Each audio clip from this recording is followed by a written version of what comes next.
ProAcryl. I'm going to go tinkle and make a new beverage. And I'll be right back. What can we afford? Anything? Not really. Okay. I'll be right back soon.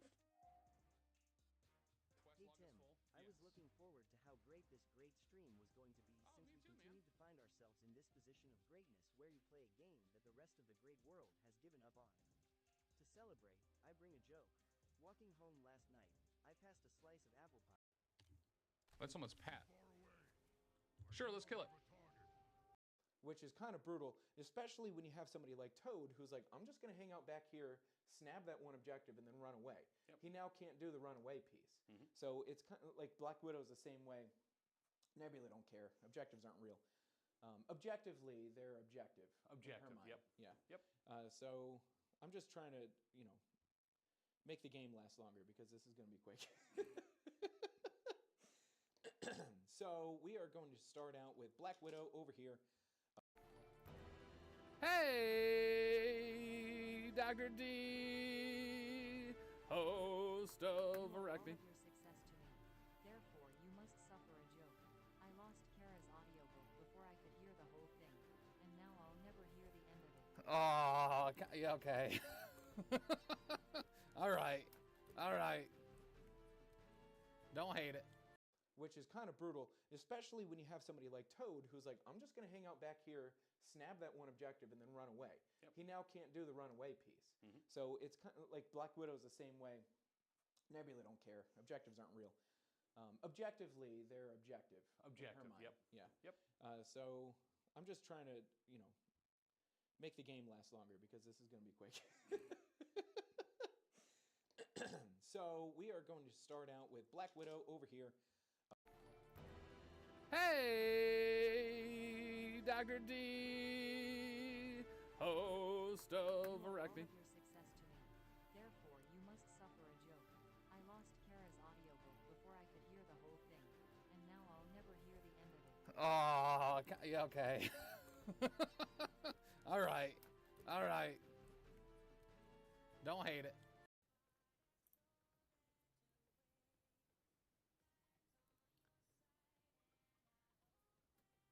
Oh, is he gonna buy this, play that, play this, play this?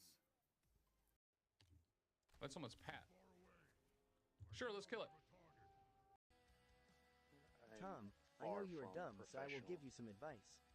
Something my uncle used to tell me was that you should always fight fire with fire. He was a smart man, but a terrible firefighter. That's good, Dr. D. I don't know if you can hear those redemptions coming through Charles, but Dr. D's was, I know you are dumb, so I will give you some advice. Something my uncle used to tell me was that you should always fight fire with fire. He was a smart man, but a terrible firefighter.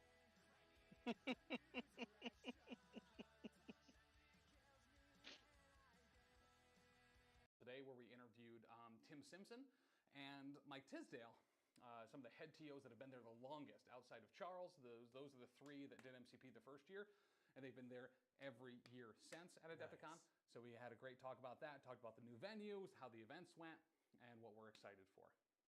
It is you! That's me, that's you. What's up? Tim Simpson. All right. Lowercase Tim. Let's... Uncle Tim. Oh, sorry. It's Uncle Tim. Uncle lowercase Tim. I rolled my thing. I got a crit and 2 hits. To ProAcryl. I'm going to go tinkle and make a new beverage. And I'll be right back. What can we afford? Anything? Not really. Okay. I'll be right back soon. Hey Tim, I was looking forward to how great this great stream was going to be since we continue to find ourselves in this position of greatness where you play a game that the rest of the great world has given up on. To celebrate, I bring a joke. Walking home last night, I passed a slice of apple pie. That's someone's Pat. Sure, let's kill it. Tom, I know you are dumb, so I will give you some advice. Something my uncle used to tell me was that you should always fight fire with fire. He was a smart man, but a terrible firefighter. That's good, Dr. D. don't know if you can hear those redemptions coming through, Charles, but Dr. D's was, I know you are dumb, so I will give you some advice. Something my uncle used to tell me was that you should always fight fire with fire. He was a smart man, but a terrible firefighter.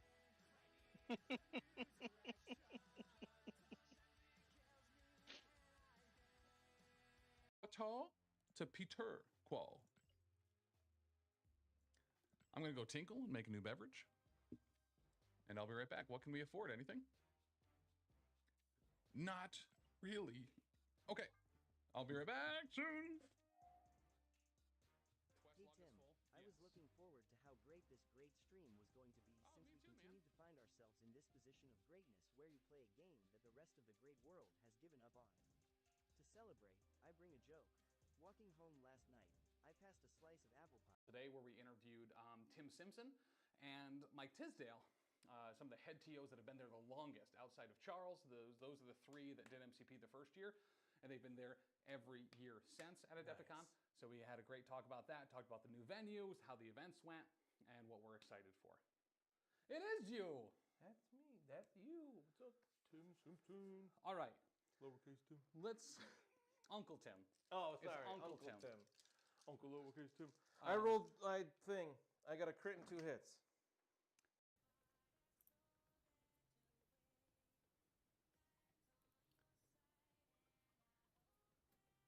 Oh, is he gonna buy this, play that, play this, play this?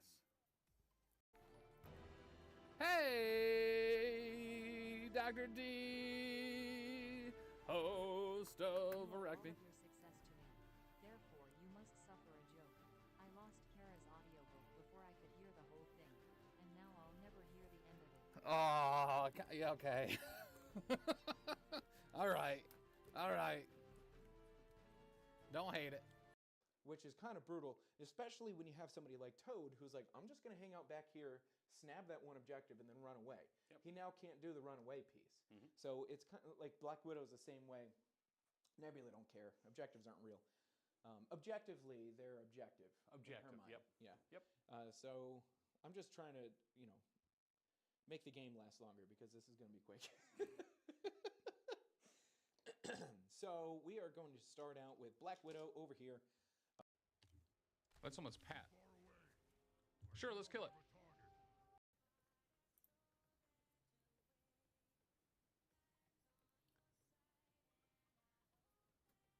Oh, is he gonna buy this, play that, play this, play this? Today where we interviewed Tim Simpson and Mike Tisdale, some of the head TOs that have been there the longest outside of Charles. Those are the three that did MCP the first year, and they've been there every year since at Adepticon.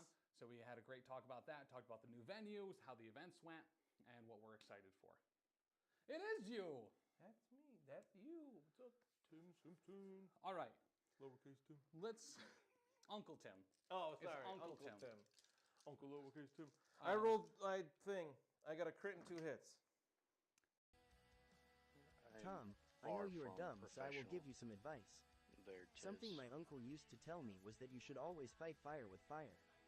He was a smart man, but a terrible firefighter. That's good, Dr. D. I don't know if you can hear those redemptions coming through, Charles, but Dr. D's was, I know you are dumb, so I will give you some advice. Something my uncle used to tell me was that you should always fight fire with fire. He was a smart man, but a terrible firefighter.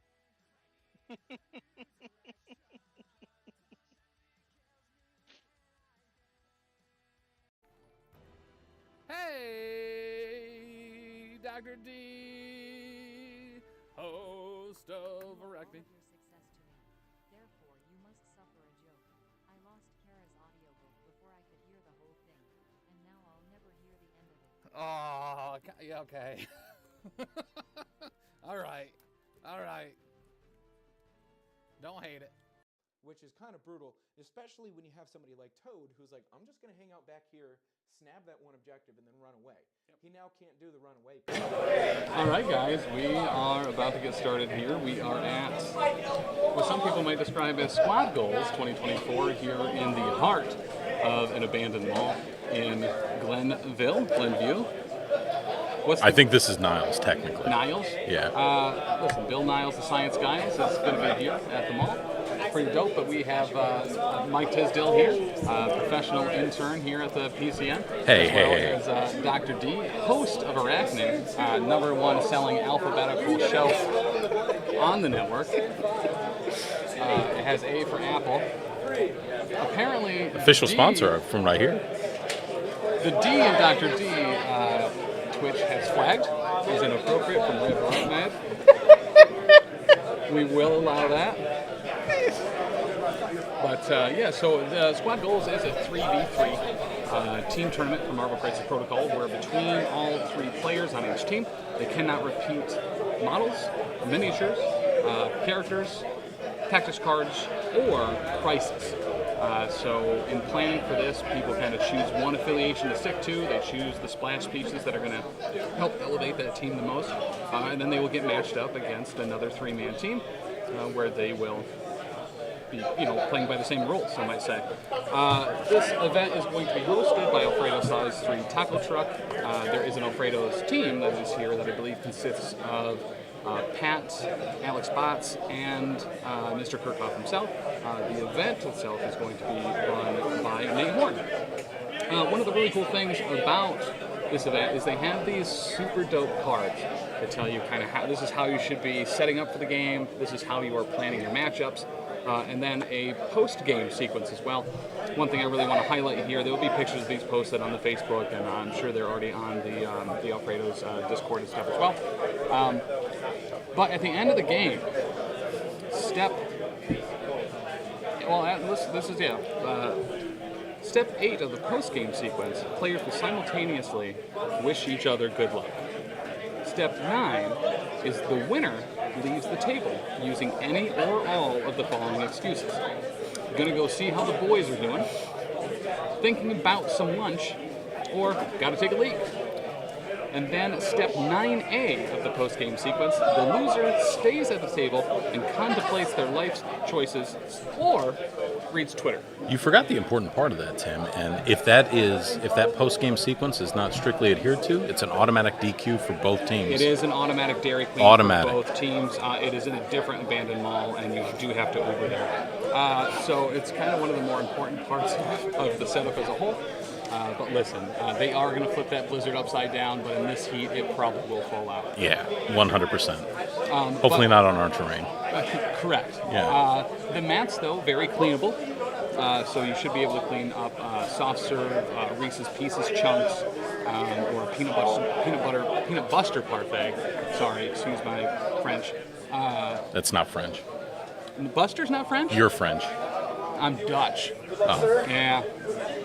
But, all right, looks like we're going to be getting some players here to table 1, and we have a familiar face. It looks like Mr. Mirror Image is going to be up on the screen here. Mr. Tisdale, what team is Mirror Image on? What team are they on? Or what team are they playing? What team are they on, as far as team names? Background noise is intense, possibly lower gain. Yeah, I wish that was the setting here. Let's try. And you want them to roll in the part of the dice tray closest. Yes. But yeah, we'll get a look. We're using a slightly different mixer today. It should have some auto processing, but maybe it doesn't. Let me know if this is any different. Wow, that's a lot different for us. I don't know about you. But that should have cut out a whole ton of the background noise, apparently. But give me some finger guns in chat if that is in fact better audio. Or just yell at everyone to shut up. I mean, that is something you could do. Yeah, we could do. It's not as funny if he doesn't actually read it. Oh, look, it's Tim. Hello, Tim. Dan said you delivered last Friday. Good job for actually doing something. Is awesome. The whole sentence. All right. So the team names are. You can have one. I'm giving them all my. Okay. There's a spot, but yeah. I'm gonna take the spider pump one. Thank you. Yep. All right. I gotta get like all of this because all my stuff's non-standard. all my non-dice. My dice is standard. Yeah, I'll do this after we do priority and everything.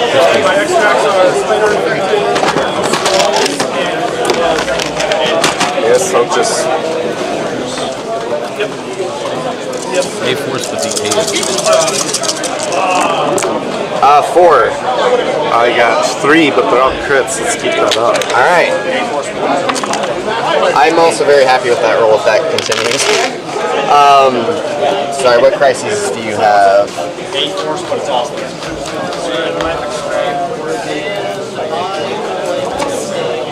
Just so I'm looking at them. Yeah. Scrambles, riots, cosmic invasion. I can take my extracts.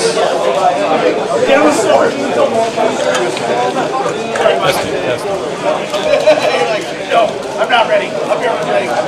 The picture on these looks like something you're seeing. Center. Scrolls and Cosmic Invasion.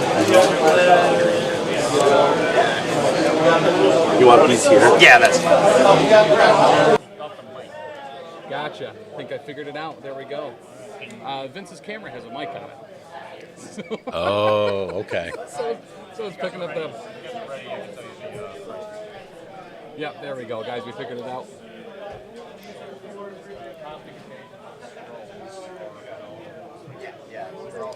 Alright, so we have Cosmic Invasion and Scrolls. Dude, long names. There we go. 16 and 16 threat. Do we know what affiliation A-Force might be using? not yet. Yeah, he has a couple different leaders. Yes. Wakanda Web Warriors. Look at that. The Wakanda button came up real nice and quick, so we're going to be gorgeous and beautiful there. We're going to be not gorgeous nor beautatious with that there.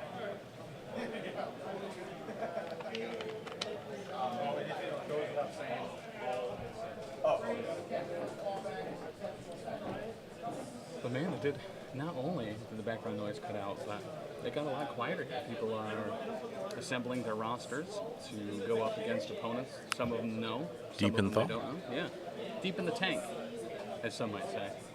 Some of the other people that we see around the group today, I'll grip, I'll rip. It's Grip It and Rip It. I'll grip it and rip it Yeah. with Mike DeLuca. They're all here, so we can call them that now. Yeah, with Mike DeLuca, Sooner, and Lucas Sheik. Tim, shut up. If they're going to use their own measuring templates, as long as they're the official measure, doesn't Yep. be careful, like not measure. Nope. Yep.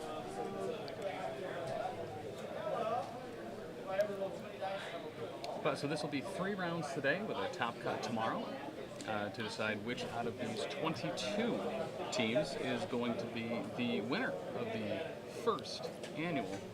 Is there a top cut? I thought everyone played tomorrow. I don't know. Oh, okay. Maybe they do all play tomorrow. Well, I mean, the details don't really matter, right? Yeah. We're here just to watch some MCP. Correct, exactly. Nerd, it's good to have you back. It's good to have you back.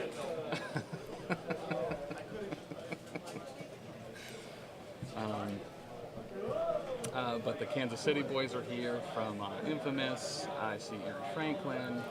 Mirror Image is here. Zach Cohen. Obviously, all of the Alfredo Size 3 Taco Truck guys. Chewy's here.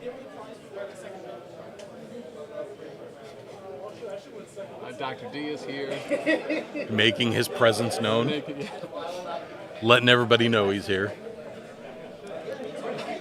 He just walked up to a table and said, "Hi, I'm Dr. D, and I'm going to be the problem this weekend." I'm the problem, it's me. The thing is that while it looks like a headset in his ear, it's actually a Bluetooth speaker that's just playing Taylor Swift music. That frankly, he's actually done quite a good job. Prepping bits for. Yeah. Speaking of bits and channel points, we do have a new redemption. on the rewards list, which if you want to hear one of Dr. D's dad jokes screamed into my ear, and then I will repeat it once I regain hearing, you can do that for the low sum of 500 free and invisible bucks. And feel free to spam it, because it's not in my ear. It'll just blow Tim's eardrum out. That is true. Dr. Disrespect better have a guard on the bathroom door.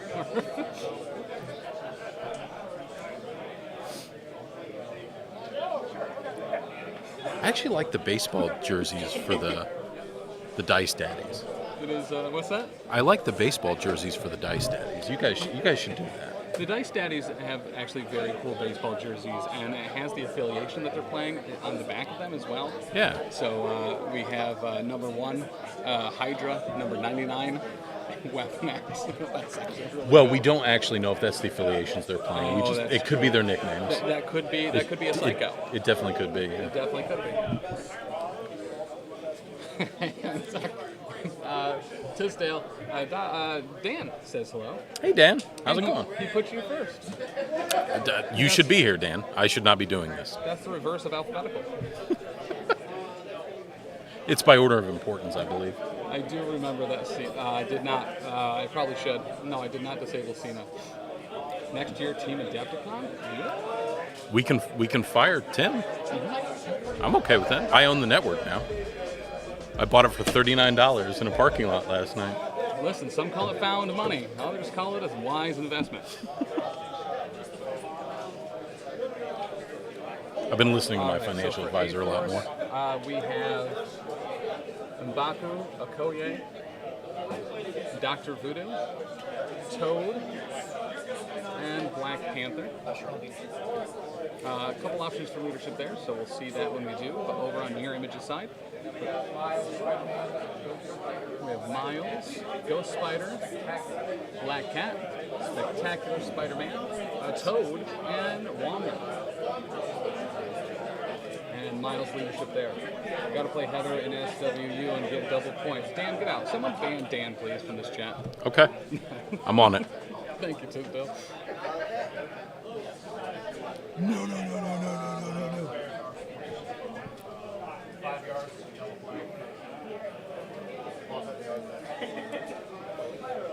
I believe honor is intact, so we are going to be going into our first activation here. What do we have for tactics cards for the 8th phase? Sacrifice, Spirit of Wakanda, Wakanda Forever, Mission Objective, and Marked for Death. In Boston, they just call it Death.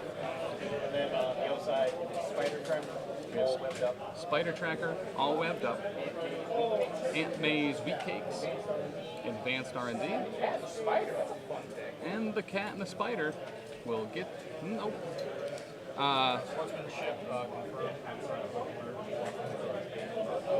Okay. So we have a ghost spider there, dead center for Crispy and the boys, and it looks like an M'Baku On top of a kiosk. On top of a kiosk, and is that another character down behind that card? Is that Dr. It looks like it. Toad? Dr. Toad? Dr. Mr. the Toad. He must be a chiropractor, too. He's got a great back. If you're looking to be able to spend 2 power to be able to slippery away, one way to do that is practicing good posture and health. Make sure to check out your local chiropractor for more information. And don't be shot at by blue people.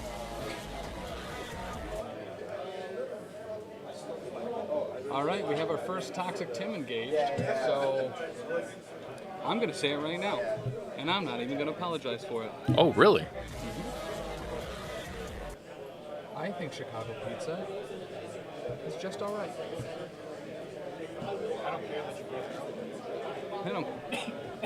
I don't care that you broke your elbow. I'm going to say it. It's just bread lasagna. Listen, there's nothing more toxic than getting this specific chat started on a stream. Yeah. And there's a hydrate. You hydrate with coffee, right? Mm-hmm.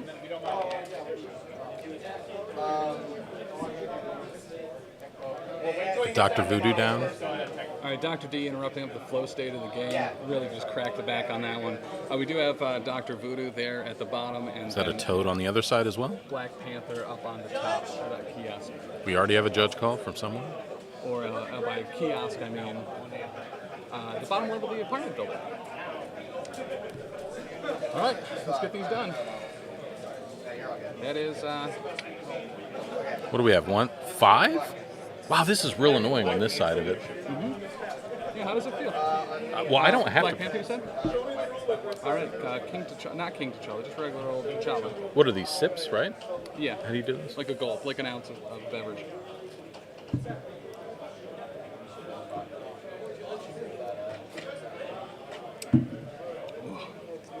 That lemonade is actually pretty dope. Judge, show me the rule book. We've actually already seen a couple rule books flying back and forth. One of them was actually spiral bound from like an office mag, so it probably hurt a little bit. It was hardcover.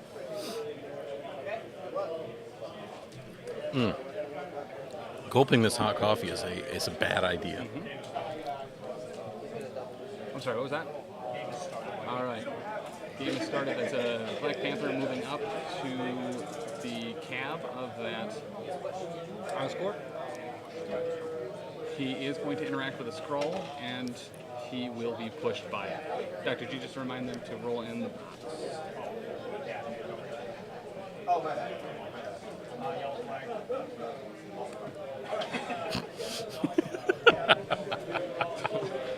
I really have to wonder how is redeeming Toxic Tim any different from any everyday Tim, other than he is pointing it out as it happens. I think that's a big part of it, honestly, is calling attention to the toxicity instead of trying to let it fly under the radar.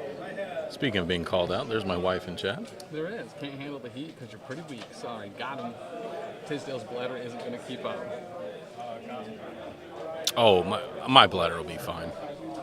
Honestly, one of the big benefits that we do have here for people helping us out is we do require catheters for stream. That way you do not have to get up off the stream table to pee. So that is going to be a toad moving up, getting within range 2 of that bottom scroll. Best 2 threat in the game right there, toad. Best 2 threat in the game. And he's going to roll to see if he's moved. Is a shield? And he's going to get pushed. Didn't realize. Just tag Dan. You're going to talk about that nerd. A lot of jokes about that.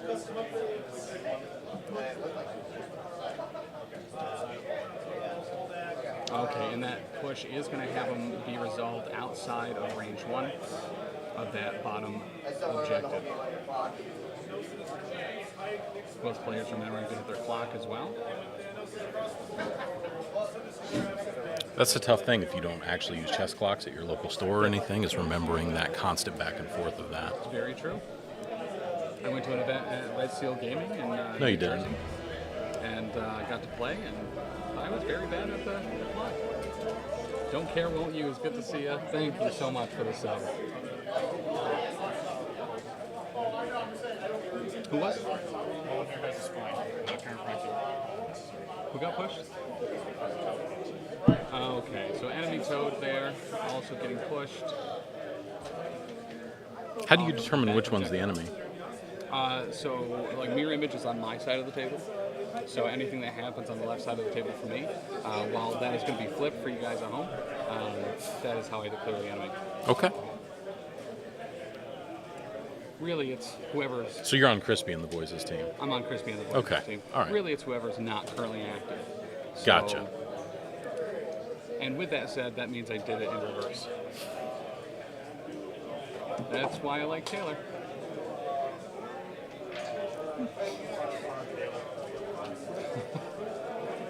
And that is going to have another scroll picked up and a shield. Yep.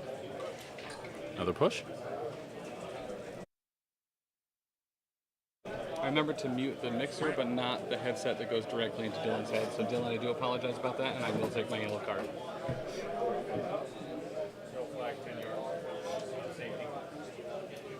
All right, so that was Ghost Spider moving up, grabbing center scroll, not being pushed and moving back. Oh, gotcha. Did end up getting back to safety because she's a long mover. Tim, your mic is much quieter than your partner's.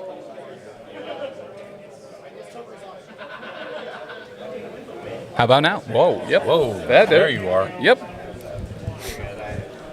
I thought you were annoying when I could barely hear you. Yeah.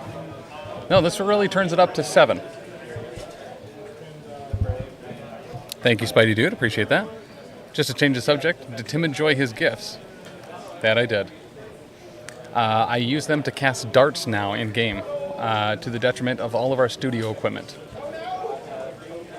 I never knew how annoying bubble wands would be in a recording session to everyone else but me.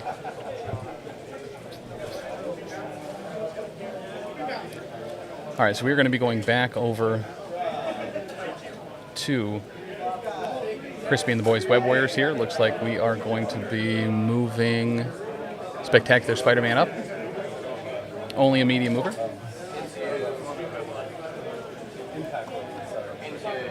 Okay, so we have an impact webbing going into Black Panther here. Hopefully to move him off that point if that wild is rolled. He does have a crit, so showing 2. No Make wild, it though. 3, but no wild.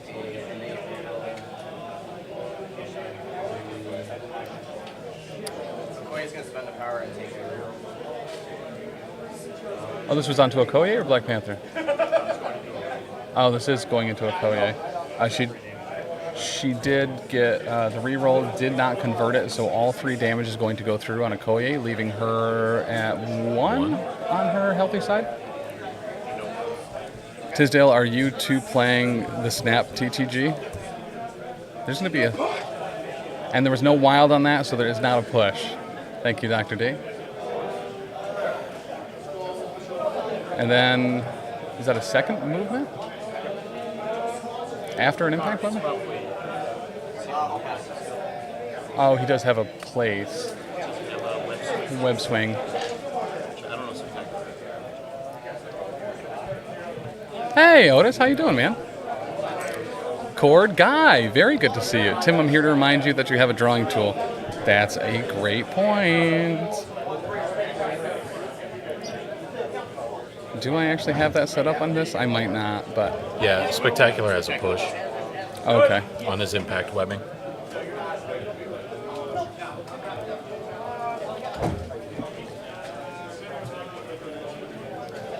Spiders do a lot of things, Tisdale. And if Spider-Mans, Ghost Spiders, whatever, Arachne can do whatever a spider can, then the big thing that spiders do is usually not be able to get out of a bathtub. The porcelain is normally a little too slick. Yeah, it's rough on their legs. Yep. Like it's hard to get grip. They also can't do taxes. Dr. D was nice to add. Spiders, the big attacks evaders of the arachnid scene. That's going to be Dr. Voodoo moving up. And we are probably getting some spirit venom. I'm assuming into a toad. Looks like we are. And there's 2.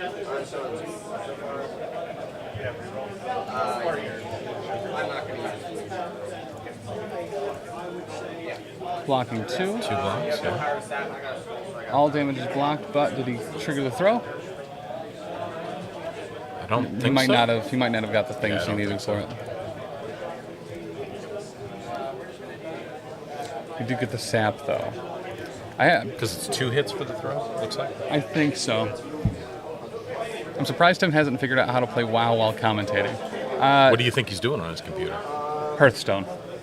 It's close enough. Playing that new WoW Pandaria remix. Another 70-year-old game you like to enjoy. All right, we have a double walk from M'Baku.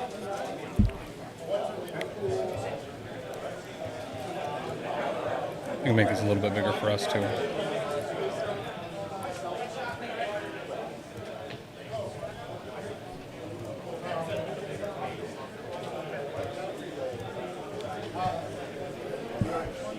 So M'Baku double walking up onto that point. Looks like we still have Miles for Crispy and the boys. Moving down, moving around all over town. He might still be able to get onto that bottom secure. It looks like he might be able to, yeah. Would not learning how to actually play WoW require competence? Ooh, that's a great call. Can you try to not learn? I do all the time.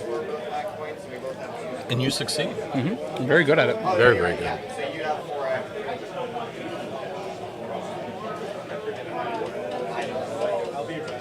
All right, so that is going to end round 1. Crispy and the boys picking up 4. What the A is Austin, grabbing 3 there at the end of round 1.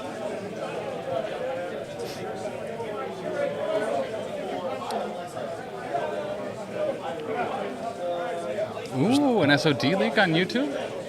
I'll be checking that out later. That's some lunch braid. Lunch braid. Lunch braid? Lunch break. Great job. Really bringing the casual. I'm really good at it, man. I've been practicing it for a few years.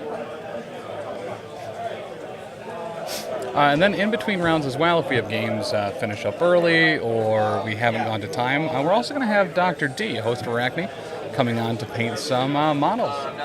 So we can, it's been a minute since we've painted on the stream, and last time... Is he going to teach us how to use wet palette? It was me, yeah. So we might see some wet palette action. So we got some rolls there for the Cosmic Invasion. Did any...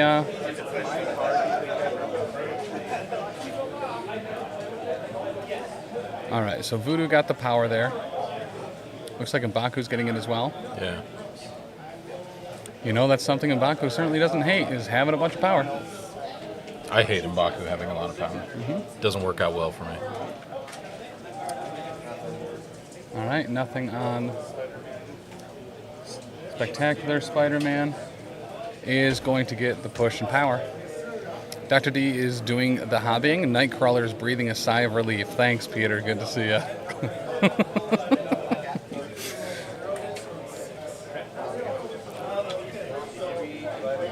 Did Nightcrawler even breathe after you took his lungs out on the hobby stream that day? Here's the deal. Nightcrawler came out all right. Nightcrawler... Oh, you bought a new one? Nope. Oh, okay. Listen, he's a little crunched up. Black Cat also getting vaulted there, cosmically, and getting some power about it.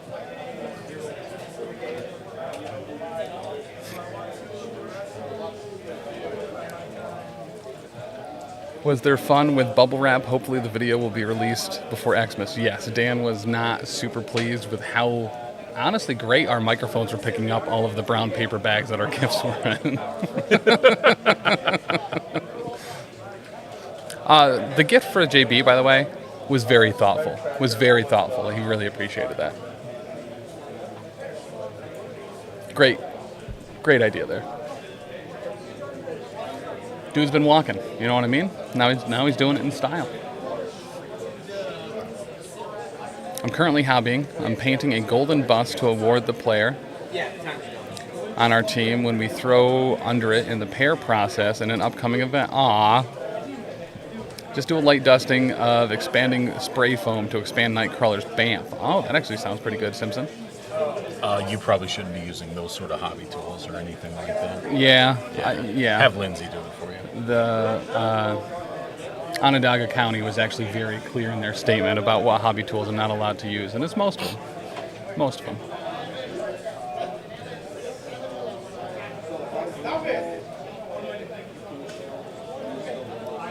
Did you strip those models yet? Those Death Troopers that you put 6 inches of paint on? Nope. Lindsay just painted over them. Why have 6 when you could have 7, you know? Well, that's true. Someone take away the rubber band guns from JB now that Stubbs is in the party. He duct taped it under the table. Dan doesn't know he has it, but he has it. Toad is going to run away, back behind that kiosk. Tactically retreat. He didn't run away.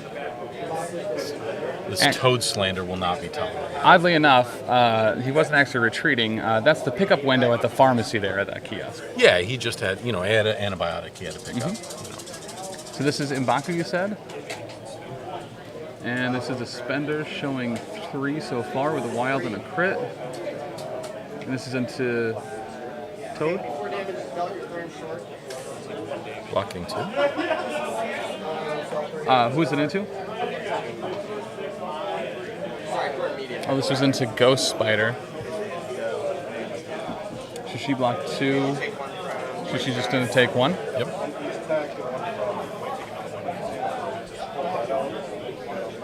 So the throw is going to happen here. So I advance short and attack different character. All right, so 2 damage total after the collision. And then he's going to follow on up. And this will be the follow-up builder after the short move following the target. She's not going to roll anything there for defense. Gets the 1 re-roll from Miles, turns into a skull. She's going to take 3. That's going to... Is that days? Bring her down. Yep. Well, maybe her name predates herself because she's about to be a ghost. Not yet. She's got to be KO'd to be a ghost, right? She has to be KO'd to be a ghost, right? Yeah, she's doing the sneak preview. Oh, okay. On Dazed. I'm okay with spider people being dazed. Right? Really am. Hey, tell me, is this mine or yours?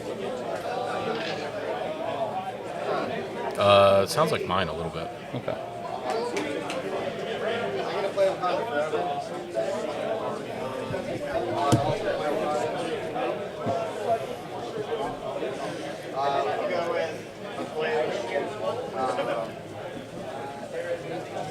Gwen's still up? The build I said on your map. Gotcha. What was the information?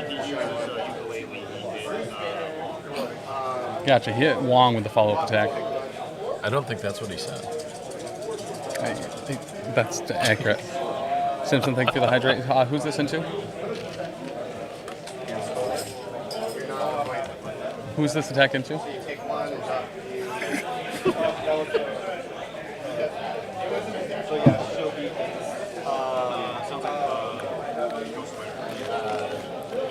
Okay, so that was the second attack action from Mbaku. This time dazing Ghost Spider. She drops a Skrull.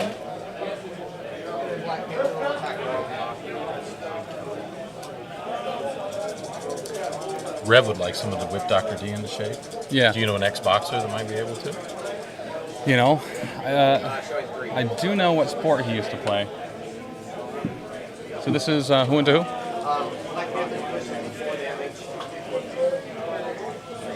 Oh, so it was 2 spenders. Gotcha. Okay. Pushing Wong all the way away?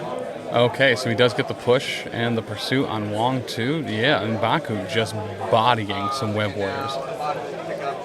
You love to see it. You really do. You really do. And he's going to try to pick up a scroll. And he's not pushed about it. So that's a dazed Ghost Spider and Wong from a very angry, or maybe just effective Mbaku. But when you get 4 attacks and 3 additional moves, yeah, that's really nice. Off of a couple spenders, like I said, Mbaku kind of wants to be pushed by that Cosmic Vault. Get that power and just put it into other people's teeth. And he's not a dentist. It's all going Wong. Yep. It's all going Wong.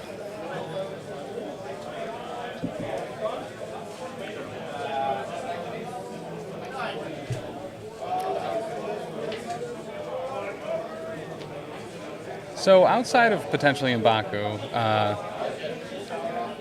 almost called you Dr. T. Dr. T? Dr. T. I don't have a license, unfortunately. So. Oh, you don't have a medical license? Okay. Neither does Dr. D, but we call him Doctor. When you go up against Wakanda, outside of Mbaku, are there any other characters that you're really hoping don't end up getting brought to the table? I really do not like playing King T'Challa. I don't like playing Shuri. I don't like playing any of them. Yeah. With that new leadership, it is pretty brutal. Yep. I don't like it at all. I don't like it so much that I put him in my bag to play. Can't beat him? Join him. That's what I hear you do. That's fair. Viper, Dr. D says, is one, when someone's running Wakanda, he's like, man, I hope they don't bring Viper. I don't think Viper must be a model in Infinity. Okay, we have a web swing from Spectacular Spider-Man. Now, as only a 3 threat, he does not get a steroid on his next attack, but it does let him, push himself around. And this is going into Okay, this is a strike into Okoye. Showing 2. Blocking 1.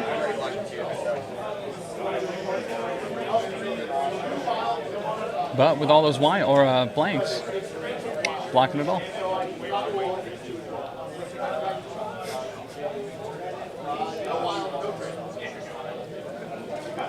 So, and it looked like that was an impact webbing.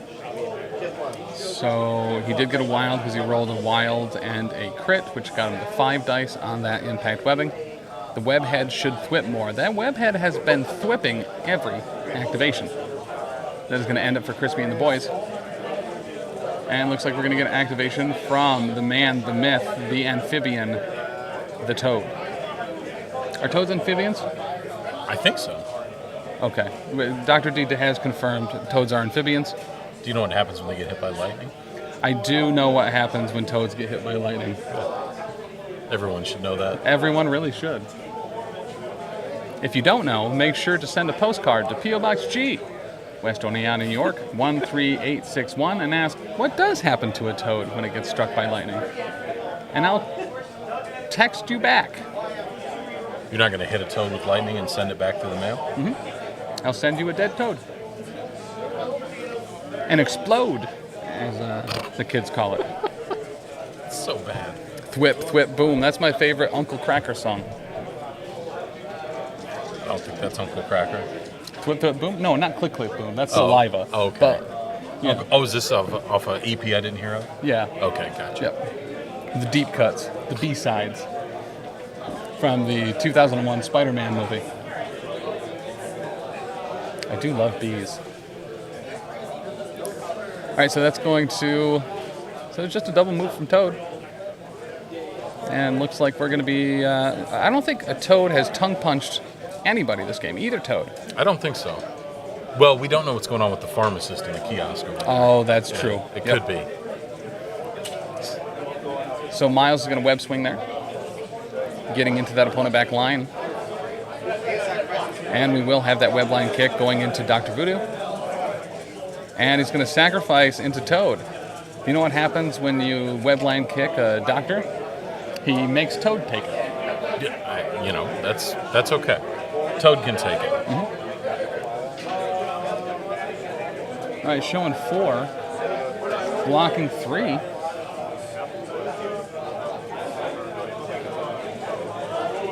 Oh, Toad actually sacrificed a doctor. Okay. Got the throw trigger on the wild. Yeah, he did.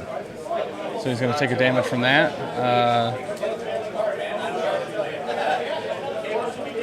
And what was that roll for, Dr. D?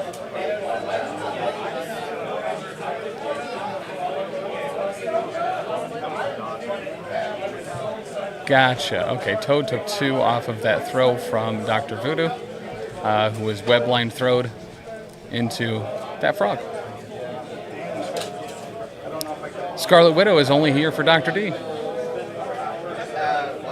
It's probably a general consensus in the chat. Similar to most of my relationships, Dr. D is just on his phone ignoring me, so. From? Nice. The bits and pieces I can pick up of your guys' interactions are fantastic. That's true.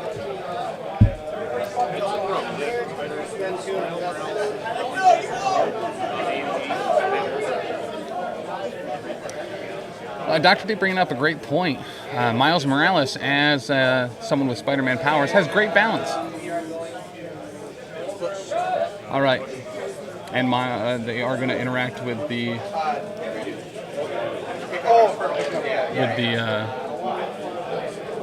scroll. Buddha's picking it up, and then he's going to get pushed about it. Happy birthday, Kara.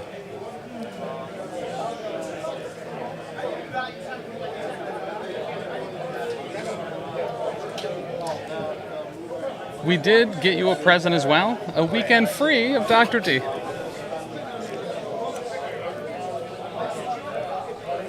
You're welcome. Thank you.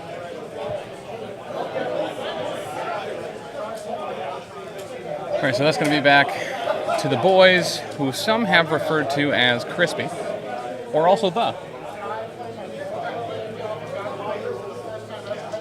Oddly enough, it's only a two-man team. One gentleman's name is Crispy, the other one is named The Boys. I do believe there is a three-man team here that does not have their third member arriving until round 2. Oh, that's unfortunate. Is that why we have a game finished already? That is probably... Well, it could be. Is there a full one decided? I assume that believe they would there just is. have one be an auto win, so the other two teammates that are still there would have to win both of their games. No, it looks like we actually have one finished already, the whole thing. Oh, wow. Well, when you have... What was that movement up top?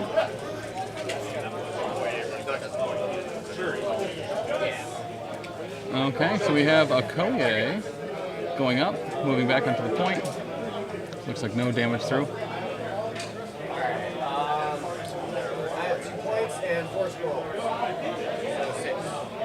What's that? 6 for 8 for A-Force? I keep trying to put the words that Dr. D is telling me into MCP terms, and then halfway through the sentence I realize it's nonsense. And then my brain tries to finish the equation and it just doesn't work. 9-5 with Crispy in the lead. With A-Force in the lead. A-Force scored 6 that round. Whoa! All right, so 9-5 going into round 3. Don't call it a comeback. We all love comeback stories, though. It's true.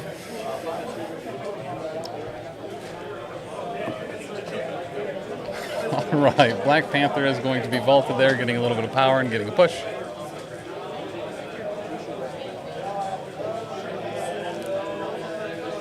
Oh, it's probably only showing us a win because just the one game is completed. Hey, Deaton, how are you? You rooting on your boys, I assume? Who are his boys? Rip it and grip it. Oh, okay. Who did? M'Baku also getting vaulted. Well, Mirror Image certainly doesn't hate another double spend return from M'Baku.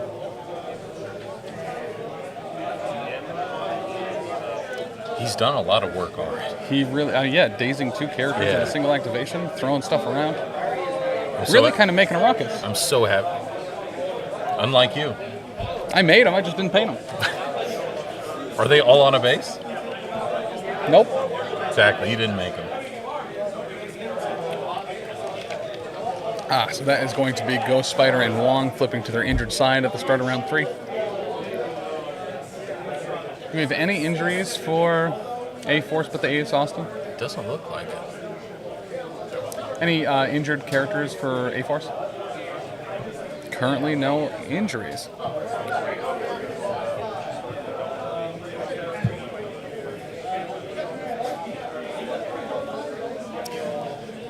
Just getting insulted from every possible voice that's in my head today.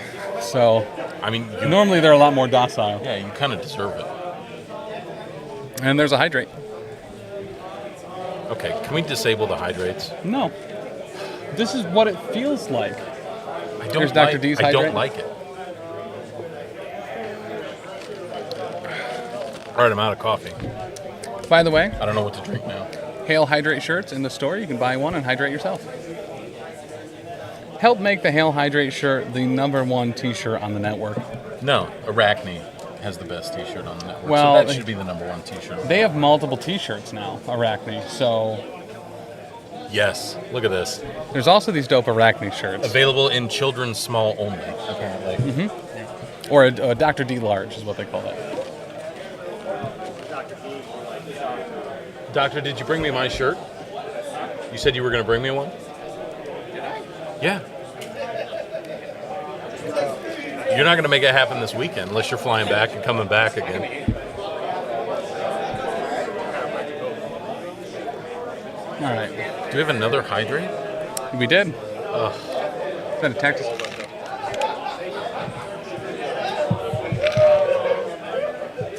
Can you hear me, sir?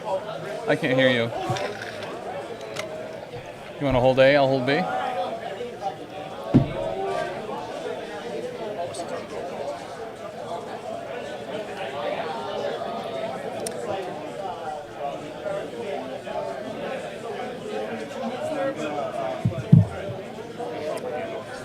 Yeah. Did you guys figure it out? Yes, we Good. All right, all webbed up. Who's playing it? Okay, so Black Cat playing all webbed up. I see M'Baku slowed. This is a big attack coming from...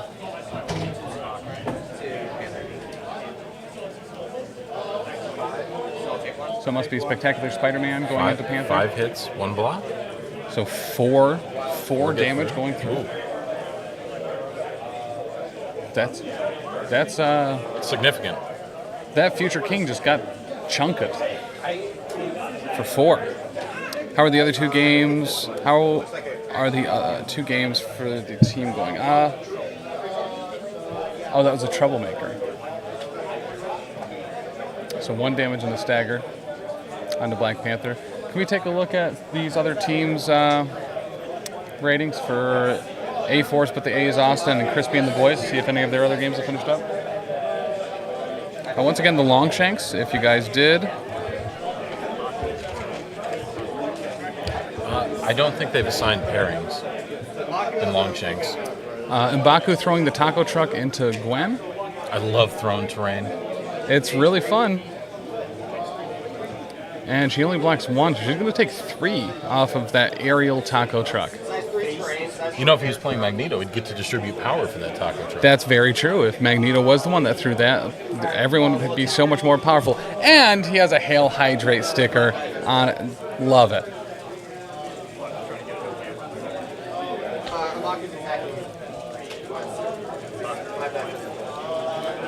All right, M'Baku into Gwen here, rolling 3 blanks, but he does have 2 hits. Well, take 3, they're small. And then does show that we're blocking 2. Gotcha. So it doesn't look like anything has finished up for the other teams yet? We don't know. Or we don't know. They didn't assign pairings in Longshanks. Gotcha. So no. So they didn't assign pairings in Longshanks, so we won't really be able to see without... Yeah, all we will see is the team versus the team, Yeah. not the individual matchups until they go through and put those in Longshanks. Okay. Tell the players to fill out Longshanks after pairing so I can follow along better. We'll actually talk to Nate, and he'll yell at people who don't do that. Tables aren't adjacent. No, not really. They're set up kind of in 2 rows on one side of the event and 2 on the other, looks like, as well. So, do you want to grab Nate? Yeah. Why didn't they use Longshanks? Merzane, how are you? Great question. Gwen is dead? I told you she dead. So that is Ghost Spider is going to be KO'd now. I would say that's unfortunate, but it's not. You know, as a resident Spider hater, Tisdale, you gotta smile a little at a Ghost Spider being permanently ghosted. I really do. Every Tinder date she gets going forward, just straight up ghosted.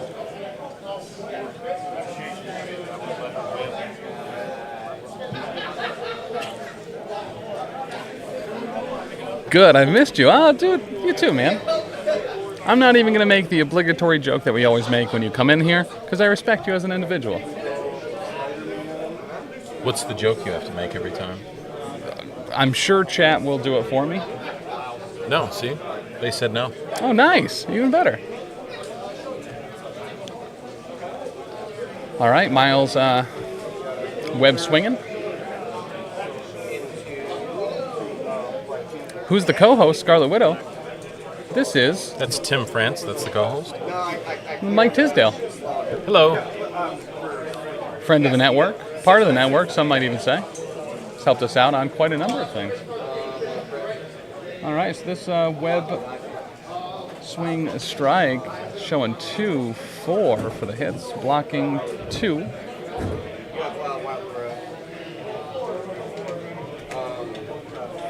And did get the throw trigger. That's big. That is. The amount of destruction like that Miles does on that builder by just having that wild throw. That's actually, I think it goes up to size 3. Yeah, it's size 3. Yeah. I actually really like Miles. I just don't like Peter Parker. And Baku does not take damage from collisions.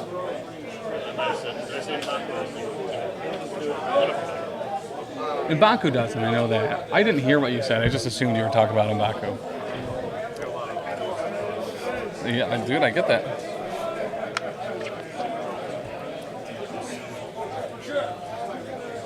Synesthesia is one of the side effects.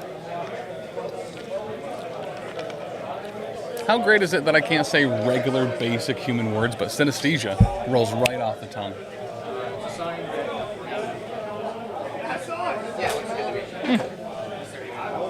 No, Peter Parker didn't steal my girl. He just cries an awful lot for me. I don't like it. He just whines nonstop. Yep. And I already have Tim in my life, so. I do cry to Tisdale a lot. And that's a voodoo. Getting in his station wagon and heading back to that cosmic vault. Some might say similar to the Wrigley gum, double mint gum, voodoo double moved. Nobody says that, Tim. Sorry.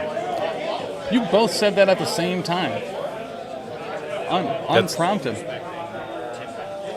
No, that's fair. It's because they're both self-respecting Tim haters.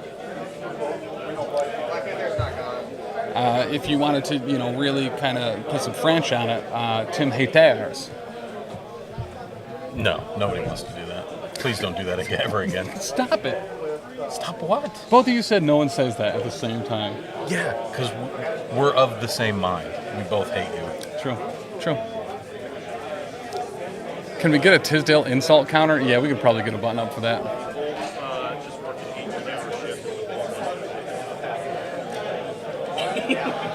They're coming off a long shift, so they're a little punchy. Sometimes you walk into an elevator and you just got to punch some dudes if you want to get out of it. Even if you don't want to punch them. Even if you're aggressively opposed to punching them. Right. Sometimes you have to punch them. Sometimes you still have to punch someone in the stomach. Mm-hmm. It was like a parking garage meter where the arm's not going to go up until you punch someone in the stomach. 0 MCP commentary, but 1,000 Tim insults. Yeah, prime MCP. We've done at least 3 minutes of MCP commentary. Mm-hmm. At least. So that has a very aggressive Wakandaning in the back line there for Crispy and the boys. Getting an attack here. Showing 2. Block in. I didn't see the number of blocks before I pulled it out. I didn't either. 1 block? Okoye hitting 1, blocking everything, and then blocking everything again on the follow-up Vibranium stab attack. Clinical term. Let's... Hey, Town Maker.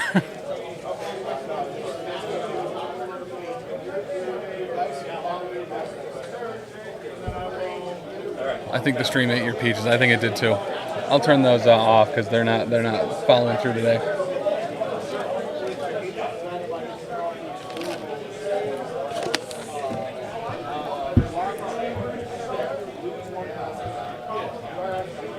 So if there's any affiliations outside Brotherhood Tisdale that you're hoping that we see at some point over the course of this weekend, what would be your top 2 that you're hoping? I really want to see X-Force.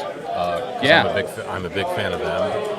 And actually, Hydra, I'm a big fan of as well. I like the Red Skull Leaders and stuff like that. They're super cool. The models are great, so I like those. Just as long as we don't see spiders again. Yeah, I think I'm okay with that. With a setup like this, we'll probably see a decent amount of spiders. Yeah. All right, so this is an impact webbing into, I'm assuming, Okoye. Looks like he blocks 2. He's doing 2, but he does get the wild, so he gets a push and a power. Not too bad. No, not at all. You don't get damage through, And by no damage go through, I mean it dazes Okoye.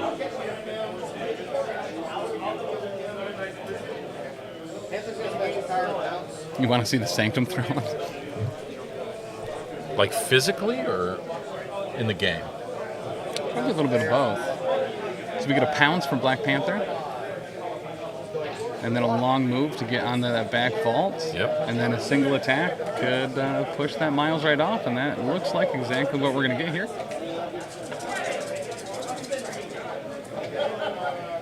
And showing 2 with a crit on the attack, converting. Blocking 2? I'm not going to take any hurdles. 3? Blocking all 3.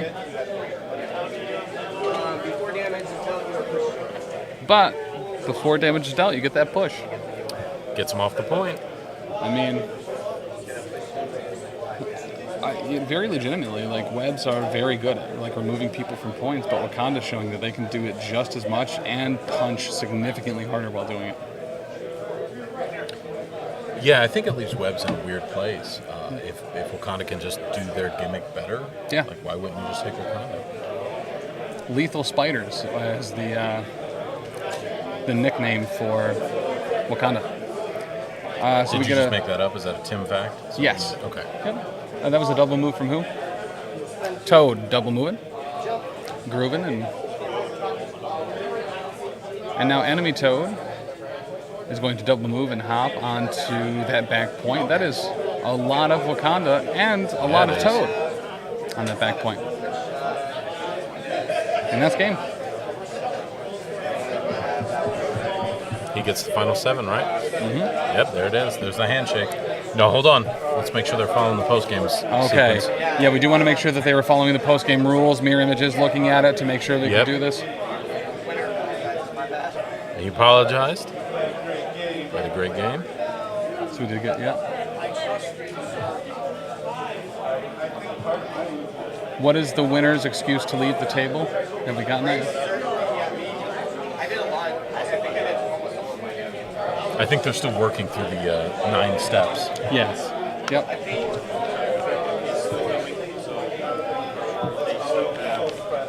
Yep. As long as the clock is still going, we're going to be good. Dr. D, would you want to ask Nate if he can make sure that people report their results in Longshanks so everyone at home can watch?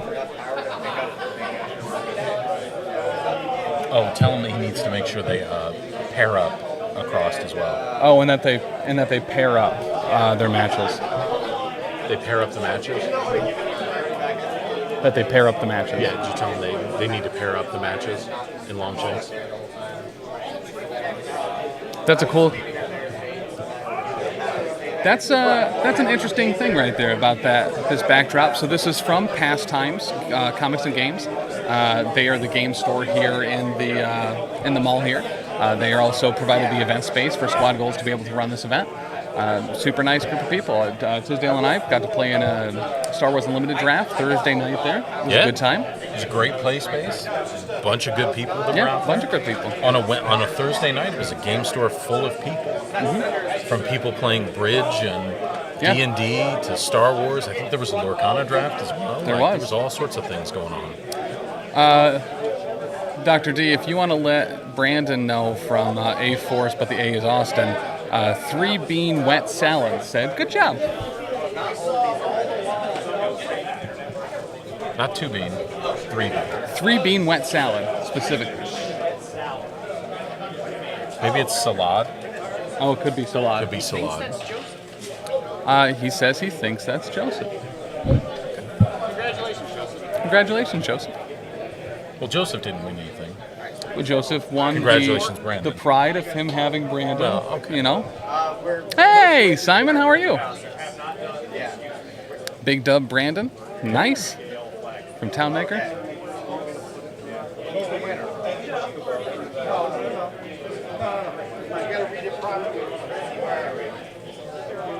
Much like the games I've played against Wakanda, it does kind of go like this one did, where they just have these huge swings in points. Yeah. You know.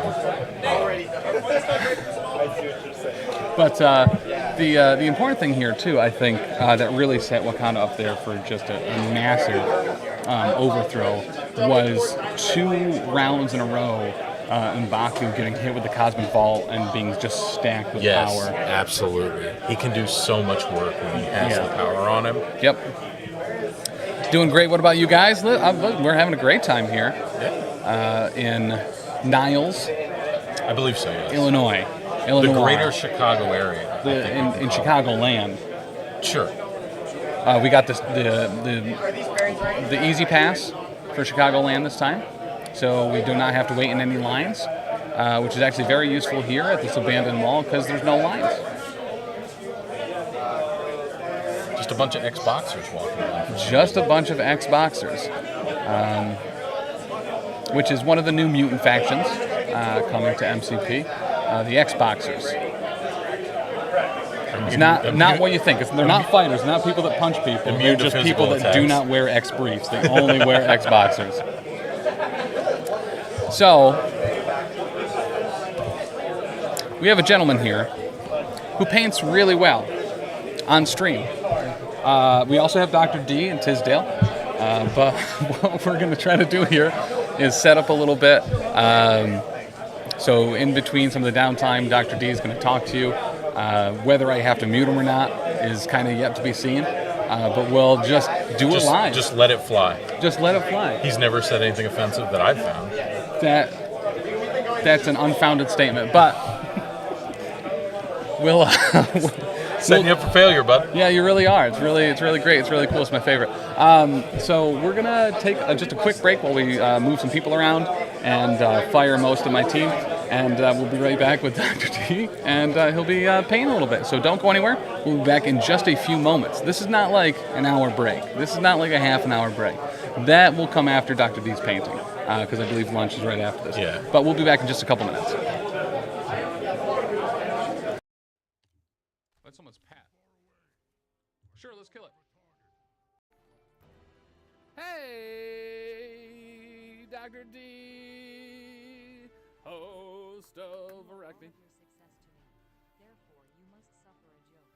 I lost Kara's audiobook before I could hear the whole thing, and now I'll never hear the end of it. Oh, yeah, okay. All right. Don't hate it. To Peter Qual. I'm going to go tinkle and make a new beverage. And I'll be right back. What can we afford? Anything? Not really. Okay. I'll be right back soon. Hey Tim, I was looking forward to how great this great stream was going to be since we continued to find ourselves in this position of greatness where you play a game that the rest of the great world has given up on. To celebrate, I bring a joke.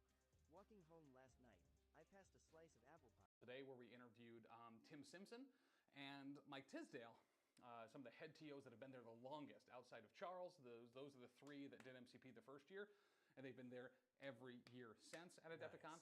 So we had a great talk about that, talked about the new venues, how the events went, and what we're excited for. It is you! That's me. That's you. What's up, Tim Simpson? All right. Lowercase Tim. Let's... Uncle Tim. Oh, It's sorry. Uncle Tim. Uncle lowercase Tim. I rolled my thing. I got a crit and 2 hits. Tom, I know you are dumb, so I will give you some advice. Something my uncle used to tell me was that you should always fight fire with fire. He was a smart man, but a terrible firefighter. That's good, Dr. D. I don't know if you can hear those redemptions coming through Charles, but Dr. D's was, I know you are dumb, so I will give you some advice. Something my uncle used to tell me was that you should always fight fire with fire. He was a smart man, but a terrible firefighter.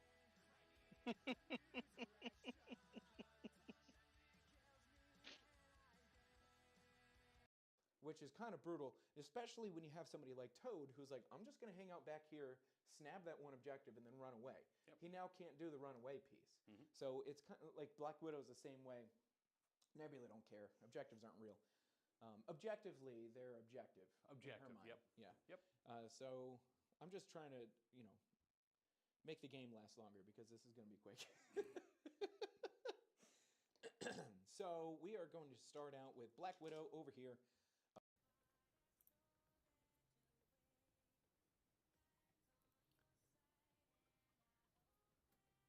Oh, is he gonna buy this, play that, play this, play this?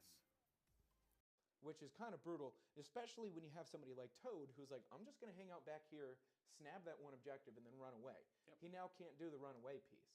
So it's kind of like Black Widow's the same way. Nebula don't care. Objectives aren't real. Objectively, they're objective. Objective, in her mind. yep. Yeah. Yep. So I'm just trying to, make the game last longer because this is going to be quick. So we are going to start out with Black Widow over here. To Peter Qual. I'm going to go tinkle and make a new beverage. And I'll be right back. What can we afford? Anything? Not really. Okay. I'll be right back soon. Hey Tim, I was looking forward to how great this great stream was going to be since we continue to find ourselves in this position of greatness where you play a game that the rest of the great world has given up on. To celebrate, I bring a joke. Walking home last night, I passed a slice of apple pie. Today where we interviewed Tim Simpson and Mike Tisdale, some of the head TOs that have been there the longest outside of Charles. Those are the three that did MCP the first year, and they've been there every year since at Adepticon. Nice. So we had a great talk about that, talked about the new venues, how the events went, and what we're excited for. It is you! That's me. That's you. What's up, Tim Simpson? All right, Lowercase Tim. let's... Uncle Tim. Oh, It's sorry. Uncle Tim. Uncle Lowercase Tim. I rolled my thing. I got a crit and 2 hits. Tom, I know you are dumb, so I will give you some advice. Something my uncle used to tell me was that you should always fight fire with fire. He was a smart man, but a terrible firefighter. That's good, Dr. D. I don't know if you can hear those redemptions coming through Charles, but Dr. D's was, I know you are dumb, so I will give you some advice. Something my uncle used to tell me was that you should always fight fire with fire. He was a smart man, but a terrible firefighter.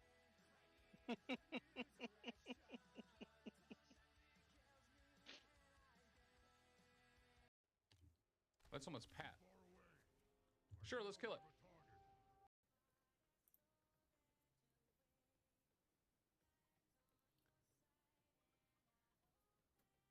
Oh, is he gonna buy this, play that, play this, play this?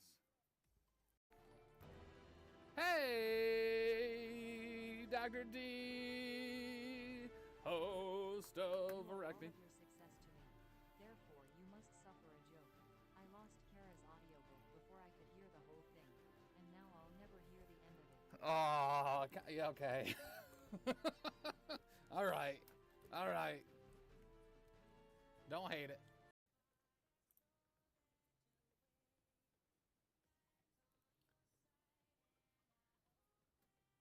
Oh, is he gonna buy this, play that, play this, play this? To Peter Qual. I'm going to go tinkle and make a new beverage. And I'll be right back. What can we afford? Anything? Not really. Okay. I'll be right back soon. Hey Tim, I was looking forward to how great this great stream was going to be since we continue to find ourselves in this position of greatness where you play a game that the rest of the great world has given up on. To celebrate, I bring a joke. Walking home last night, I passed a slice of apple pie. Which is kind of brutal, especially when you have somebody like Toad who's like, I'm just going to hang out back here, snap that one objective, and then run away. Yep. He now can't do the runaway piece. So it's kind of like Black Widow's the same way. Nebula don't care. Objectives aren't real. Objectively, they're objective. in her Objective, mind. yep. Yeah. Yep. So I'm just trying to, make the game last longer because this is going to be quick. So we are going to start out with Black Widow over here. Tom, I know you are dumb, so I will give you some advice. Something my uncle used to tell me was that you should always fight fire with fire. He was a smart man, but a terrible firefighter. That's good, Dr. D. I don't know if you can hear those redemptions coming through Charles, but Dr. D's was, I know you are dumb, so I will give you some advice. Something my uncle used to tell me was that you should always fight fire with fire. He was a smart man, but a terrible firefighter.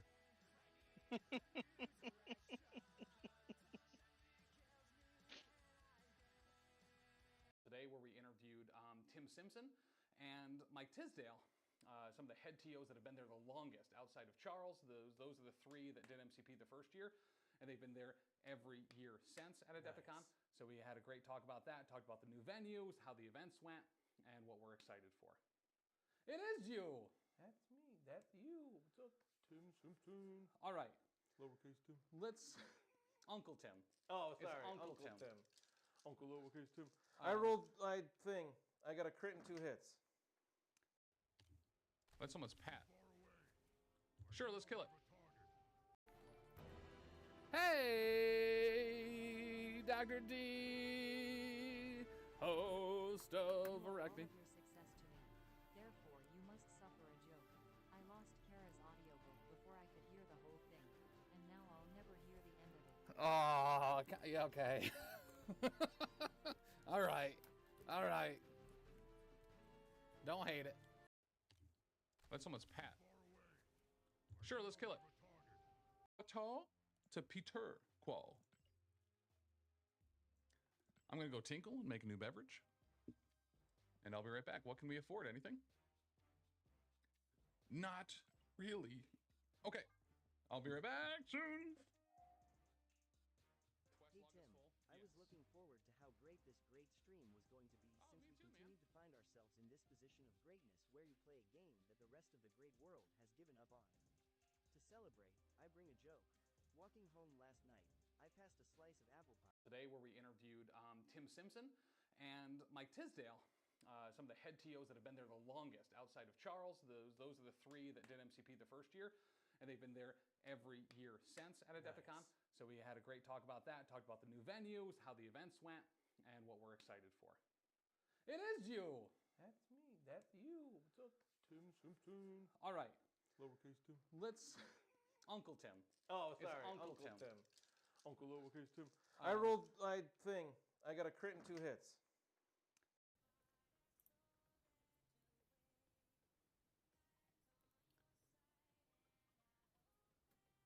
Oh, is he gonna buy this, play that, play this, play this? Hey, Dr. D, host of Arachne. Your success to me. Therefore, you must suffer a joke.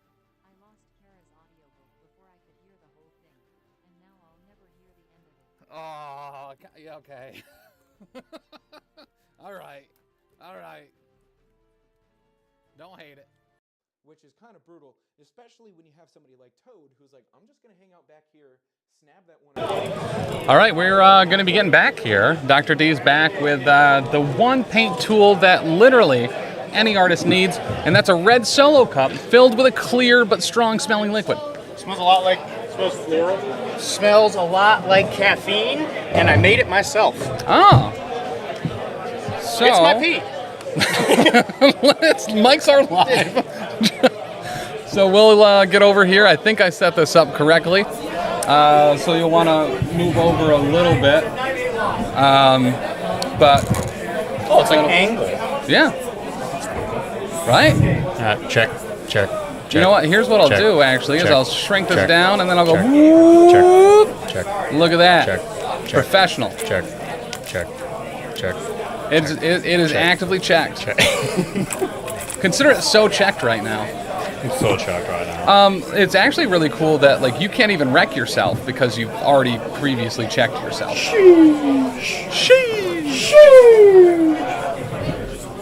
Okay, so my name is Dr. D. I don't know if you know about me, but I'm the nuisance of the network. That's what the N stands for in Dr. D. So, as you can see, when you start the painting process, you should bring all of your tools. And so when you go to abandoned malls in the middle of Ohio or wherever the heck it is we are. Illinois. Sure. And when you do that, you fill this cup with random water you found in there. It's really bad for your brushes, but what it does is it gives you the opportunity to go to monumenthobbies.com, so you can use the code professional casual and all checkout, so you can buy yourself new brushes after you do this to try and make Tim happy and stop threatening your family. So here we go. I got myself one of these new glass palettes. I've actually never tried these before, so I'm actually kind of curious. The industry term for a glass palette is actually glalet. So today is the day I announced that I'm no longer doing anything for professional casual. I'm just gonna tell you all you guys, it's good knowing you. It happens. It happens here, guys. The turnaround in this company is crazy. But yeah, it is a nice background. Once again, a game store that is kind of hosting this space for the Alfredo Side 3 Taco Truck guys is Pastime Games here in the place that we are. That doesn't look good. That looks actively bad. Yep. We're gonna go ahead and close that. You did it. You did it, buddy. So I'm not sure. I'm assuming that this is supposed to just lay straight in the water. But there are these little pads here. I'm assuming that this is for the actual palette itself, so it doesn't like lay on the table, I would assume. I've never used a glass palette before, so this will be kind of a learning experience for everybody. If you want some pointers, I don't have experience. So I'm not going to do that. And Okay. I'm just going to pour water in this, and if everything turns out badly, we'll take it one step at a time. All right, sometimes that's what you got to do. Okay, so it does appear to be water phobic. Hydrophobic. I said it first. Scared of hydros.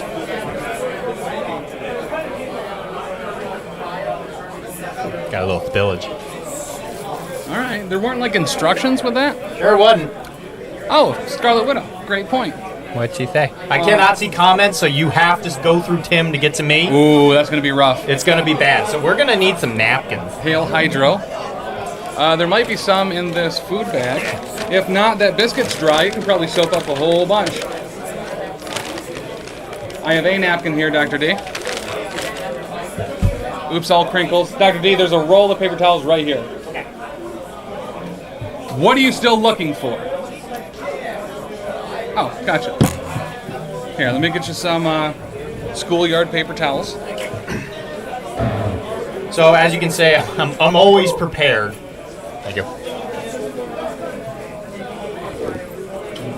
And I have to say, even you, with money you don't want to spend, you can buy things. Beat Proxy says you typically don't put water in there. Okay, so what do you do with it? Maybe it just... Huh. Like I said, never used one of these before. Man, that's beaten up. I will say... Here, hand me the package. I'll read the instructions. There is no instruction. Okay, well, it's tested and approved by painters. Care instructions. There's a little QR code here. That'll probably pull this up for us. So I'm assuming that... Because it doesn't look like this is supposed to... Like, I'll show it. Like, it doesn't look like it's water. It's literally just a glass. Okay, well, there you go. Well, we're gonna tie it. Well, it's so strange that it has like a little like reservoir thing. Yeah, probably to make some air. I don't know. Anyway, so I brought some models with me randomly. There's been a few things that people have asked me to show how to paint with like tutorials and all that stuff, but I didn't. So here we are. And I brought some cute little corgi, like D&D adventure models that I picked up at Adepticon. I was gonna paint them. But I realized that when we were coming here and the idea occurred to me that I could paint them here, I was like, oh, sure, these would be perfect. And then if we get time, I brought a model, the Adepticon, I don't know how this angle works, the Adepticon Cyberpunk exclusive model, which is like an ex-corpo, so I can show you how to paint white, because I'm going to do like a white suit on her. Okay. White has been one of the colors that people have really been asking me to do. And then I brought a chibi green Gabo, because people, mostly Tizzy was asking me specifically how I would paint my chibi models, because people like them, even though nobody ever votes for them in the painting contest that I do. That's fine. I don't really think about it or wake up in the middle of the night and cold sweat about it. So he definitely never yells at himself in the bathroom mirror about it. I sure don't. So what I figured I would do first is I would paint the corgi, just to kind of show off, because these I was thinking would work really well with some of the new Monument painting sets. Yeah. I can't remember her name. I know it's Rogue something. There's a Rogue set, and then there's a Flame On set. The Flame On set is essentially. You need me to move further? No, I think what most likely is happening is the hobby cam is also on. Happened earlier. That should remove the echo. Yeah, how about All that? set. Thank you for letting us know. Yeah, thank you, Otis. What was I going to say?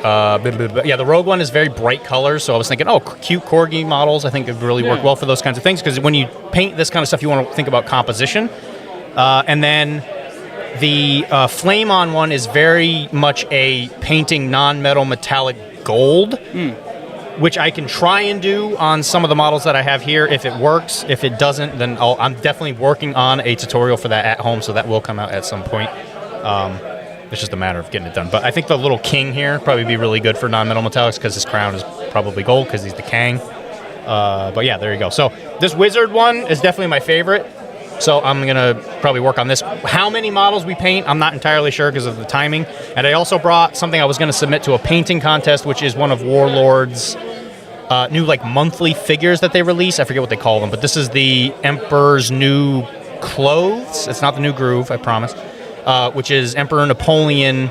It's based on some famous painting. So it's actually the painting itself happening where he is being painted by the guy that painted it, obviously. And we might do that one later, but if not, whatever. So if you guys have a preference or something like that, keep me posted. But mostly, I don't care. So we're gonna paint Wizard Doggo first. I always have these GW hand holders, mostly because they're convenient, and I bought them before people made a bunch of third-party versions of them, so I don't really favor one. Yeah, you're right, Spidey dude. That joke has occurred to me 1,000 times.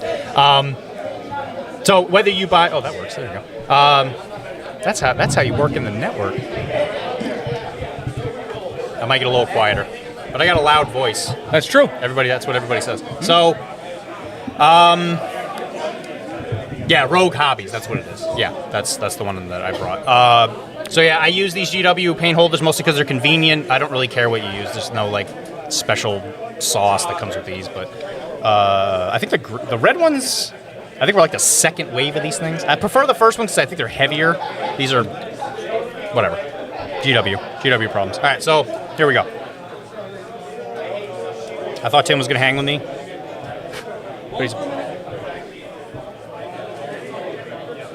Bye. Yes. So PCN Mom, I do tend to agree. I think that the Flame On one especially is very, very inspired.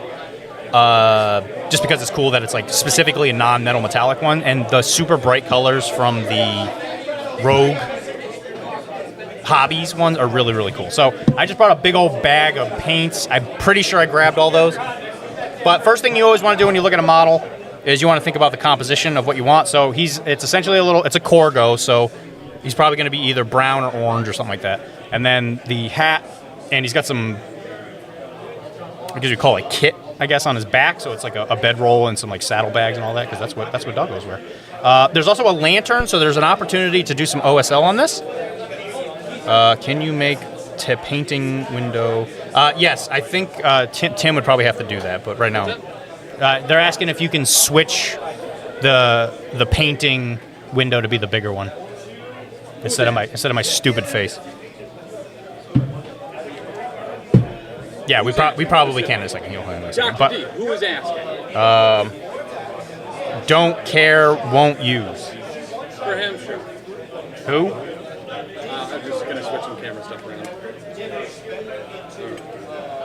He's too busy counting his money. Anyway, so yeah, so there's a lot of things you can do with this model. So the first thing you kind of want to do is plan out your composition, yada yada. What are you going to do? So my general rule of thumb, unless there's a extraneous. Also Brian Freddy, apparently. Brian Freddy is also asking, he says. All right, for Brian Freddy, sure. All right, he says he'll make it happen for you. And your wife, Tam. Miss Tam. Miss Tam told you to do it. So anyway, when you're looking at the model, the first thing I always like to do is I like to start from the inside out. So generally speaking, that is, and I'm sorry, Brian, I can't do that. I'm happily taken. What, you want to see more paint instead of more Dr. D? More paint. Less Tam and more Dr. Less Tam. I knew they wanted to see less Tim. That's why I left. All right, so obviously you can't paint the internal organs of something, so you go out to the next layer, which is the skin. It sounds like quitter talk. Yeah, well, you are stupid.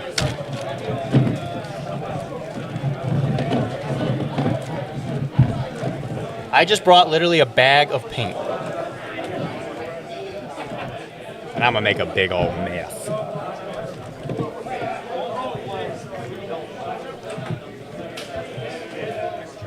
Can confirm one paint exploded. How about that? How about that? Is that what you're looking for? Did Daddy fix it? I don't know what paint that is.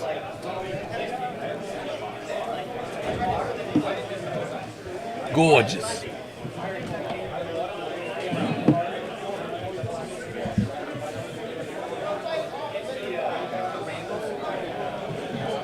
So, Dr. D.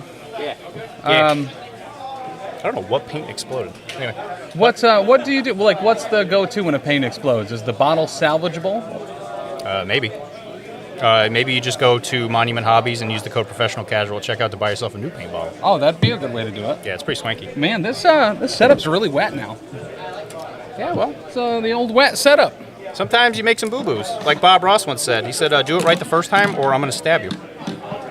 He was actually very famous for saying that. An ex-Marine, I believe. It's acrylic.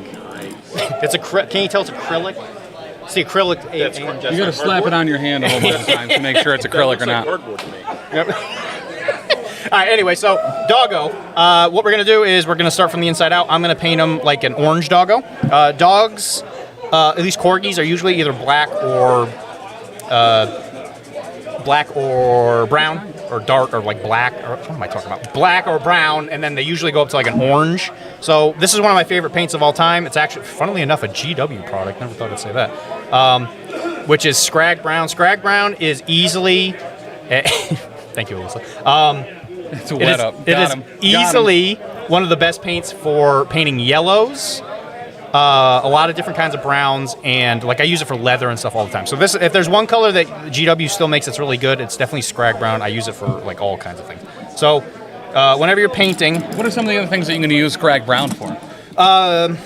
Like a lot of times, like I said, almost all my yellows has it in some form or another. A lot of the leathers that I use, because like I'm painting Soviets, like World War II historical type stuff, which is mostly like browns and greens. Anytime you go into like historical, unless it's like Napoleonic, yeah, Carrick can confirm. Right. I use a lot of it. But anyway, so I brought just a random assortment of brushes, and I also brought something I use for like stippling and dry brushing that I think might still be in my bag, which I'll grab in a second. Yeah, that's true. I'm going to be using bad brushes a lot more than people tend to think. So this brush has been like a tried and true, which is they used to be called bomb wicks. They're not called bomb wicks anymore, but I still call them that. This is a some number because I've been using it so much that it fell off, so figure it out. I mean like other I'm not your dad. Like household uses. Like if you add some texture paint to the Scrag Brown, can you brush your teeth? I use it as an alarm clock. Okay. It hasn't worked once though. Oh, gotcha. So anyway, yeah, he slaps them on there. I guess we're going to find out how usable this is. So mix in a little bit of water. This is going to be a base coat, so it still applies to everything that Bob Ross says that a thin paint has to have a thick paint to stick to, which is why a lot of people have problems with like yellows and brighter colors because they don't do the foreplay, for lack of a better term. Goodbye, Tim. Anyway, so, oh God, there's a lot of stuff. If I start working off the camera, it's probably going to happen. So when it comes to stuff like this, you're probably going to need a couple coats, especially with your thicker things, just because you want something for it to stick to. And then at this point, usually I'm listening to like terrible country music or watching some kind of YouTube video of somebody playing a game that I'm too much of a chicken to play. A lot of horror game stuff.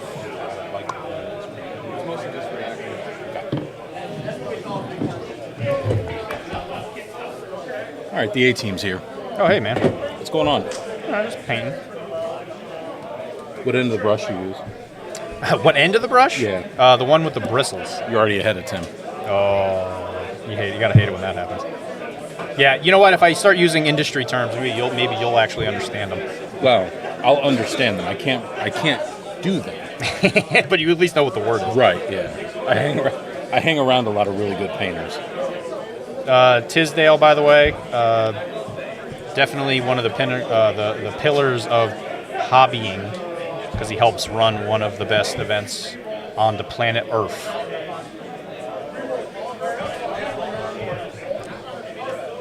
Which, what was the attendee number for the last Adepticon? Over 8,000. We do know that. Yeah. So Vegeta himself is getting close to being really jealous. Right? Over 9,000 next year, hopefully. It's coming. Prince of Saiyans? More like Prince of Dumb. My wife says she's flattered that I hang around good hobbyists. She taught me all I know. She's an incredible painter. And I'm like, hey, can you help me paint this stuff? She's like, no, you need to learn. Listen, pain is the best way to learn. It is. It really is. What do you mean, Kara? What are you asking? What am I doing? I'm painting. She's never seen you paint before? No, never. You hide it from her? I sure do. That's what I would ashamed. do. I hide everything from my loved ones. I'm doing the wizard doggo. How do you like that acrylic wet palette? Have you ever used one before? Acrylic what? Wet palette. Oh, yeah. The acrylic palette. I've never used one. This one I've never used before. Have you ever used an acrylic palette before? No. Okay. I've only ever used wet palettes or just like regular easels, I guess. Oh, gotcha. You know, we're dry, super easy. So when I lived in Florida, which is where I lived the majority of my life, it's definitely where I started painting. Since it's so humid in the air, you can kind of get away with a lot of stuff like that. But if you live in somewhere like Arizona or like a hotter climate, you're painting and stuff. So in those areas, I would say it's almost a requirement that you have something like a wet palette. Are you laying down your flesh tones right now? Hobo palettes. Right now is the base coat for the fur. Fur. We're probably going to do an orange. I'm not sure. I don't actually think I brought an orange. Oh, I do. I have an orange red. No. I'm probably gonna You're an artist. If you didn't bring an orange, I could make one. Yeah, make one. That's one of the advantages. Tim can only make one by going to buy one. You know, the different. Wet palettes are for cowards, apparently. That's fair. So both of our significant others are in the chat heckling us. That's good. Right? That's good. That's how you know you have a good, solid support. And is this for a game system or is this just a standalone model? This is just a model that I picked up at Adepticon. We were doing our last walk on the Sunday just before the vendor hall closed, and a buddy of mine, his name's Ernie, he found some chibi Predator models. So it was Ernie, nice, yeah. Arnie, Dylan, ironically enough, and I want to say it's the guy with the big gunner, the sexual Tyrannosaurus guy, who like spits out of the side of his mouth. I forgot his name, but it's that character. And he's a big 80s movie action fan, so as soon as he saw him, he's like, I need these. And so since I stopped, I saw these models, and I was like, I bet Kara would love to paint these. I should get these and do like a painting tutorial, because I had just picked up Rogues. Does she like painting chibi models? She's kind of, honestly, she's here to like listen to me. She just kind of paints whatever. So like if we're playing a game, like we've been playing Cyberpunk lately, so I feel like her painting choices are inspired by things that she just kind of likes. So there was a Cerebus Corgi model that came with this. Yeah. So a 3-headed one, and she saw that, she's like, I want to paint this, and I was like, yeah, sure, whatever. How does she feel about Marvel United? And painting a full Kickstarter. I don't think she's down for that. I'm not so sure. Maybe you could ask her. She's here. Oh, nice high. Doggos with the fur. No, that is the GW holder that has been spray painted. Yes. Yeah, ours are black. Because I will airbrush primer. Because I can't use an airbrush in the house. My wife won't let me. Well, that's listen, we all have certain things in life we have to overcome. She didn't let me use brushes for the longest time. I had to use my fingers. So, funny joke, when I first started painting, Kara doesn't like paint cheese. Oh, okay. You know how you start to like things. You just do them over and over again. That's true. That's fair. So when I first started painting, we started with 40K, like most people do. So my buddy brought me to Sci-Fi City, which is finally closed. It finally closed down in Orlando, Florida. and I bought a box of Cadians. It was the very first box that I guess I didn't buy it. Right? You know how money works when you're a kid. You stole it? I guess I stole it. Yeah, you're from Florida. You just took it. I just took it like a man. You robbed him with a serrated kitchen knife and just ran out with it. I was only in middle school. It's crazy how you learn so fast. So anyway, I started painting with a toothpick because I couldn't afford because I didn't have brushes or anything, because I was like, I don't know what I'm doing. So I bought the box and I was like, oh wait, you have to build and paint these. Oh yeah, because you see it on the box and you're like, oh yeah, it must be a finished product. I'll just assemble it. Yeah, right. No. So like I was big into Legos and stuff, right? So like, oh maybe you build it, whatever. Just didn't even think you would need glue. So we start working on it, and I'm like, oh crud, I need paint and brushes. I can't afford any of that. So I got some toothpicks, and we shared the same bottle of Regal Blue, which was the color I painted my Cadians at the very beginning, which was like a dark blue. Do you still have those models? No. So the guy I gave it to still does, who was my best friend at the time. His name's Rob. He still has them. And I don't think he's painted over them. So every once in a while I see him, and I'm like, man, I've come a long way. Do you ever want to have like one of the original models you painted? No. So one of the first models that I painted completely by myself was the Hulk from MCP, from start to finish. Yep. He doesn't look great. His skin's a little patchy and stuff, but I leave it there because I'm like, it shows where I came from and where I'm at now. And it shows me that progression. For sure. So I like it a lot. First Rogue Hobbies model, Orange Red. I've already used this one. You can always tell if you've used a... What's Heroic Hobbies? Is it like Monument but different? I'm sorry. Yeah, I'm gonna say things wrong all the time. That's all right. I'm a distracted individual. So whenever you do mixing, I always like to keep them separate so that you can kind of gradually increase the saturation and yada yada. Again, because since this is a glass palette, you're probably gonna have a little bit more trouble keeping things hydrated. You mispronounce cardboard. As I often do. I'm making so many mistakes. So gradually just mixing in a little bit of that into the base color. Now, when you get to the extreme highlights especially, what you'll notice is you'll just kind of want to tint colors just so that you tie it into. It's really, really important, especially for something like white, which we might get to while we're here. Well, everybody's going to improve on that.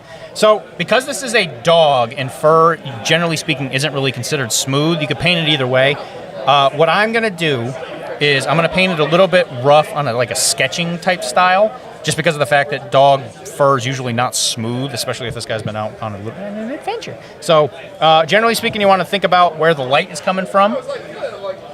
So let's just, I always say top and to the right of the model. So like if it's facing this way, my brush over here, this would be the light source. Do you ever do the two-tone priming where you spray it with a gray or white for... Yeah, I will for certain models. It's not my favorite way to do it. I feel like it's a waste of time most of the time. Because there's certain points But if you're a novice, it'll give you an idea of where the light should hit, right? Yeah. Honestly, a lot of times, if you're like, if you're a straight-up novice, I would say don't even worry about it. But as soon as you're just like, I want to get to that intermediate level, that is almost like the first thing you would want to do. Yeah. It's just to start learning light values. But there's definitely a certain point where you're just like, yeah, whatever, just paint it. Just put paint on there. So what I'm doing now is, because this is the mid-tone, you just you slap it almost everywhere.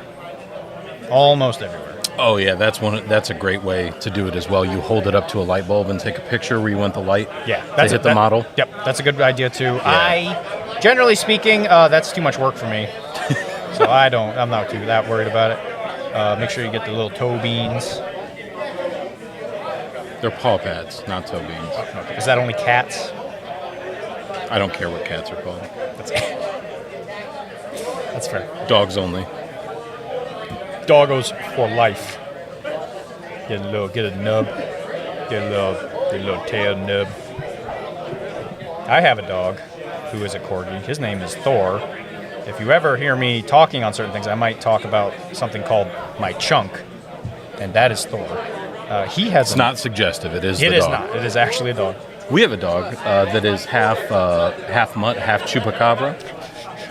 Is it? Her name is Minnie. Is it like short for mini devil or something like that? No, we had a bigger dog at the time who has since passed, and she was a smaller version. Guys, get yourself something nice, courtesy of the Dice Daddies. Oh, thank you. Oh, thank you very much. Dice Daddies, ladies and gentlemen. Dice Daddies. Yeah. That's pretty swanky. Yeah. Toe beans. Your wife disagrees with you. Yeah, she does. She disagrees with me a lot. She's usually right. That's their that's the job of right? a female significant other. Right.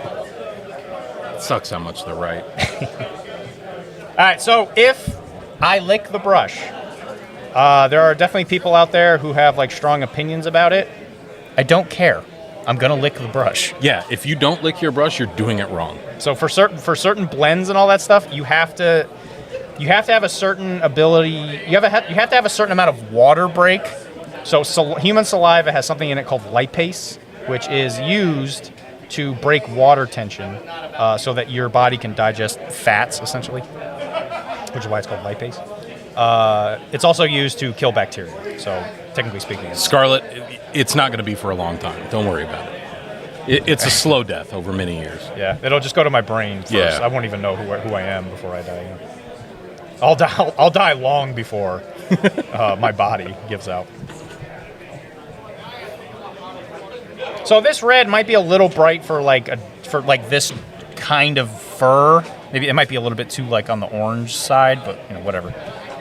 That's what looks good. That's what dogs. That's what makes dogs beautiful. Is that they're all different. And they're not cats. That's what makes them beautiful. That's also true. Tim's a cat person, so it's one of the many things wrong with him. He doesn't have dogs, does he? Yeah, no, and he won't get one. Lindsay asked him for one, and he refuses. What the flip-flop? All right, well, we're starting a new movement. She was like, can we get a dog? And he bought 2 more cats. It was insane. I don't understand. He probably didn't buy them. He stole them, but... yeah, I mean, coming from upstate. Because Tim doesn't buy anything. That's true. Well, if he did that, I mean... We went over for dinner, and he just was like, oh, my wallet's over there, and he just walked out of the restaurant and made me pay for everything. What a guy. As soon as... And he can hear when the card runs, when he hears the beep, he comes right back. He's like, hey, I'll pay for mine now. Oh, you already got it? That was so nice of you. Thank you. Yeah, he's like, great job. I know I've been gone for the past 55 minutes, but, Yeah. He's like, I got tired of standing in that hallway. You gotta want it. You gotta want it. Okay, so we've worked in some red. He's looking kind of neon. That's fine. Now, are you going to wash this, or are you just going to build color? All right, I'm going to tell you right now, if you want to become a better painter, first learn about light values. You're going to have to give up washes. I'm sorry. If you don't agree with me... You do sound like my wife. I hate this. Washes are like I don't want to call them a crutch, but my wife does. Okay, so Tisdale's wife thinks that they're... Okay, see, I feel the same way about contrast, but it's like a whole other thing. She threw all my contrast paints out. She was like, you just bought those? I was like, yeah, and she just threw them in the trash. Right in the garbage. Yep. So it's okay to have them, but if you're just like, oh, my entire paint scheme relies on them, or cowards and babies. Baby game. All right, so anyway, this is about the mid-tone. So what I usually do is I'll usually have like 4 layers. I like high contrast. So this right now is probably roughly 50-50. Honestly, I don't even really think about it anymore. Most of the time, I just start slamming paint. Like, there's definitely a point where you're just like, I don't really care anymore. Well, your skill level builds to the level you can do anything with it. Once you get the base paint down, you can take it wherever you need to. Right. So if you listen to Tim, if you're just having like a couple paints, with these 2 paints, by the way, you should cover about half of the palette. Mm-hmm. It should just be smeared all over this Just thing. dump half the bottle of paint out when you get there. Yeah. Exactly. So they should only last you 2 sessions. For sure. Every bottle. So when you do that, go to Monument Hobbies and use the code PCN or Professional Casual at all checkout. Professional Casual at checkout to get yourself a swanky discount. Maybe they should change it to Professional Paint Waster. Yeah, for sure. So, and that's the thing. You said Millie's your wife's name? No, Millie was your... What's your wife's name? Did you say it? No, it's Trish. Okay, Trish. I didn't think you said it. So Trish... Maleficent in chat. Right. Trish is right. Like I was saying, I don't think contrasts and washes are bad, but I do think they will prevent you from reaching the next level. They really will. Once I put them away, like I started to learn how to develop color, Yeah. and how different paint plays on a model. Correct. Which I didn't when I did a lot of contrast painting. And so right now, this is probably maybe 75% just regular red-orange. The key here is you always want to have just like a splash of the previous color just to kind of tie it in. Honestly, does it make a huge difference? I'm not entirely sure, but in my eyes, for some reason, it makes it just click a lot better. So again, it's kind of up to you. I think to me, it's necessary, but if you feel like it's an unnecessary thing to just mix in a little bit, whatever, it's up to you. But I have found that it makes it all kind of work together a little bit better. And right now, again, just kind of sticking roughly to where I think that light is coming from. Which again, at this point, you don't really, honestly, if you overthink this part of painting, you're never going to want to paint again. So just put paint on the model. It doesn't matter. Haven't you done articles on like getting over that initial hump of putting paint on a model and learning, how to sit down and actually do that? So indirectly, I've talked about it in the probably painting black. I think that was the first one that people really started really adhering to. Where it is a fact that it's just, if you ever are sitting at your desk and you're just like, yeah, I want to paint, but I have to wait until motivation hits me. I'm sorry to tell you that motivation will never come to you unless you put effort in. Effort creates motivation, but motivation will never create effort. So you actually have to just rip the paints out and you got to get started.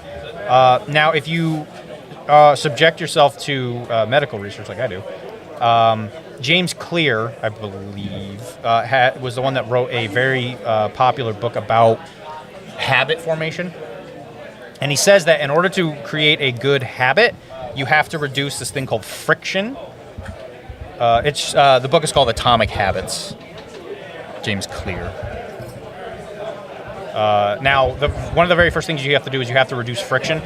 If your paint stuff is under a desk or whatever and you're trying to hide it from your loved ones or whatever, it's going to be monumentally more difficult to actually start painting. And if you just expect it to get better one day, I'm sorry to tell you that it won't. And so you're either going to fix it or you need to stop making excuses and just kind of accept the reality of the situation. Because I'm tired of hearing about it. It is a good book. Okay, so he's looking he's probably a little more on the red scale than I probably would bring it. Now, when you get to end ranges, depending on what kind of model you're painting, this is where you start coming into the thing of what they call saturation. So if you're going to paint realistic looking models, you're going to want to go unsaturated. And if you're going to paint more cartoony or chibi type stuff, you're going to want to go with saturated. Now, unsaturated and saturated are essentially the concept of how much white do you put into it. Now, the sun shoots light beams at us, right, and then we see it, right? That's what the day is. So that light is it's crazy. That light is actually technically it is slightly yellow. Tim would like you to shut up about the sun. He doesn't like the sun. He really doesn't like the sun. Yeah, look at that head. There's no way that thing can tolerate sunlight. He's gonna get a melanoma on top of that thing. Let's hope not. Yeah, I hope not either. But anyway, so because it sounds like you're rooting for it. I would never do that. Anyway, so I looked through some of the paints. And if we're going to paint this more chibi version, I'm not going to use white. If you want to heighten the brightness of a color, but you don't have a color that could be better. So if I were to go like pure orange, which I don't actually have, at least I don't think I do. So what I'm going to do is I'm going to use a bright yellow ochre, which is, I believe, Flame On. This is one of the ones that you would use for like a non-metal metallic type thing. If you don't want to use that, you could always use like a bleach bone or... is bleach bone still a color? Yeah, it is. No, Screaming Skull is what it's called. It's called Screaming Skull now. Or any kind of like bright bony color. So like heavy warm white, I really like. This was one of the new ones that came out not too long ago. This is the Ben Comets paint thing. This one I've used quite a bit. It's actually really cool. But I might get to that later. So I'm gonna use bright yellow ochre just because it's a dog, and ochre-y. Well, it might tone down the orange a little bit. How Monument works with these paints, with these artists to develop these new paints is a super cool thing they do too. It's very interesting to see what these people come up with. One trick I've learned with these bottles is squeeze out a little, not a lot, close it, because when you do it, these sriracha type bottles are going to push it out. Yep. Whatever you do, don't rip this thing off and then squirt 3 things in this like someone else in the network has done. And Tim will remain nameless. I think we just named Tim as the one who did it. Well, I don't know. How do you know it was Tim I was talking about? I watched the stream. It was horrendous. You could have painted a bathroom with how much paint he put on that palette. So anyway, as you can see now, you see it's kind of turning into like a brighter orange, and we're using like this ochre's kind of like a dirty yellow. So you mix it in there, just kind of figure out wherever you want it. Since we're only painting one model at a time, you don't have to really worry too much about it drying too fast or whatever. Now, since we're doing highlights, you want a little bit more control. Now, again, I'm using some just like crappy brush that I have used way too much. You do not need fine brushes to do like fine detail. Now, if you're doing something like a dog fur, again, that you kind of maybe want it to look a little rough, it works out. If you want something where, you want the detail to be so sharp you could stab somebody with it, well, then get a brush that's a little sharper. What brush are you using? What brand? So these are Bomb Wicks. So these are Monument Hobby brushes before they kind of did that rebrand. Oh, yeah. So I still use Bomb Wicks. I still refer to them as Bomb Wicks, and then every single time I do, people are like, "What? What is that?" Because I did it in one of the times that Tim was painting. I was like, "Oh yeah, get a Bomb Wick," and he was like, "The what?" I just licked the brush. So what this is going to do is it's going to... I lost something. I don't know if you guys can still hear me. I can't hear me.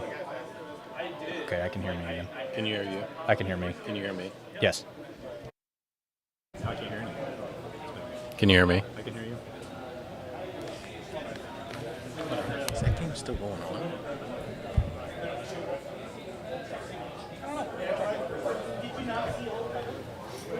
So, yeah, anyway, so what happens when you break the water tension? Schedule start at 2:30. Are you tired of Dr. D already, Alyssa? Because that's rude.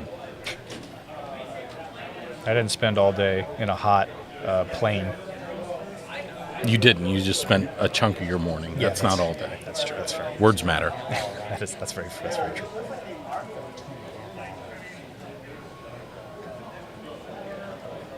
So when you do that, when you break the water tension, you can also do it with soap.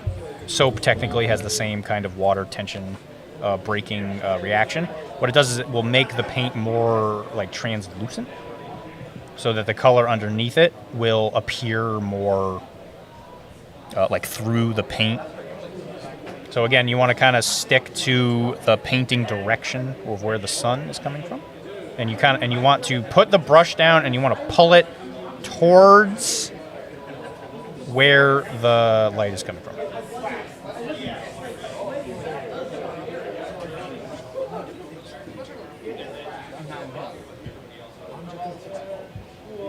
So in this situation, this might actually be a model I use a wash on because I might want to tone down the red just a tiny bit, like maybe with a brown wash.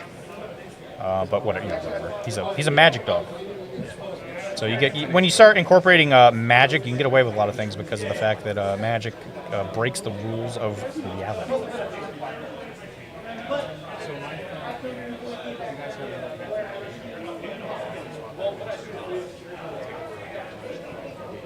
So yeah, if you guys have any questions about anything, give me a heads up. No. Probably no Tim painting. He's being a little turtle. He's doing shy. He doesn't want to come out of the shell. Little painting shell.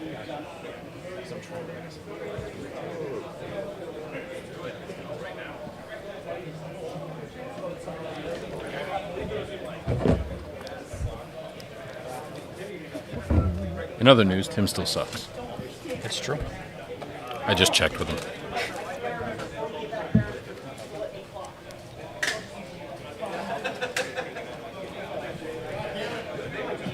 So it's a Saturday. So if I wasn't doing anything, like event-wise, we're guests here, so we cannot have Tim paint. we can't get it on the carpet or the walls or anything like that. Like, there's Adepticon terrain here too. We can't let Tim around a paintbrush with Adepticon terrain. If you actually the people, if they come too close to the here, they got to put on like one of those ponchos. Yes, a spray poncho. It's like a what was that? What was that guy who used to smash the watermelon? Gallagher. Yeah, Gallagher. Yeah, it's like a Gallagher show when Tim paints. He just cuts the bottle in half and just throws it everywhere. It's a blue man. Maybe a splash zone tape around there. Exactly. Yeah, exactly. Right by all the camera equipment and everything. Did Alyssa say she hates me yet? Yeah, Alyssa hates you. I knew it. I knew it. The thing is like every day for like almost a month, I was talking to one of my Magic 8 Ball, and I'd be like, "Does Alyssa hate me?" And I would shake it, and it said, "How the hell am I supposed to know?" And that's what all the sides of the Magic 8 Ball. Yeah, every single one. Yeah, it was weird. It must be one of those Boston Magic 8 Balls. What do I look like? A friggin' map? It either says "Where's Duncan" or "Alyssa still hates you." Oh my god. It's just trash.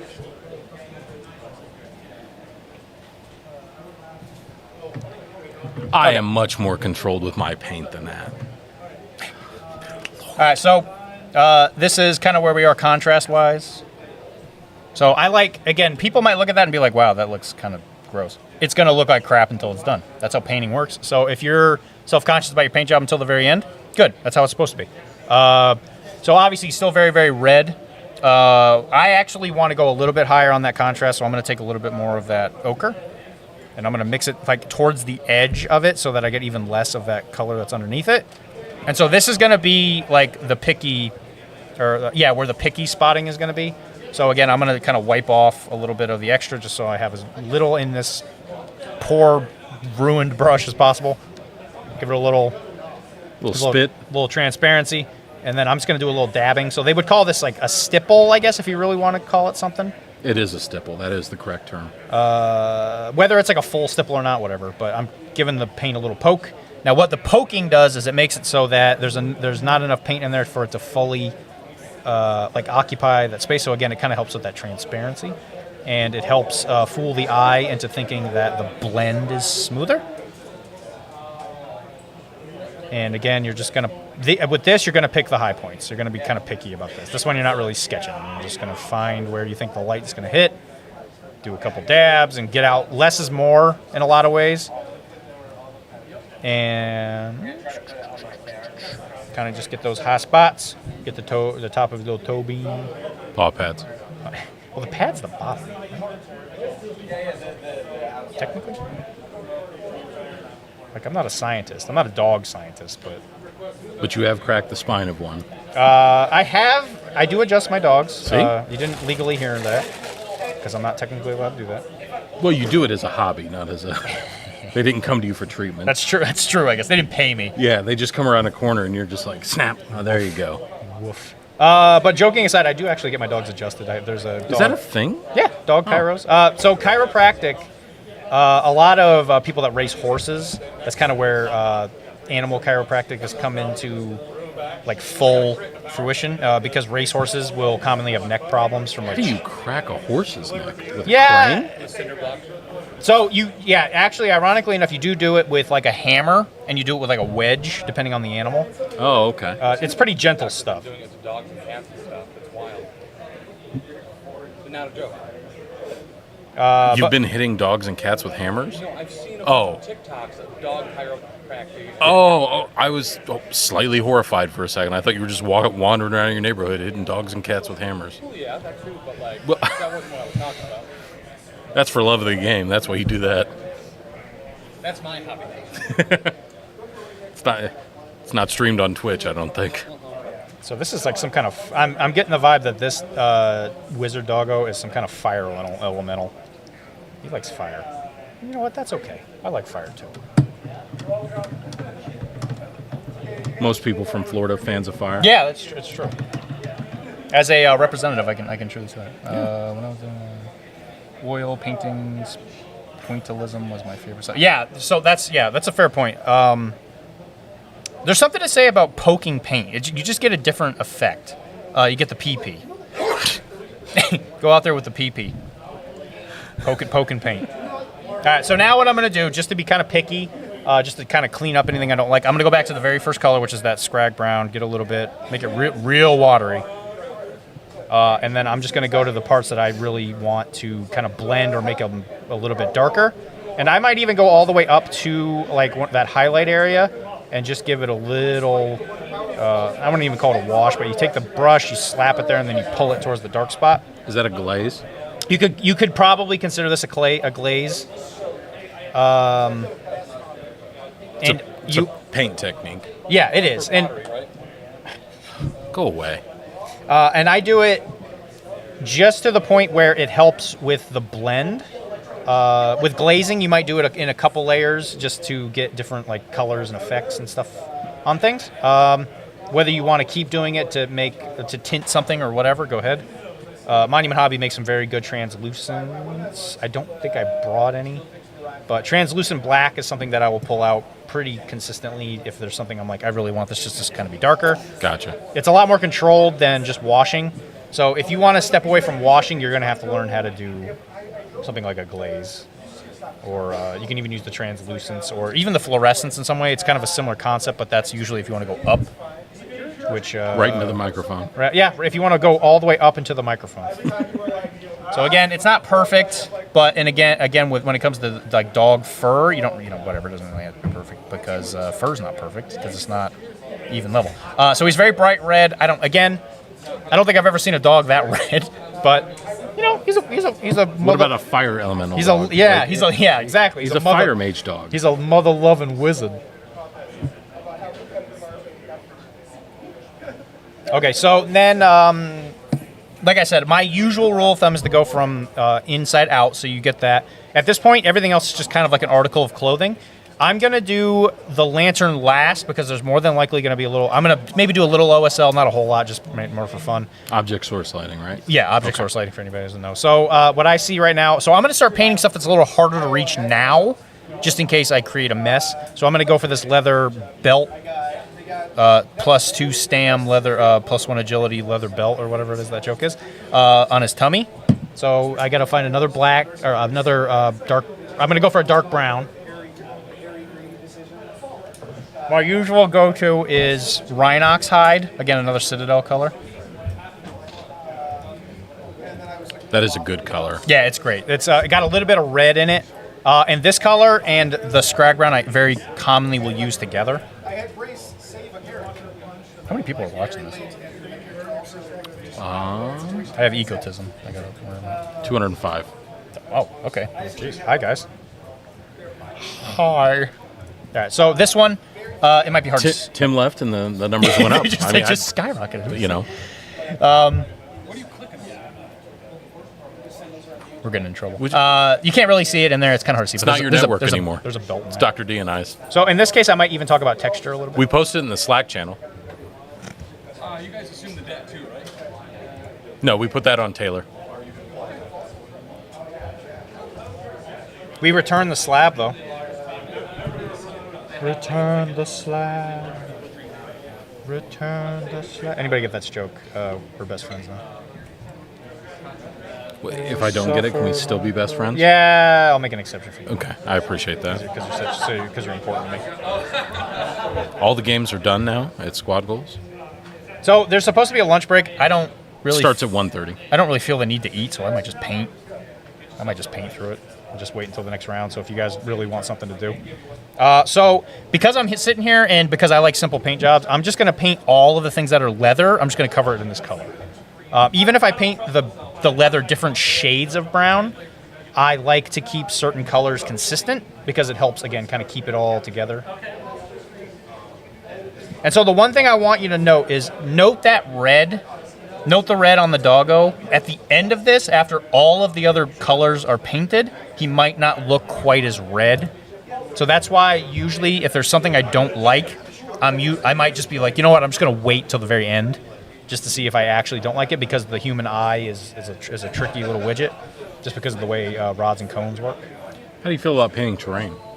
I despise it, generally speaking. I'll do it, but I don't like to. See, I have a simple chiropractic brain in that I like my jobs to be going there, boom, get it all done, and then just be done with it. But when it comes to terrain, you can get so lost in the weeds, and because It's called The Never Ending Story. yeah, you could sit there and you could spend your entire life painting a single building with all the little details you could do. Not my favorite thing to do. But, well, actually, let me rephrase that. I love doing the tiny details on that kind of stuff, and the problem is I spend so much time on it that I never get anything else done. So, yeah. We got a little mana potion. Fun. I love this model so good. I do love a good spellcaster.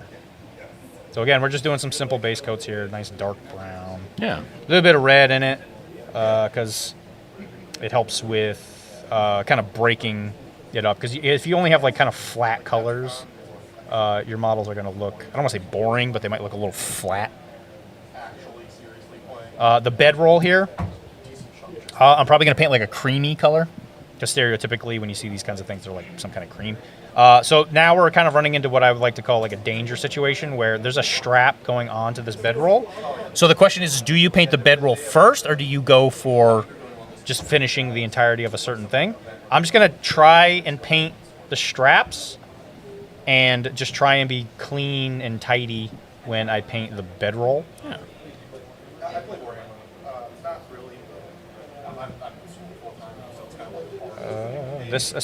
Tizzy, have you ever gone on an adventure as a doggo wizard? Never. Not yet. That's a shame. Maybe some point. Being that I'm not a dog. Also, I'm stupid. His ears are poking out through the hat, so I gotta go in there and paint those real quick. What? Shut up, Tim.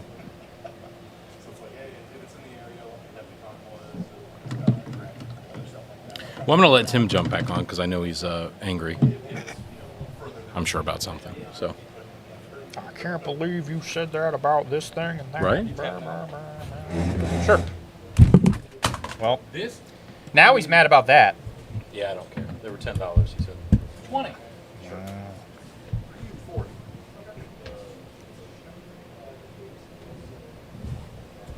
Yeah, just leave the adept to debit and I'll take care of it. All right, what'd I miss? Are you Dale Adeptadimadet? Adeptadimidome?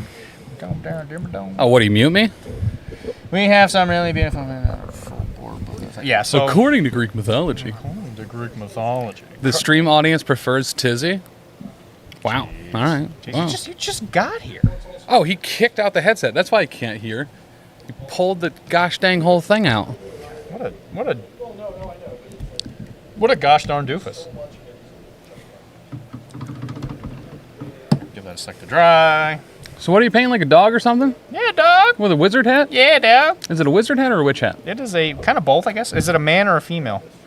Anyone can be a witch or a warlock. I mean, I can't tell. This model is a little ambiguous, so it might be both. Okay. Question mark? Yeah. That's okay. Anyway, so now the leather. Leather comes in all different kinds of shapes and forms. It could be a dark brown or a light brown. Because I like my colors to be somewhat tied together, I'm actually going to go straight back into that I think it's scrag brown. I use it all the time and I always forget what it's called. Yeah, scrag. Scrag brown. Don't let anybody... Okay. Shut up, Dan. I'm going to bully you. We just bully Dan instead. Again, so scrag brown, I'm going to want to try and tie it in with the Rhinox. So I kind of, again, you just kind of give it, just take a little bit, just mix it in there. You want some music? Just a tip, sure.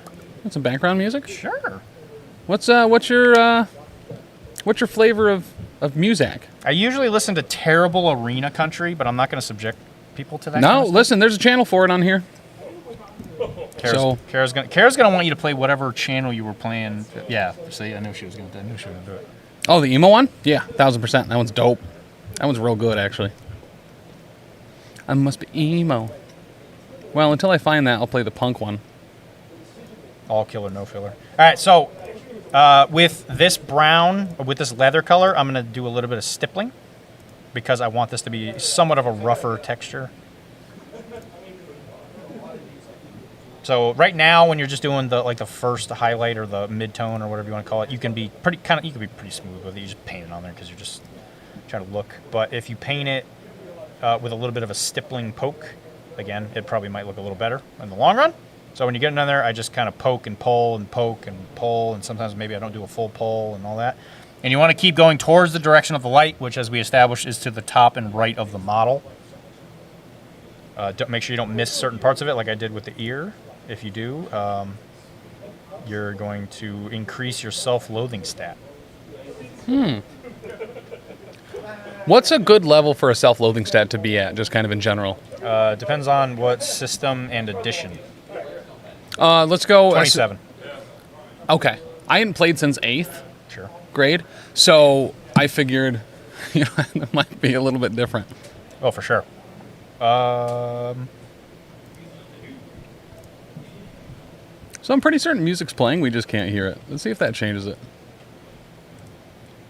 The answer to that riddle is no. How about no? How about no, Scott? All right, never mind. Guys, do you guys hear music out there in internet land? Oh, precious knee, California. Thank you for the follow. It's a nice white. It's a nice white noise. Okay, yeah, we'll stop that then. Boom.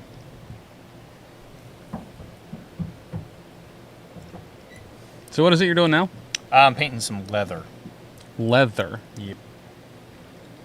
Which I feel like I had heard that that can kind of like come in all shapes and sizes and colors. Sure can. Can it come in heart shapes and stars? If you want. Stars and garters. Okay. Clovers or blue moons? No. Pots of golden rainbows? No. How about those loof balloons? I mean, if you want to.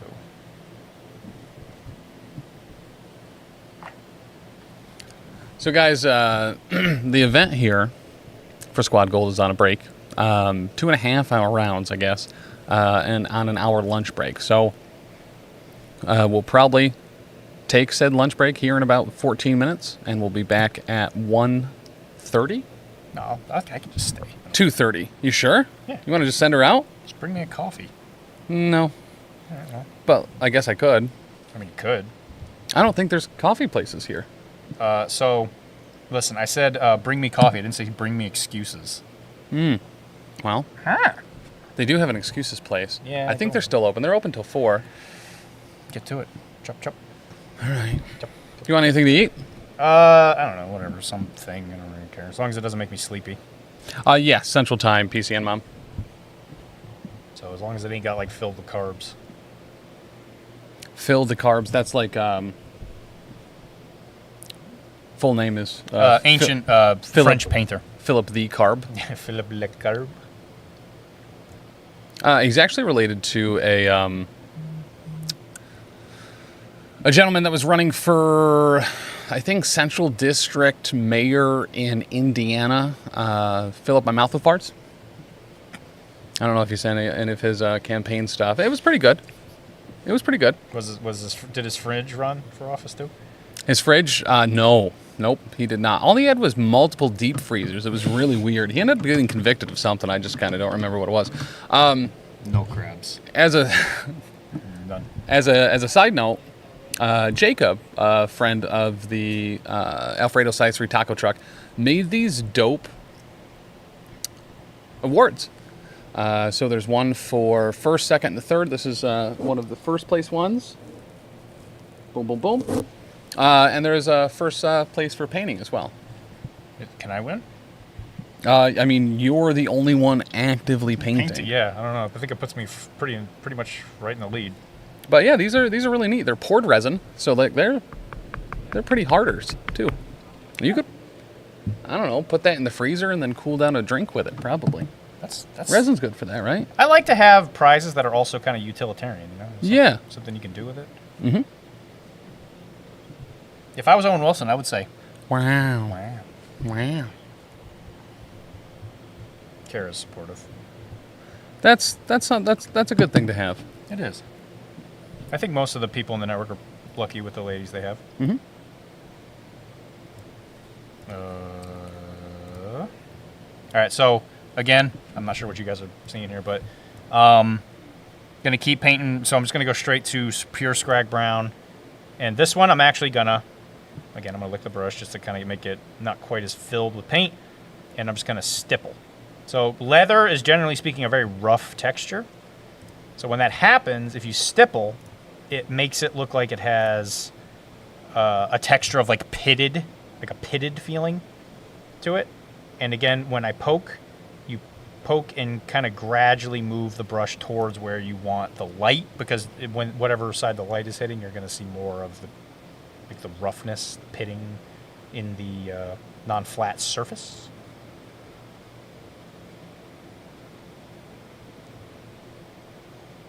And if you like this painting, sign up as a digital nomad on the Patreon. And then you can convince me to do a lot of different things. Some of which I'll be happy to do. What do users at the Digital Nomad tier get? Everything in the network. Everything? As far as I know. You get, oh God, here we go. Japapa. Yeah. Jamama. That one's not technically released yet, but yeah, you'll get access to Japapa as well, the Japapa spinoff. I broke the NDA. You get Settling the Southlands. Mm-hmm. You get that's at the $10 tier. That's a premium show. Oh, I thought. Oh, okay. I'm sorry. I thought Digital Nomad got you everything.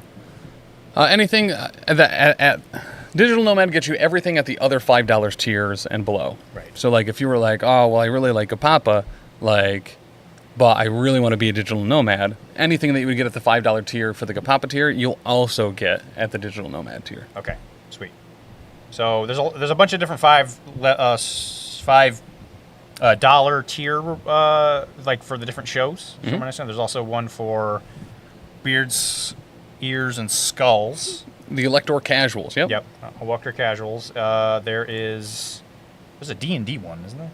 There was. That one actually turned into the Elector Casuals. Okay, there was a Pathfinder one. It got rebranded. Got it. Mildly curious. Listen, we're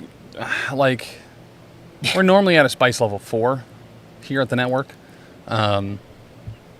which would be like more of a, not like a Chipotle ranch, but more of like an actual like smoked pepper hot sauce that has a nice smoky flavor, maybe a hint of sweetness, some pineapple or something in there to add some acidity as well as some sweetness, but it's still going to be overly warmer than like a mild. What about like a Doritos Cool Ranch? 4 out of 7. 4 out of 7. No, we would not be a 4 out of 10. 7 max. If we were a 4 out of 10, then we'd be, I mean, that's just kind of like when you salt your milk before you pour it on your bread. You ever have milk bread? No. Gotcha. I don't eat things I can't pronounce. You can't pronounce milk bread? No. What about milk bread? No. Milk bread? From Jocko Fuel. Use code Professional Casual when you buy your protein from Jocko Fuel. From Jocko Fuel. Milk steak or little green ghouls. My dad eats milk and crackers. Well, I mean, I'm sure eating those two things like on their own isn't a big deal, but yeah. But like he dips the crackers in the milk? Is it like a compound substance? My grandfather used to just shove his full slice of cake in a glass of milk. Kind of wait for it to combine, thicken up. So, okay, you know what? This is something that I know some of the people that are in, the PCN kind of community have been wondering. Was it like a genetic thing when your dad lost his legs? Like, did your grandfather not have legs and he was born with the inability of having legs? No, oddly enough, so it usually skips a couple generations. My grandfather actually only had a quarter leg on his father's side. His father had a half leg. Sure. So it kind of eventually just turned into a no leg thing. Because once you get to a quarter of a quarter, it's kind of like a Half-Life system. Sure. It was just bone. There was no flesh or skin on it. So would you say that if that happened enough, Half-Life 3 might be confirmed? Oh, it is. Yeah, it is confirmed. Half-Life 3. Congratulations. Yep. Good job, Gabe. Gaben. The man, the myth, the Gabe. Hey, that guy's probably made more money than I'll see in my life. So he's made at least $20. Mm-hmm. Here's the thing. I don't know. Please tell me. You don't actually have to work very hard to find $39 exactly. Sometimes you just walk out into a parking lot and it's just blowing around. Like one of those cash grab phone booths that you have at kids' parties. Yeah, dude, that's rocking. Mm-hmm. And then I'm going to call it, I'm a Rocky Body. And then in parentheses it'd be called to break it down. Actually, yeah, like a lychee cake, that would be milk and cake all in one. He wouldn't even need a glass. That's true. He wouldn't have to wait for it either, outside of, preparing it and cooking it and waiting for it to cool and putting it in the oven and marking it with tea. Also, new sponsor, Carl from Aqua Teen Hunger Force. Mm-hmm. Sponsored this from the styrofoam factory that he works part-time at. Oh, the styrofoam burning factory. Yeah, right. 39 in a parking lot? Are you getting mugged at a strip club? Listen. Somebody did, and they found it. Yeah, outside of an abandoned Sears. Okay. We were at the game store playing a Star Wars Unlimited event. It finished up. The gate was closed, so we had to exit through the back door. And then, we just found a bunch of money on the ground. I since remedied the ears. Those are done. So the leather itself, again, kind of hard to see because of just like the way where it is. So I started adding some like texture to it. There is an autofocus button at the top, that center one. Boop. Yeah, okay, so you can kind of see it there. Where it is, you can kind of start to see the gradient in the color. Like in the dark part, you can definitely see how it's a little bit darker. And so, again, if you want to paint in the style that I do, you're going to want to leave some dark spots because I find that the contrast really helps make it look more interesting. Again, but it's mostly like a preference thing. Like if you like your stuff to be more realistic, you may not leave quite as much contrast in it. So most of the time when I paint my leathers, I usually will go with some kind of bone color. So Screaming Skull is usually my go-to. You just pop that sucker open, you grab just a itty bitty little bit amount of paint. You get this. You want to mix it with just a little bit of the previous color. So I'm going to just kind of mix it in there, get a little scrag brown here.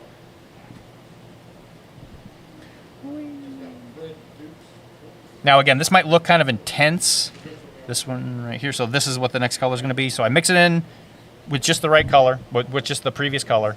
I want to wipe off a lot of that. And what you're going to do, now this is going to be the stippling part that requires the most kind of control. So you're going to find the spot, and then you just toward the edges, you're just going to give it a little bop. And honestly, it being watery in some ways actually kind of makes it a little bit better because what it'll do is it might pool and look a little bit more natural.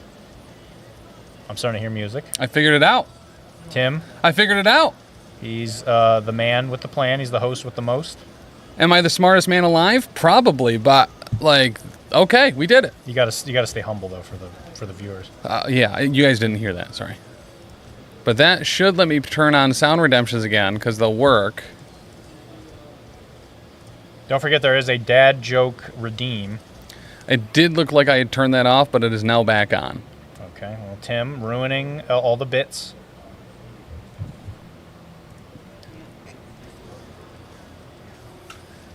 And now when you paint stuff, what you're going to notice is that when you first put a color on a model, it's going to be way brighter than what it's going to look like when it's fully dried. So if you paint it and you're like, ooh, that's way too bright, I would actually say just give it a second. Let it fully dry and then maybe come back and think about it. But in my mind, if it's bright, I don't think that's necessarily a bad thing. If it's bright, it's right. Right. That's what Bob Barker always used to say. That's true. Hey, so I have a question actually about something you said earlier about painting. Yeah. So you were talking about leaving some of the darker spots into contrast. Mm-hmm. But I was also under the impression that we weren't supposed to be using contrast. So contrast in a, what's the right word? Contrast as in the non-proper noun. The non-proper noun. Yeah, because contrast as a proper noun, capitalized, is the paint that GW made. Contrast as in Gotcha. the concept of contrast. Like in color theory. Correct. There you go. Okay. I went to art school. Sure. I met a gentleman there that was very into color theory. Mm-hmm. His father named him after his favorite part of color theory. Roy G. Biv? No, Hugh. That's a good one. Hugh. He was there, actually, it kind of had a full sponsorship, so we just called him Hugh Grant. Hugh Grant. How did he have a bum knee? Yeah. He actually used to work at this At a house? adventure park. Oh. And then he was following one of the arrows. Sure. That goes around like the amusement parks that like tells you, this is the way to the monorail or whatever. Sure. and he slipped. He slipped right onto the arrow with his knee. So, you know, he used to be kind of an adventurer until he took that arrow to the knee. Until he took it. Make sure you fling your brush across the room a couple times every time you paint. That part I'm actually pretty good at. Yeah, I could imagine. Yeah, the back wall at the studio looks kind of like a Jackson Pollock painting. Wow. Because it just kind of throw brushes. And my paint water had it too. All right, at this point, just kind of being picky about where I want a little bit of contrast to be. Now, there's a couple different ways you can go after this now. So the way I would usually do it is, I'm pretty happy with that. Honestly, you could probably just leave it like that. But if you want to go the next level, this is actually one of those situations where a wash might be appropriate. I will use just a really watered down brown. So I'm going to use just this, whatever this, paint's dry. I'm going to get the dark color. Tiny bit. Real tiny bit. Just put it right there. Make it real watery. We're going to kind of make like a little self-created wash. Hey, thank you, Worthy, for the follow. How do you even see where the follows are? Oh, right here. The mini feed. Oh, there it is. Thank you. So what I'm going to do is, it's very, very watered down. I'm just going to coat pretty much the whole thing. And what this is going to do is it's going to kind of tie it all together, and it's going to make the next thing that I do even more, like, it's going to make it pop even more. Usually, I didn't bring it with me, but I have a thing that P3 actually made. It's called a leather wash, but they also might call it like a brown ink. I think it's the exact same thing. I don't know if there was actually anything different between the two.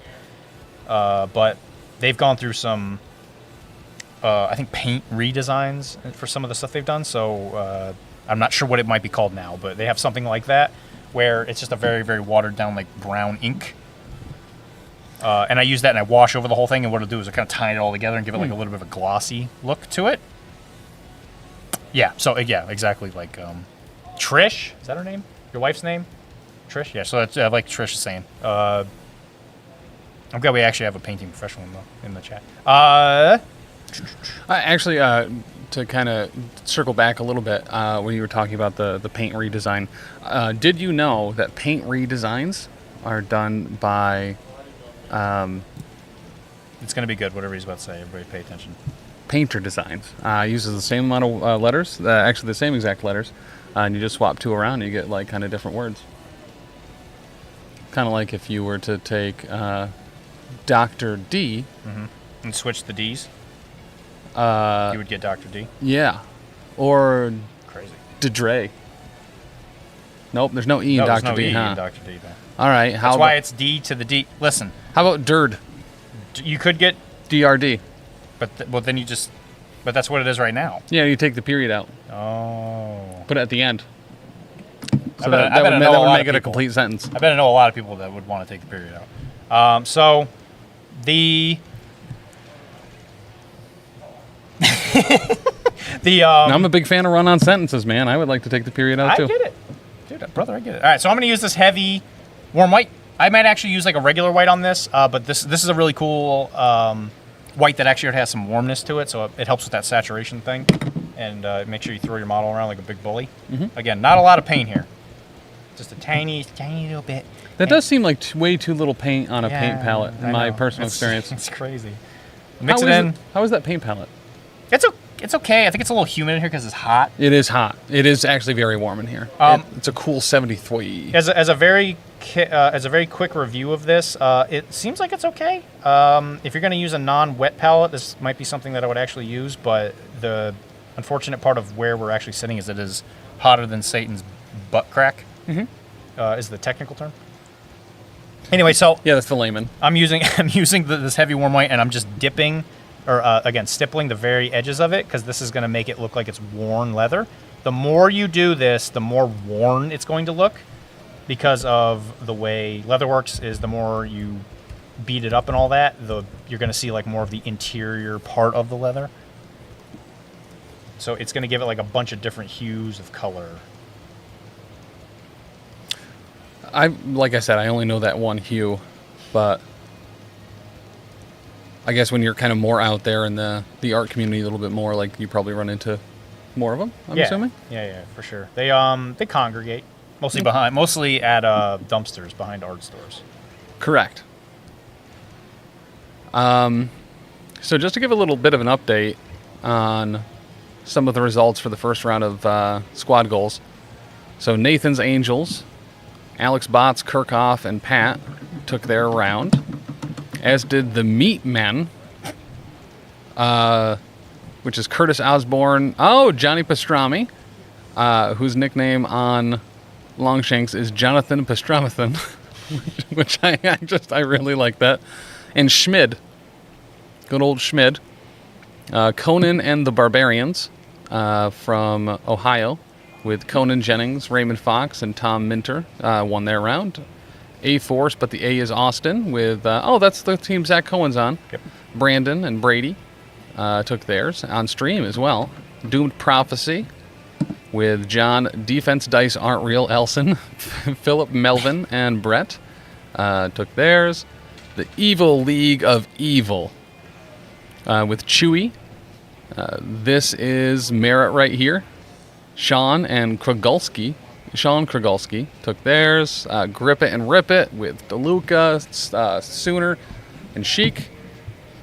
Excelsior with Melanator, Graham, and Mythrander. Oh, Ron, they won as well. Man, there's a lot of teams here.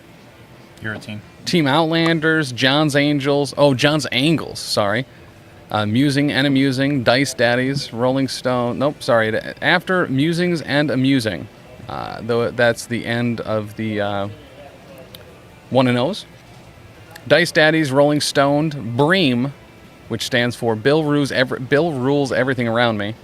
The infamous group, More Than Famous. I like that. The Blood of Heroes, Something Awesome, Don't Call Us Plucky. SWMI, the Strategic Warfare Military Intervention. Crispy and the Boys, Juicy Owls, Paint Pals, and Deep Dish Wargaming, going 0-1. I'm curious if, since everything is in, if we have pairings for round 2. It does not look like it. I did at least throw out 2 or 3 yellow flags, so Crispy and the Boys or whatever are probably at least 15 yards down. Yeah, Crispy and the Cream Boys. Yeah, I think they're 15 yards down right now. Which is a lot, you know what I mean? That's 1.5 first downs away from getting a first down. Yep. And they didn't even try. They didn't even pick up the ball. No. Also, speaking of ball, Mojo Ball got announced? Yeah, for July, I think. Yeah. For actually kind of a inexpensive price, like $15. It was a good price. That's a deal. I don't know anything about the game, but I did talk to some of the people that played it at Adepticon, and they said they had a blast. Yeah. Do you know who's good at blasting? The guy from Always Sunny in Philadelphia. Yes, he is too. Denny. Well, his name's Danny DeVito, but I don't know. Frank. Yeah, Frank in the game. Frank Reynolds. Yeah, Frank Reynolds. One of the things that Frank Reynolds does is gets under people's skin, right? Mm-hmm. Similar to one of the better groups that are good at blasting, the Sentinels. We have a tactics card called Under Your Skin. Is that it? Is that the end of the bit? Yep, that's the whole thing. It's pretty bad. Yeah, it's mostly just meandering until I get to say Sentinels. The Cohen team's names sound like newscaster names. Let me bring that team back up. What were their names? Anybody that's actually, who cares about the painting? I'm just base coating this, the bedroll. Again, using Scrag Brown. As you can tell, I use this color quite a bit.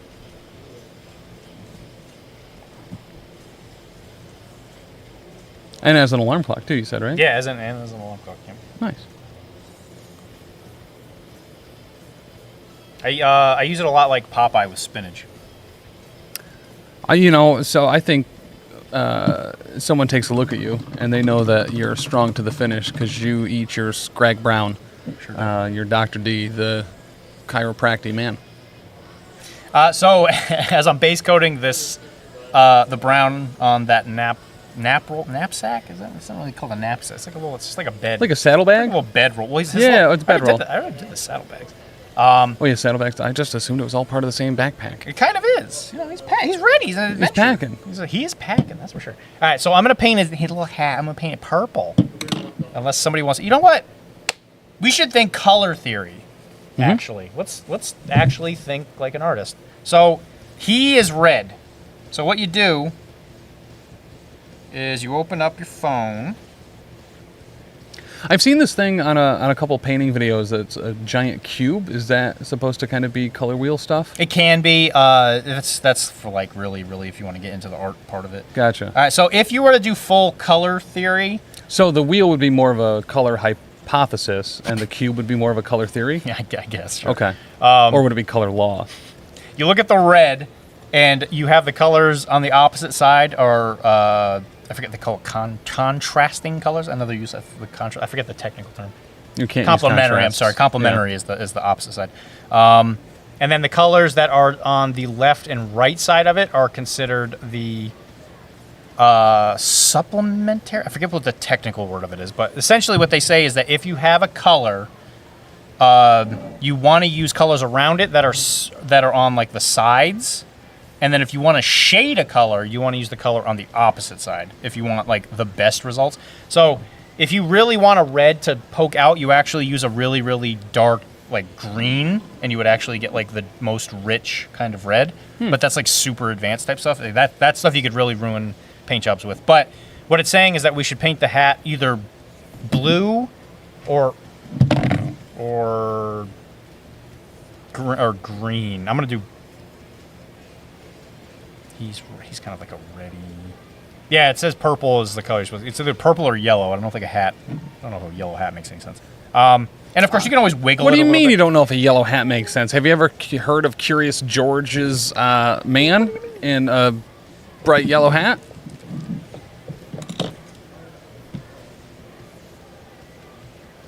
What's up? No.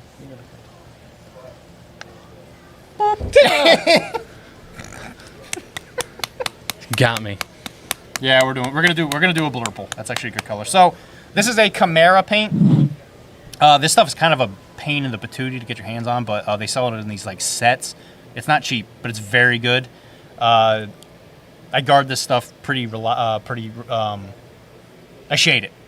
I can't speak. I guard this stuff very closely because I want to use as much of this as possible. There is because of the 3 heads on it. Yeah. The Phthalo Blue, there's a green shade and a red shade. I brought both. Now, because this is a red color, there's not like a huge difference to it. When you fully paint it, there's like a slight bit of a difference. But it's very pigment heavy, so I'm going to use this to base coat this blue. I really love this stuff. I paint a lot of my Infinity stuff with this blue. So again, you put it on there, and I'm still using just like, I've been using the same brush for this whole thing. So the entire time I've been here. Is that the bomb brush?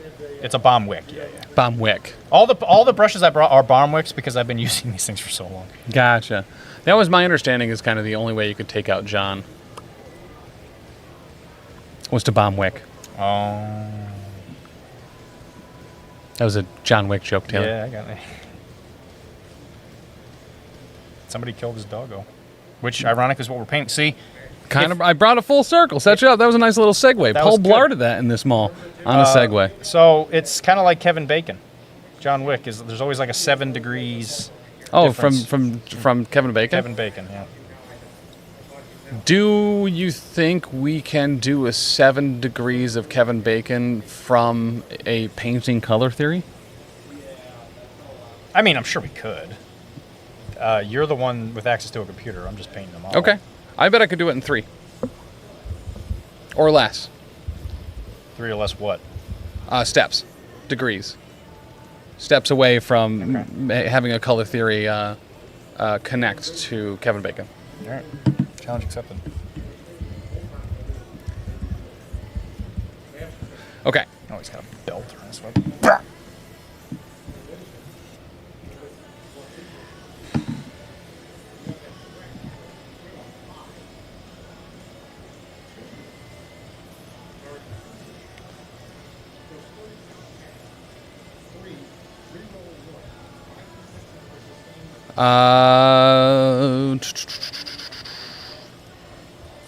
I figured this was going to be a lot easier Google than it is. How many steps are we at? So we haven't even started yet. What I pulled up is just not super useful. Okay. So we're gonna go with like a Star Wars site came up. Interesting. I was trying to figure out Kevin Bacon and Hugh Grant, and it's like the Jedi Council forums has apparently weighed in on the 6 degrees of Kevin Bacon. Was Kevin Bacon ever on House? That's a great question. Kevin Bacon was in the Guardians of the Galaxy holiday special. He was. Was House ever on the holiday special? No, House was not. There's an easy one that we could have done, but that's not. I can't use that, so. Yeah. I'm doing my best here. Well, okay, so here was the gimmick, right? I was like, there's probably a movie with both Kevin Bacon and Hugh Grant, and I'll just say color theory, Hugh Grant, Kevin Bacon. But not the case. That's shocking to me that he has not been in a movie with Kevin Bacon. Huh. Well, there you go. I think we're all disappointed. Yeah, I sure am. I hope you are too at home. But what I'm not disappointed in is this is one of my favorite paints. I love this stuff. That's the Chimera stuff? This is the Chimera bleu. Worthy or use. That was 15 minutes ago. Just a few seconds ago is mine PubGenu. Thank you, mine PubGenu. Also, for being our mine PubGenu follower. Thanks to that other guy too. Who I don't know if we said his name. Worthy or use. Like and favorite below about who your favorite host of Arachne is. Oh, Brady. Was way up there for me. Taught me a lot about painting. Did he? Yeah. That's crazy. I don't know if you saw the stream where I painted 4 bathrooms, but he, showed me right where the Bayer paint and prime mixer was at my local Lowe's. Wow. That's crazy. Mm-hmm. I can't even get him to return my phone calls. So he came over. Sure. Right, I had the paint. I'm putting my hands in it. And I'm smearing it on the wall. Okay. And he's like, you should probably use a paintbrush. And I was like, oh. What a great idea. It went so much easier with that. That's true. Like, significantly. A lot less messy. I only got most of it on my clothes instead of all of it. That's a good sign of improvement. Hugh Laurie and Mark Ruffalo are in All the Light We Cannot See on Netflix. Well, if we can't see, how are we supposed to watch it, Alyssa? I mean, come on. You can't come in here with that type of stuff. And Mark Ruffalo is the guy that plays Hulk, right? Oh, he plays Bruce Banner, yeah. Well, yeah, well, whatever. The one below all. Okay, so that brown on his little nappy sack. It looks I gotta say, the detail on that corgi butt's actually pretty stellar. Isn't it? It's great. Who doesn't love a good corgi butt? All right. Maya Rudolph. All right, so I'm gonna use some Screaming Skull. Screaming Skull? And that, would you consider that like an off-white or a beige or? This is it's like a bone color. Bone? Off-white. So thankfully, the heavy warm white is like brighter. So this will be like the end color. So this is going to be like that mid-tone. So like generally speaking, in my own personal opinion, if a model, if you're painting something, the second color you put on it is going to technically be the color of whatever it is. So whatever you do after that should be to support whatever the middle color is. Okay. So if you want something to be blue, the very first color you paint on it might be like a purple or whatever color you want the shade to be, and then a blurple. You could do some blurple. Okay. Blurple would work, yeah. It does taste like schnozberries. And that's the thing. Like, if a paint tastes like schnozberries, that's one thing. But as long as the schnozberries actually taste like schnozberries, yeah, that's the most important part. It really is. At the end of the day, it's part of a balanced breakfast, balanced diet. If your diet consists mostly of like licking wallpaper. Yeah. Which I don't recommend. Well, like most standard breakfasts, as we were promoted to as children, it requires half a grapefruit, 3 pieces of toast, a bowl of cereal, some sausages, 4 more pieces of bread for whatever reason, orange juice, and milk. And sometimes when you open up their fridge, it's like, oh, Sonny D, all right. I don't know. I'm a big fan of purple stuff. So. No, purple stuff. Oh, Sonny D, all right. Rip lead wall paint, delicious. Oh, dude. Plus, there's more natural minerals in it, right? So, get those lead levels up. Those are rookie numbers. They are. If your bones are full of lead, they'll never break. Whoopi Goldberg was in The Color Purple. Yes, she was. Kind of a breakout role. Lesser known movie that she starred in was actually The Color Blurple, which was direct to Crackle, I believe, was the streaming service at the time. It was a free streaming service that mostly just played Sister Act 2. What was the breakout role for Lamar Burton? It was the... Reading Rainbow. Was that a Data. I don't think that was his breakout role. I thought his breakout role was the... it was like a movie about slavery? I forget what the name... Roots? Roots? I think it was Roots. Yeah, it was. I think that was his breakout role. Mm-hmm. Yeah, he was young. He had a lot of acne. Happens to the best of us. Kind of like Wile E. Coyote. Mm-hmm. You know, I think Roots would have been a lot more interesting if he...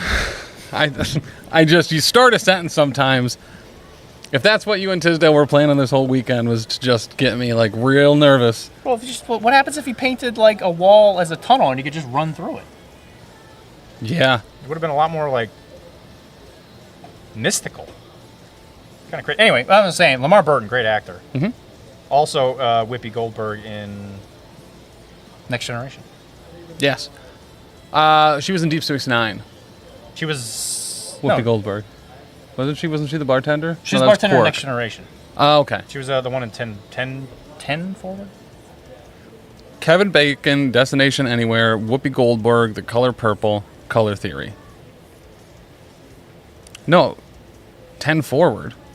Yeah, wasn't that the name of the bar in Next Generation? 10 forward. What did I say? Did I say 10 forward? I think so. Yeah, I think I said 10 forward. Because it was, it was on like the 10th deck or whatever of the ship, and it was like in the front of it. That's just why they could like see stuff out of the front of it. That was why it was called 10 forward. Gotcha. On a scale out of 1 to 10 forward.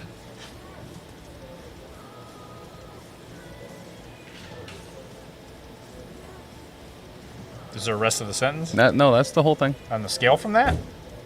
On the scale from 1 to 10 forward. On a scale from 1 to where's my coffee? What do you think of that, Buster Brown? Let's see if Tisdale will get you some coffee. Boo that man. Boo him. Boo that man. So right now, using just some bleached, bony type color to get the color I really want with the bed roll.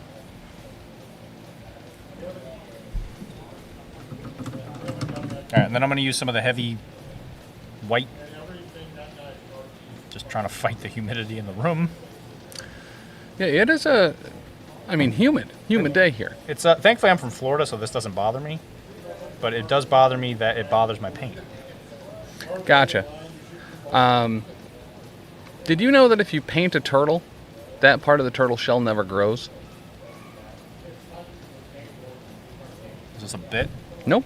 It's something I found on a documentary I was watching the other day on TikTok. And, I guess people paint like baby turtle shells. Sure. But what happens is they will continue to grow, but that part of the shell won't, so it just kind of depresses into the larger shell, which decreases a lot of the armor value that it has, bringing it usually down from like a 19 AC to like probably a 14. That part's a bit, the AC obviously. I was going to say, that sounds like a bit. But no, it actually like depresses the shell, so that part won't grow in the shell, but stuff will grow around it, and it just won't elevate. Are we going to okay that? What do we think? I think butthole's probably okay. I think it's just an anatomic term. Yeah. It's not a derogatory. No. Is that real, though? Can pigs breathe out of that? No way. No, I gotta Google this. Can pigs...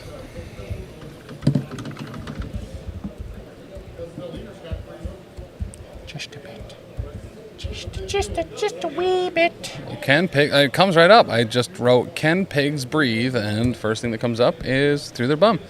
Pigs can breathe oxygen via their rectum. So humans probably can too. Finally. Piping an oxygen-rich liquid through the rear could be a lifesaver. A new treatment for failing lungs that involves such a process has been successfully tested in pigs.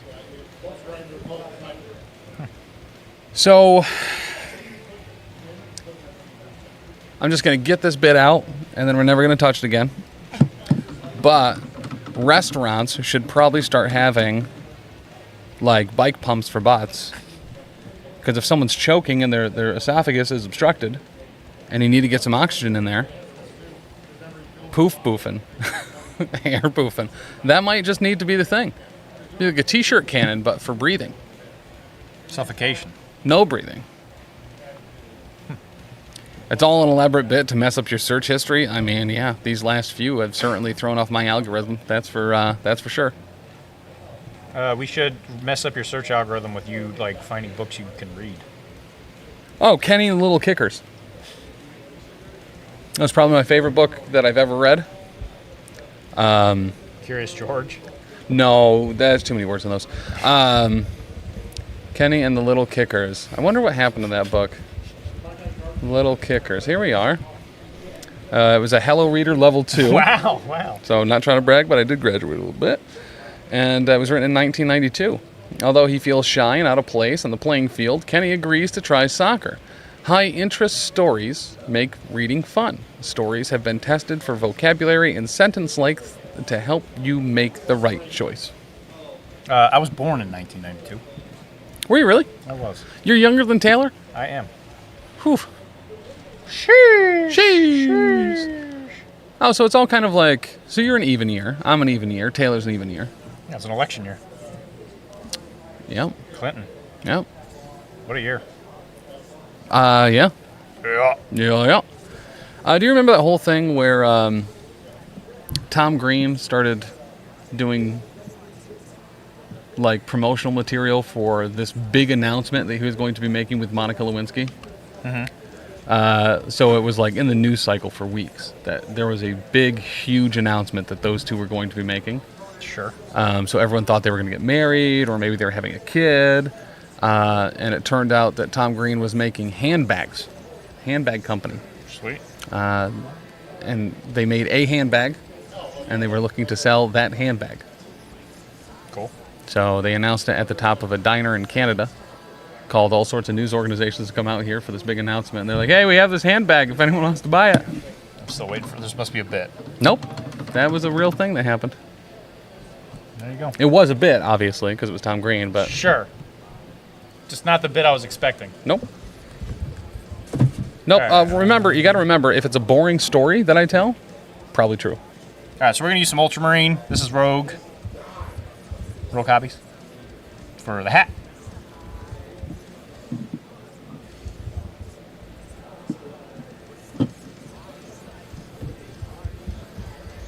Again, we're going to use a lot of the previous color. Still trying to figure out what direction. It's coming. Nope. Nope. There it is.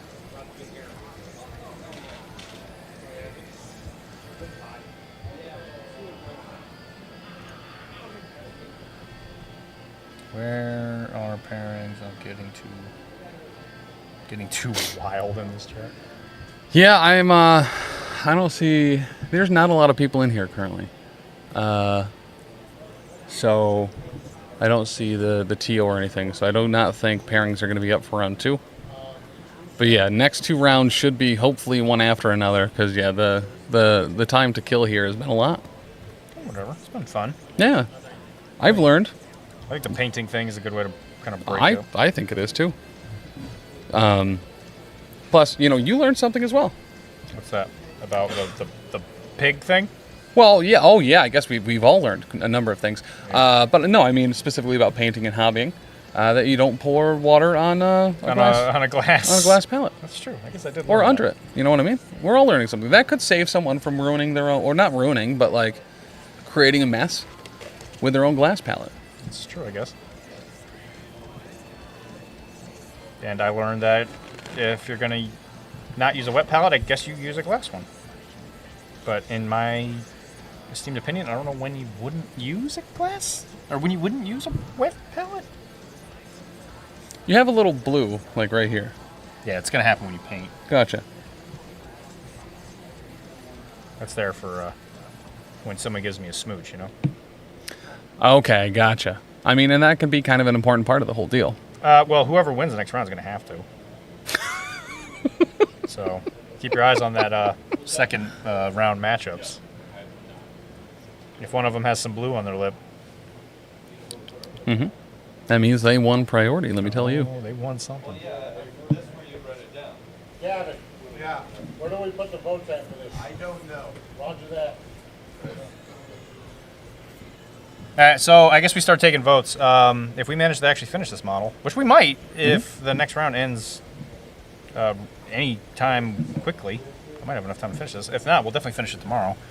I brought a lot of models to paint thinking that this model was way less detailed than the way it is. This model has lots of cool stuff on it. It's got like little potions. What kind of potions does he have?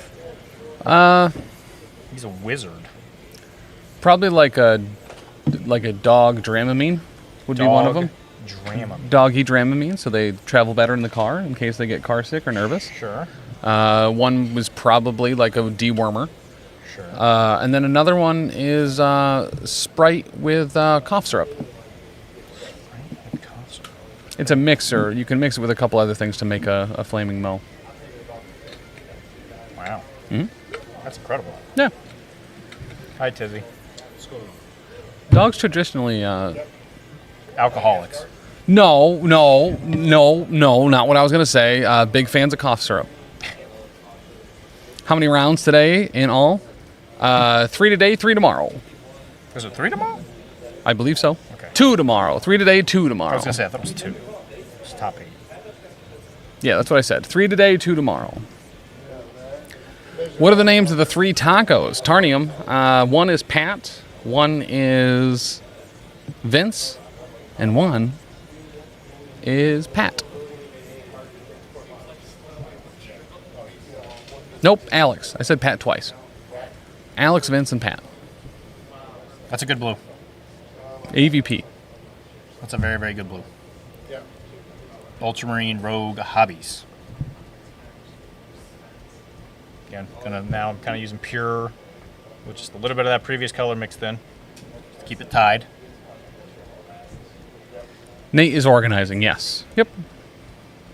And again, keep pulling that paint towards where the sun shines.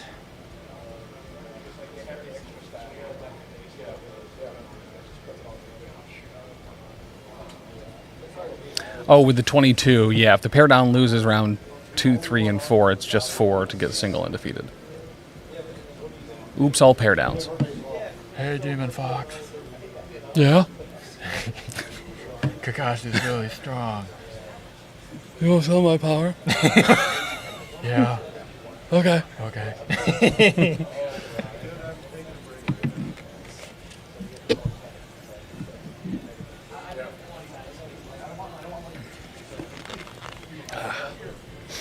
So this is pretty good.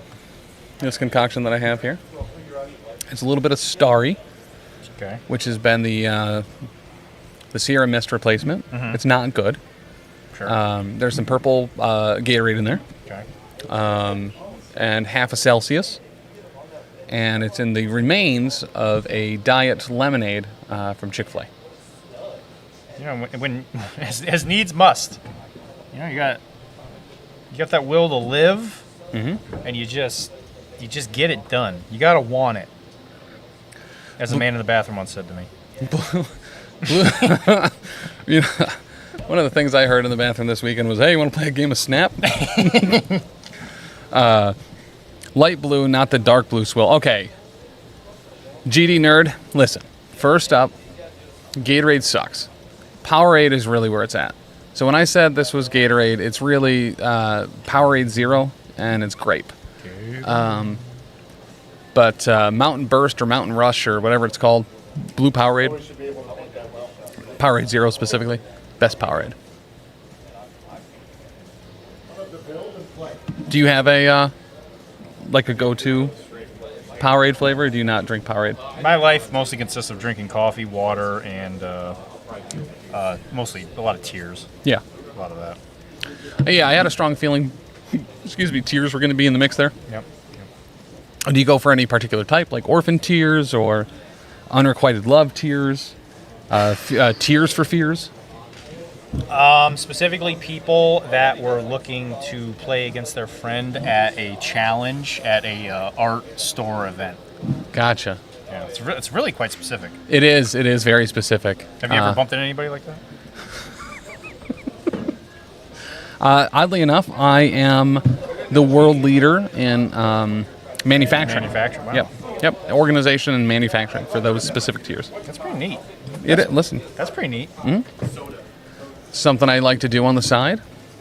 A side shuffle, I think the Zillennials call it.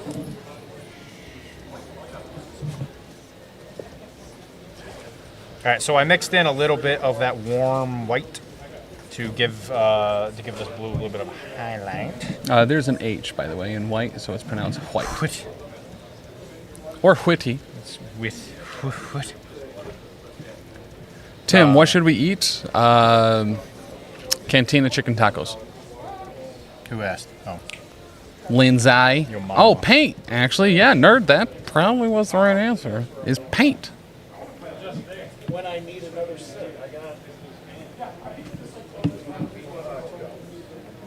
So, if you're watching this for this MCP stuff instead of the hobby stream, just know that I'm telling Tim constantly things that he probably can't say out loud. And if he giggles, just know that it was probably funny. There was, in fact, quite a bit of that. It was an aggressive amount. It's aggressive. So if you want to hear such things, come to whatever next event PCN's running. Then you can stand near me and just listen to me talk. And that's worth the ticket of admission. That's right. So as far as some of the events that we do have coming up for Marvel Crisis Protocol, we have Ironweld, first weekend of June. Then we have 2 weeks after that, Father's Day weekend, my birthday weekend, is going to be the Atlantic City Open in Atlantic City, New York. New York? Everything's in New York. I don't know if you knew that. Like right now, we're in Illinois, New York. Sure. You come from Boston, New York. Sure. In New York, we just call it Boston. Yep. Sure. And then, Adepticon every year has been in Chicago, New York. Next year, it's going to be in Milwaukee, New York. Sure. So, yeah. New York's a big place. Yep. You know... I don't. The Wizarding World of New York Sure. is another one. Sure. Disneyland, New York. Escape from New York, New York. Ironweld. Yep, that's going to be in Boston. Couple weeks. It's technically not Boston. It's Boston, New York. I'm sorry. Sorry, yeah. It's like, is it in Waltham? Yeah. I think it's a town just north of New York. Got him. I hate everything. Let's go. It's I'll pull up. It's in a cave where you were just trying to like concentrate. Tony Stark actually built New York in a cave out of a box of scraps. That he did. We owe him a lot. And then you bring him a female, and he got so excited because he hadn't seen a lady in a long time. Known playboy. Was that a periodic table joke? No, it was that terrible Street Fighter parody thing. Oh, gotcha. I don't know if I'm allowed to say. Well, I thought it was Akuma's in it. Akuma, yes, that is valid. No, I thought you were going for the chemical symbol for iron is Fe. Sure. And so it'd be male is another word for man. So Iron Man could be female. Well, there is a female Iron Man. It's Iron Maiden. Mate. Rescue. 2 minutes to midnight to kill. Bit of a fan. No, Iron Maiden is a character. Is that actually a character? Yeah. Is it Rob Halford or whatever his name is? What's that? No, it's a lady. Because I remember when the first Iron Man movie was coming out, I used to watch a lot of a channel that was all about gaming called G4 TV. Sure. And Olivia Munn was on a show called Attack of the Show. Yeah. And I guess she was close to the director or something like that, or they dated for the director of Iron Man, or she knew Kevin Feige. Not Kevin Feige. Who's the other guy? He's in that chef movie. He plays Happy Hogan. Oh, is that not Kevin? No, that's not Kevin. Oh, what is? Oh, crud! I forgot his name. Yeah. Oh, that man. Who is it? Chat. Who's that guy? Crud! Who plays Happy Hogan? I forgot his name. I don't have a computer directly in front of me to look this up. We really need to get to the bottom of this. Wait a minute. I'd ask Tisdale, but he's never seen a movie before. And he hates you. Oh, that too. Happy Hogan is played by Jon Favreau. Yeah, Favreau. Jon Favreau. My favorite Power Ranger. Olivia Munn and I guess Jon Favreau were friends, so she's like, yeah, they're going to put me in Iron Man 2. I'm going to be a major character in Iron Man 2. That didn't happen. She did so well in the X-Men movies. She was in a cameo for 3 seconds as a news reporter on the TV in the background. Nice. I think she said, coming to you live from the Stark estate after a terrible tragedy, and then it panned out and showed the destruction of the house or whatever. But she kept alluding to that she was going to be playing Iron Maiden. So do you think they just took the character out? I mean... No, I think it was all a bit, because they were kind of big in that at the time. Sure. Yeah, Melina Vostokov. What's the bit now? The Iron Maiden. Wait, she's already been in the movies? That was Black Widow's mom in the Black Widow movie? Oh. Oh, so, okay. Okay. Okay. Okay. Okay. But. All right, so I think we're about. Yep. I'm just wrapping up now. 19 minutes away. Oh, okay. Maybe I'm not wrapping up now. I'll keep going. From the next round, starting here at 2:30 Central, 3:30 Eastern, 5:30 Mountain, 6:30. Nope, other way. It goes the other way. 1:30 Mountain, noon 30 for the West Coast. If you live in Hawaii, depending on which island you are on, it will be 11:30 to 10:30 a.m. But for here, us in the Great Central Standard Time Zone, 19 minutes away. Pairings yet?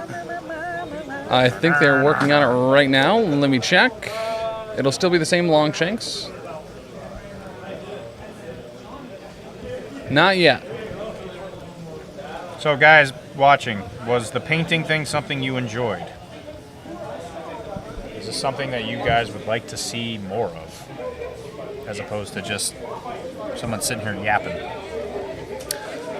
Well, and honestly, it wasn't a huge drop in viewership, so people seemed to me to be a lot more willing to leave it on and hang out and watch you and Tisdale just be real mean to me, and then for me to come on and make a stupid, bunch of jokes that kind of warrants being mean to me. Howdy, y'all ain't happy of it. And me making you nervous. Yeah, but I learned a lot about painting. That's true.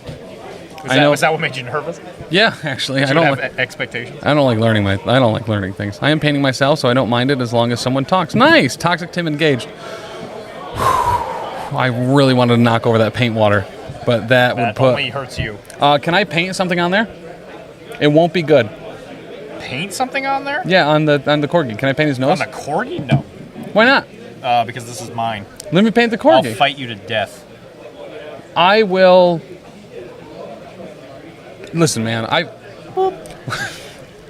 Do you know what sport I used to play? I don't know anything. Are you a boxer? I was a dog. HTP is ready to go, Dr. D. Just got to get some feedback and I'll upload it. Oh, sweet. Yeah, so am I allowed to announce it here? Can I talk about it? I don't care. Well, I'm not talking to you. I don't care about anything. It's his thing. I'm toxic right now. I don't care. I'm toxic. Are you like Tim. iced tea? Yeah. You become water tea? You made me care.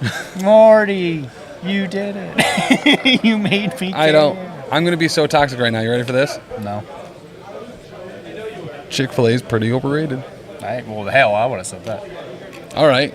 Chick-fil-A's really overrated. I wouldn't have said that. Their diet lemonade tastes like half sugar lemonade. Boom. Got him. Right, Roasted. So that's the blue. That's mostly Rogue Hobbies blue. The ultramarine. Actually pretty good. I really like that. Looks dumb.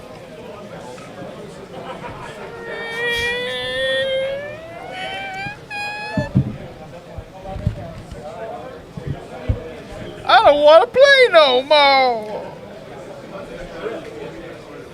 I broke it into your no toy. My next toxic statement is MCP, right? I don't know if these are the same, G-Nerd. I actually don't know. I don't remember seeing those, but I got them at Adepticon. There was like a little bundle. There was a Cerebrus one that Kara painted. You know it's what? like a little D&D party. GD Nerd, I'm going to take out my last toxicity on you because you're the one that redeemed Toxic Tim Engaged.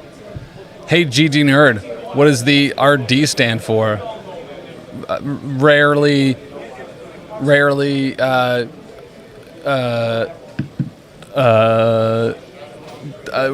dehydrated. Oh, got him. Got him. Kenny Rogers Roasters over here. You're kind of like Kenny Loggins. Dude, you went straight to the danger zone. Straight to the danger zone. Immediately just blurred. I don't know if he just typed in a bunch of asterisks or if it actually blanked out what he was saying. I would suspect that he did that, and it's a good bit. I think it is too. I like it. Let's check once again. Let's hit this old refresh button. RD also standing for refreshed den. Not yet. Not yet. We'll get there. We'll get there. Roster Doctor from when I made MCP content. It's a link to the horrifying dog creatures. Wait, you're Roster Doctor? How come I never put that together? Because you're dumb. Well, there's that. Actually, my RD stands for real dumb. But, yeah, Chuck, Big Chuck, was a huge fan of yours. He was on the Discord. I think he was on your Patreon and stuff, too. A big reason we actually got into MCP in the first place, man. That's super dope. I had no idea that was you. I remember your face with the reflector, the Doctor Reflector thing on there. That's super dope. My sweet boy is my sis. Thank you. Thank you for the follow. My sweet boy is my sis. Congratulations. Yeah. Yep. Not everybody can get that privilege. I know it's been a while since I've been to a US MCP event, but this battle looks weird and the terrain all appears to be in the bottom left corner. All those paint pots, yeah, kind of. It's like kind of an alien landscape that has a bunch of moisture farms of different colors. What size are paint pots? Oh, I don't know. Yeah, it's got to be one or two. You think two? You think a paint pot would be the size of a car? Talking to me? Yeah, just in general. We're talking to chat right now. You're talking to me? You're talking to me? Talking to me? Hey, Renofax, can I borrow some paint pots right now? Sure. Okay. Okay. All right, so next time, if I have enough time, I'm gonna do a non-metal metallic using the flame on the corgi. Yeah, because he's got a little like magic necklace. Oh, nice. And then I'll see if there's bottles here. I could actually show you guys how to paint liquid inside of a opaque or like translucent inside a thing. How much time we got? Round starts in 10. 10. That's not enough time to do that. So I'm just gonna do some general-ended stuff to maybe help me finish this before before this event's over. That'd be really cool. Okay, so pairings are up. If you're unaware of what the Longshanks be, you can always type ! Longshanks, and it should bring it right up.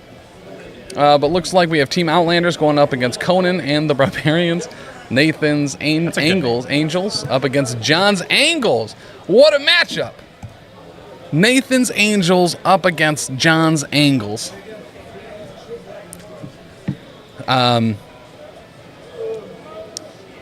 You better turn the saxophone music on, because those Angles are a Saxon. Hey, can I see the pairing? Do you want to? Sure. No. Do you want to know who Crispy and the boys are going up against? Me? The Blood of Heroes, which you kind of are. That's what I was going to guess, actually. Yeah. How about the Evil League of Evil? Evil! Going up against Excelsior, also a word that's great to yell. Excelsior! Juicy Al's Paint Pals going up against the Strategic Warfare Military Intervention. Deep Dish Wargaming going up against Don't Call Us Plucky. Rolling Stoned up against Something Awesome. Musings and Amusing up against The Old Bream. Bill rules everything around me. The Meat Men are going to be facing down a doomed prophecy. And the Dice Daddies going to go up against Infamous. More than Fumus. Just a bunch of guys slapping meat. Can we get Angle versus Angels on stream? I'm totally down for that. I am not in charge of selecting. But I am. But Dr. D could be. Let's do it. If you give me enough money or subscribe to the Digital Nomad Patreon tier, I'll do whatever you want. That's true. True. I'll even do a vote. You know how much we've always wanted one of those. You know how much I've been wanting. Yeah. But a huge thank you to Nate Horn and Jacob, Posterior Probability himself. Jacob handled these awesome, super dope awards that'll be given out to the first 3 place teeds with the BOSG on it. And Nate for running the event. Yeah, and we're just kind of moments away. Also, he seems like a swole guy. You know?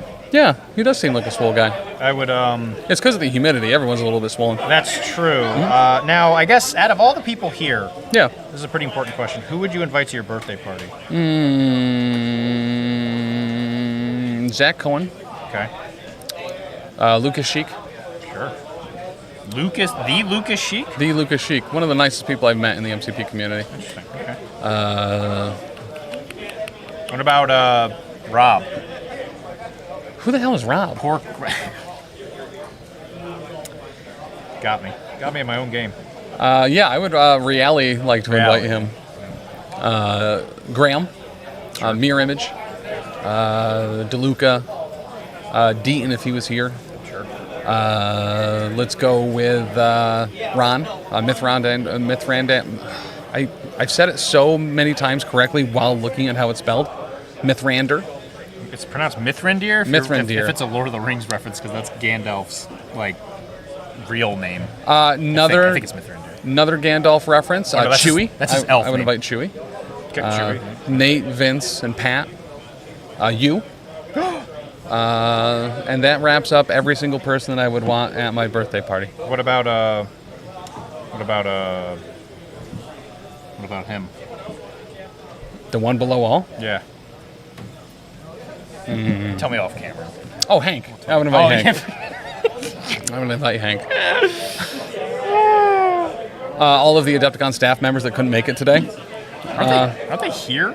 All of the Adepticon staff members? No, there's 4,000 of them. I'm sorry, aren't they over there playing a different game or something? Yeah, Hank is over playing some Star Wars Unlimited Store Championship. So, like and favorite this video. Comment down below if you like Star Wars Unlimited Champions. Is this just basically Tim reading off the cakes that are Patreon? No. Well, we didn't say cider drinker. Yeah, and we definitely didn't say cider drinker multiple times. Yeah. Should be.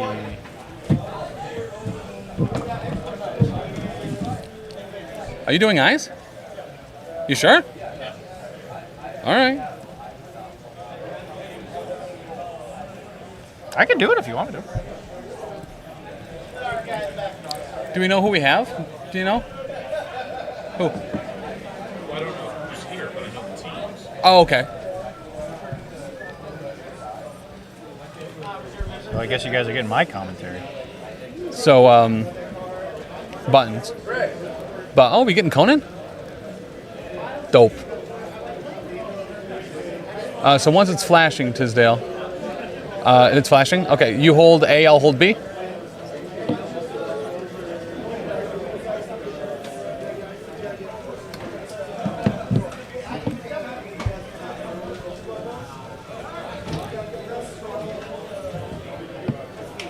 How many channel points to get Tim to sit on a cake while commentating? I don't know, $4.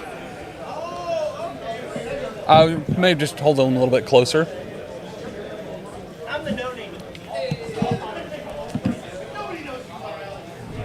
All right, Dopers McGopers. Well, I'll switch back over here. Bye. I mean, you're still there. Oh. Yep, I can hear you great. Those buttons don't reset anything. I don't know why I'm hitting them. It just turned the affiliations to X-Force and Brotherhood. Maybe that's like a little bit of the future.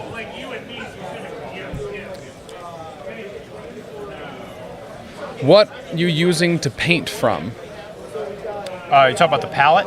Probably. If it's a palette, it is a glass palette by Red Grass. I think it's Red Grass. It's the first time I've ever used one. I forgot to bring my palette. I'm more of a wet palette kind of guy. It's okay. Yeah. Actually, pleasantly surprised that I think it dried out less quickly than I think like a stereotypical like plastic. You know, yeah. Something you get from like an art store. Absolutely. I probably would still prefer a wet palette myself, but I've just kind of trained myself to paint on those things.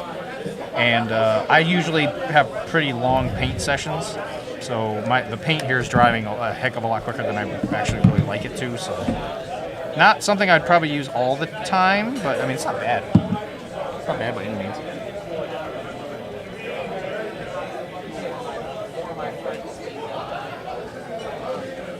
Are you talking about the palette, Lindsay?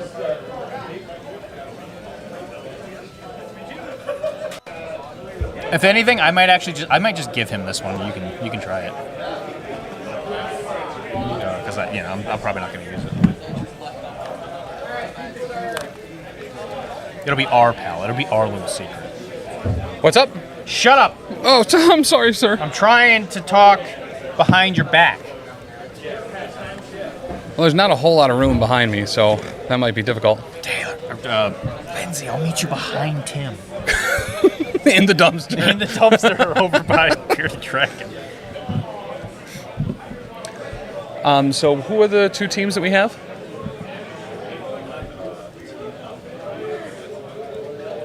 I will stop paying attention. All right, Conan and the Barbarians going up against the Outlanders. Let's go ahead and just guess which side they're going to be on, and hopefully I don't have to change it. But if I do, listen, I'll just probably break it accidentally in the meantime. You know what? I think we got lucky. I see Conan himself putting his stuff down on the right side of the board. I think we might have made out well here.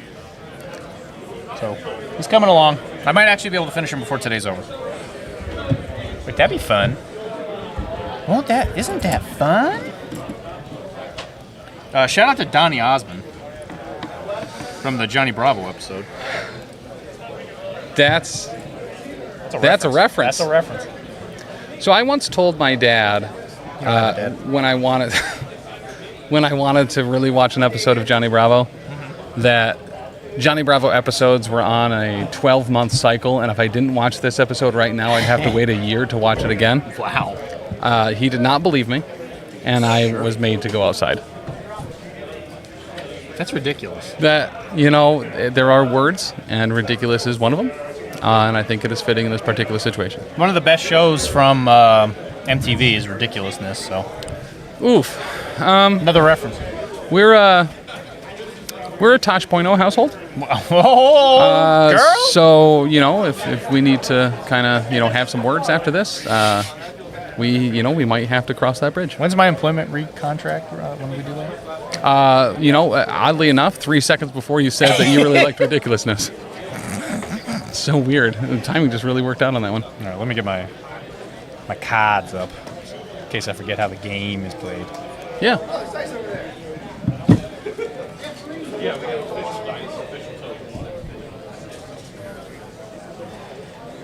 I'm Team Web Warriors. You are. Is that an officially licensed Marvel hat? No. You lie and you just say yes. Yes. Good. In Italy, the show is called Most Ridiculo. Sounds like a Harry Potter spell. It does. Well, yeah. I'm Italian has heavy Latin roots, and as do all the spells in Harry Potter. That might be a spell, because isn't that what you cast at the Bogart? You cast it at it to make it something that you really are scared like of. the mimic thing funny. or the boggart or whatever. Yeah. What is that spell?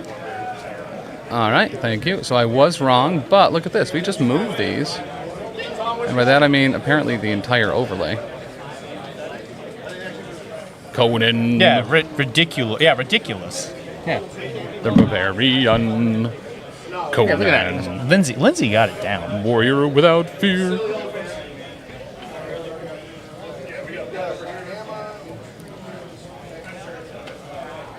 All right, so they are going over each other's crisis eye right now. Okay, so I'm looking at that screen. What's that? I'm Dice Guy. You are Dice Guy. I'm going to make this bigger so you can see it too. Huge.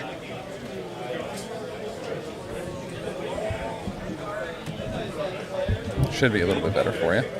Thanks, man. You're most welcome. I'm going to go ahead and turn off the music, as you don't need any other sounds than the sweet nothings that will be whispering into your phones.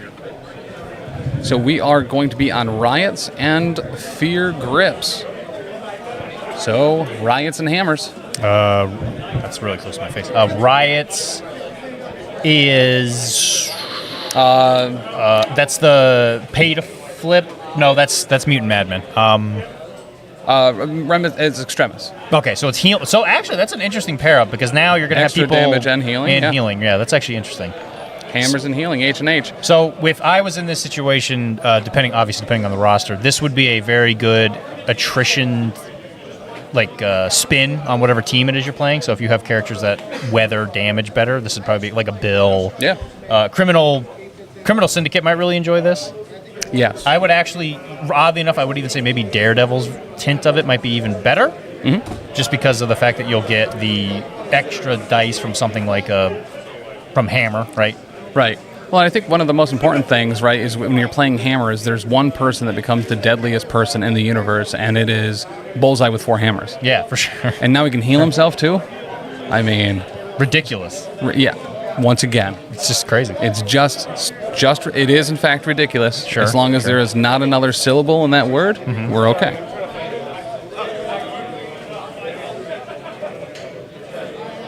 I think the bit went over me. It did? Yeah. Okay, if you were to add one of my favorite characters from Super Smash Brothers, his name to the end of the word ridiculous. Okay.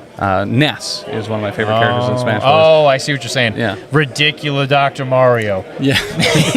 Yeah, ridiculous Mewtwo. Oh, God. That makes way more sense. Mm-hmm. That's crazy. Anyway. Yeah, we do what we can here. Both people looking very intently at some kind of piece of paper. Gotta say, riveting stuff. Stacks of paper, some might say. Oh, no, it is just one. A huge thank you to Tisdale, who is our eyes in the skies this round. Took it upon himself to, with great power comes great ridiculous. Dr. Mario. Ridiculous Dr. Mario. Tisdale, obviously a very practiced watcher of things. Yeah, yep. Actually, very much so. So if there's if somebody does something wrong, he's instantly going to notice. Probably much quicker than me, because I was too busy trying to make up jokes than doing my job. Yep, for this game, while you were telling me all sorts of ridiculous stuff in my ear, I'm sure he will just be telling me to shut up most of the time for this match. They are going to be playing at 18 threat.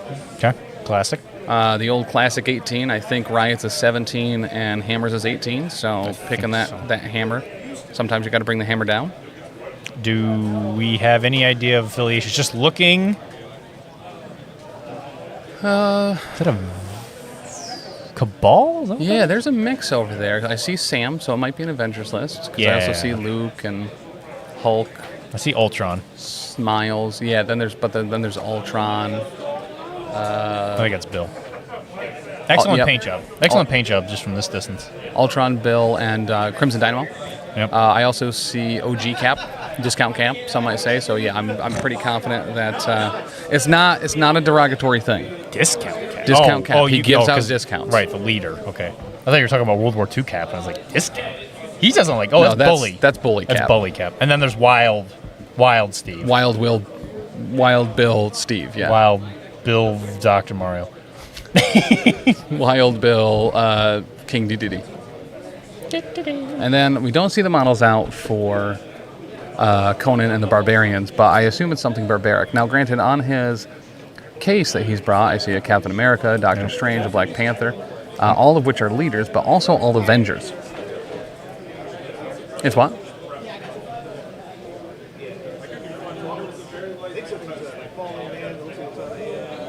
Also, all people with first and last names, which is kind of crazy. Oh, yeah, actually.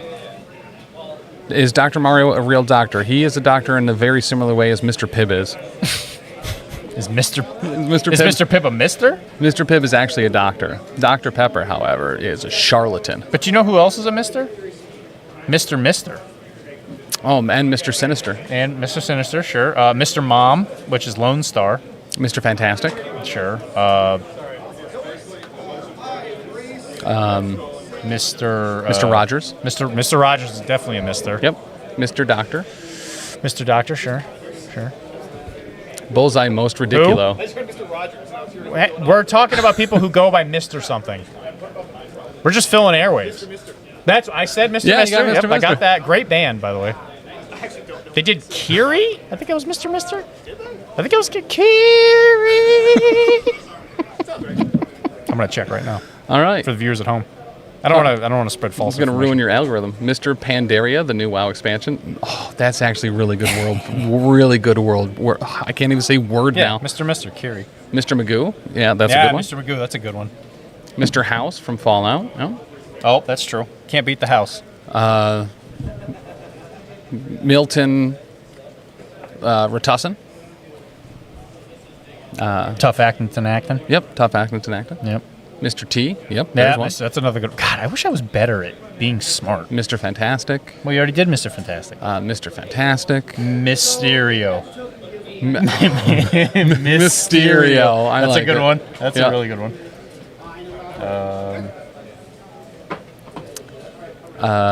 Mr. the Bus. Mr. Magnets, the leader of the Brotherhood. Mr. Magnet. Yep, that's true. Oh my gosh, what other Mr. is there? There's got to be another one. Mr. X, the leader of the X-Men. He's gonna bring it to you. Oh, X is gonna bring it to you. Yeah, have you seen a game with Xavier as leader? Have I seen one? I've played into it a few times. Okay, what on the stream or Yeah, well, on Wait Till I Roll Wild? Yeah, I think or we have. Power Phase. It looks like we have webs for Conan and the Barbarians. Okay, I see Avengers and webs. Webs and Avengers. I see Amazing and I see Black Cat. He has a couple there. I see Logan and Ghost Spider. Yeah, I'm so good. I got 2 working eyeballs. Look at you. So top. They should 3 call features. you Mr. Eyeballs. They should call you Mr. I Love You, Dr. Mario. Just what? Tell me.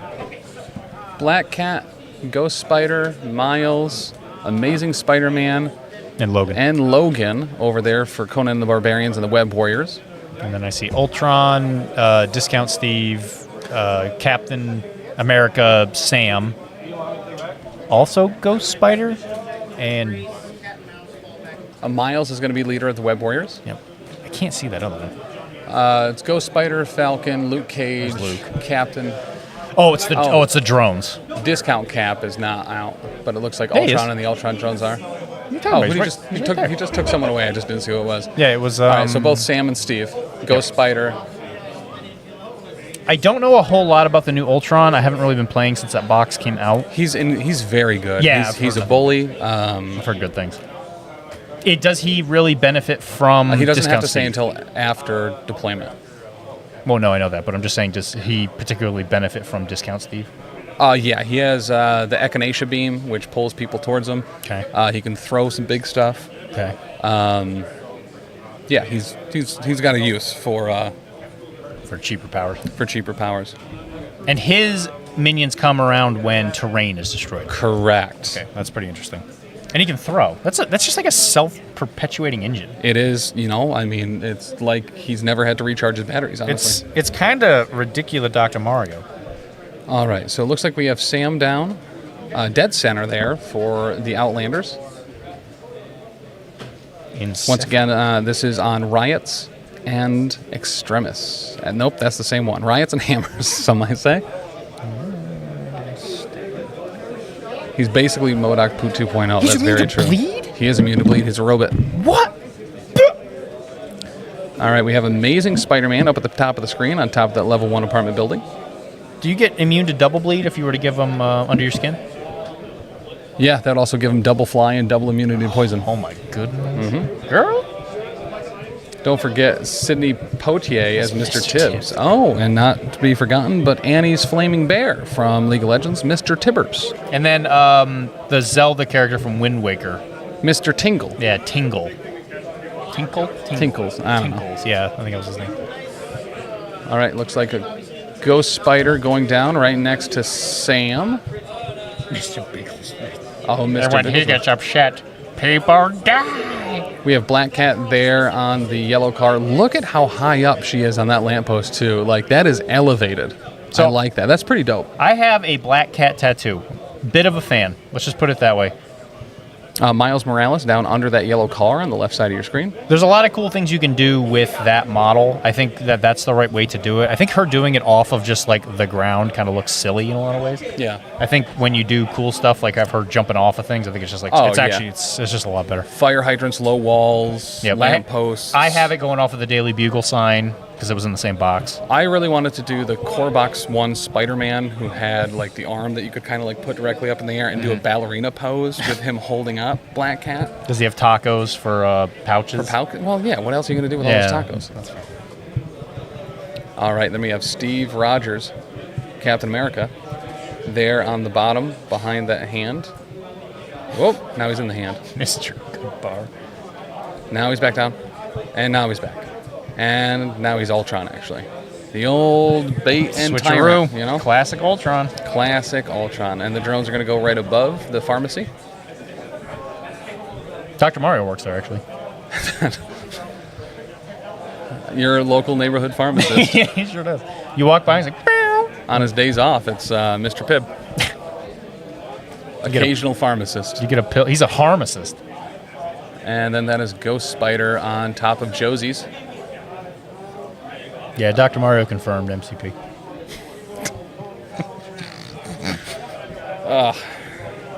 Oh, Dr. Galactus. Sure. Mr. Surfer. Sure. Mr. Craven. Wahoo! Has the new Sinister Six stuff come out? Yes, it has yesterday. come out. Yeah, I was going to say, I think it was this weekend. It's a shame that nobody here has it completely painted. I got to say, the dedication is pretty lackluster in that regard. Mm-hmm. It's been too humid in here to paint. That's that's true. Mm-hmm. What kind of madman would paint in here? Mr. Madman. Oh. And that is going to be Luke Cage up towards the top for the Outlanders. And Logan at the bottom. A lone star. Logan. Because he's alone. Mr. Mom, by the way. And formerly known as Ultron the Tyrant, Steve Rogers will now be deployed up next to the man, the myth, the bodyguard, Mr. Cage.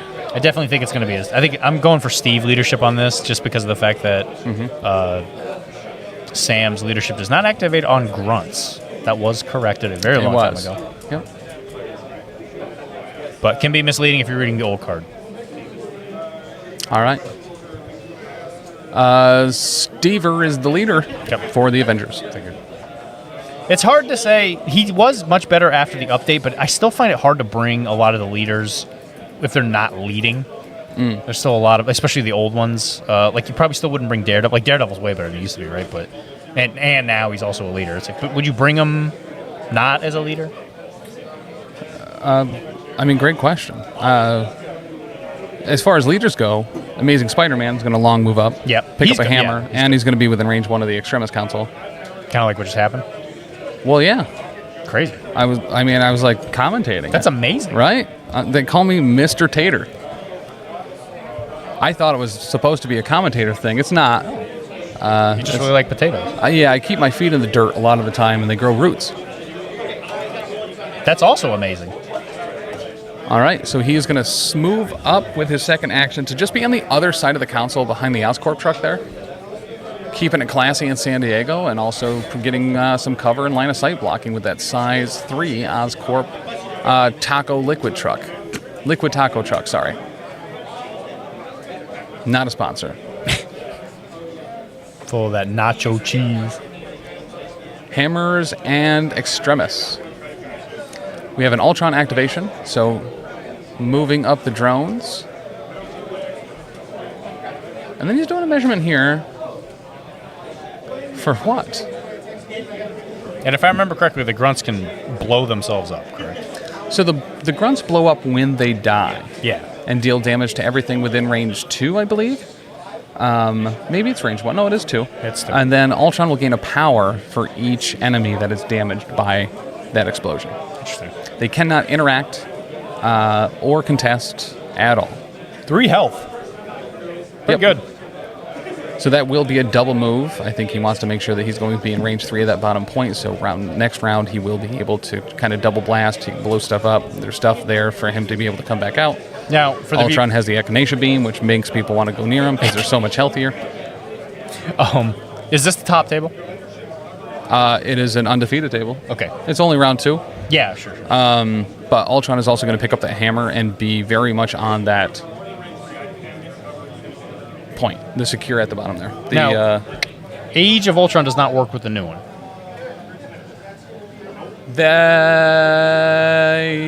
I get I don't think it forth does. on that all the time. I don't know. It's Ultron. I'll check the card right now. But Yeah, it's interesting. It's interesting now because if he does have the hammer and it does work on him, you have to pay more. Correct. It So costs that 9 power. So kind of tricky in this particular matchup. It does. It does work with him. So then Miles is going to move up and grab a hammer as well on the back point.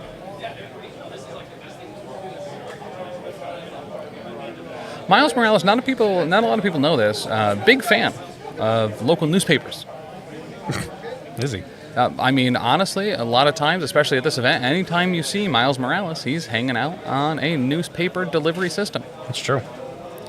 The old NPS, newspaper delivery system. Not to be confused with people that compulsorily have to deliver newspapers, which is called newspaper delivery syndrome. All right, so that is Luke Cage. Looks like he's just going to double move up and contest that top extremis point. I did confirm. It is Ultron. Probably the alias. I'm sorry. It's probably the alias it's referring to. Yes. So that it should work. It does. The roster doctor confirmed, as does Don't Care Won't Use. Still one of the greatest Twitch names ever made that we've been seeing a lot recently at events.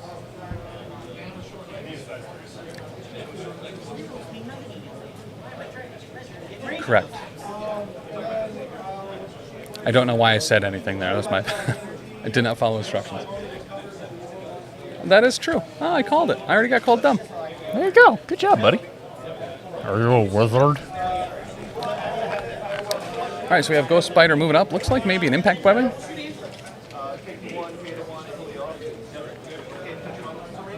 If you see 4 dice, it will be. Okay, so that will have... Didn't look like any damage go through, but did get the wild, so it does get the push. And is going to push Luke Cage off that extremis point. Oh, probably a web line then. Oh, it did get pulled back towards her. Mm-hmm. So web pull, or whatever it's called. Gotcha, so must have impact webbing for the gainer, didn't get the wild, and then used the pull to get him off. Yeah, that's probably what happened. Yeah, it's web swing is the other one, and then I always want to call him Spawn. It's not Spawn. Venom. Venom's is also called web line, I believe. I'm not gonna look it up, but it's the same thing. All right, so Steve is going to double move up to replace Luke Cage, who was kind of rudely removed from that point. Yeah, so it's the web line pull. And with the gainer and power phase, yeah, she'd have just enough to web line them off.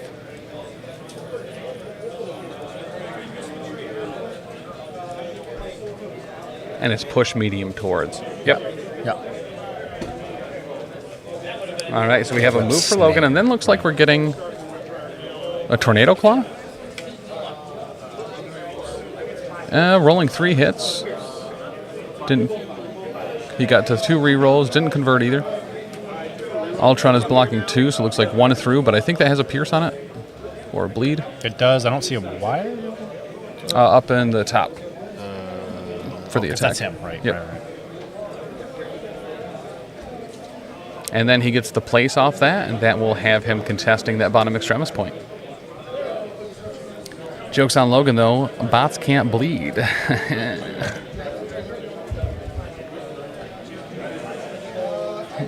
Tisdale's 1,000% right there, and you just got to hit him harder. So there is a pierce on that. So it did look like some damage went through on Ultron. Sam is going to be moving up here long to contest that back point. It's a lot of movement to not go far. As I say, you got to get up to get down. Oh, and Sam also picked up that backline hammer as well. Good for shield throwing. It is. Because you can kind of T-ball it. Yep. You know what I mean? Ricochets. Anybody that does multi-attack per actions are going to be just huge for hammers. Yeah, great for ricochets. Yep. Rapid fires. All right, so it does look like Black Cat moved. Looking at a second move. Classic Black Cat. Bye, Felicia. And that is going to have 2 on that top extremis console. And then we have Ghost Spider, who, a little bit of a fun fact, does not have spider senses. Does not. And I can tell you lore-wise, it's because she has not developed them the same as Pete did. Correct. But she does sort of get it when she becomes Gwenum. Yes. Sort of. And that is a Ghost Spider move. And, yep, there we go. We are going to wall crawl over the Oscorp tank to double contest that top point with Steve, which should break even there at 2-2.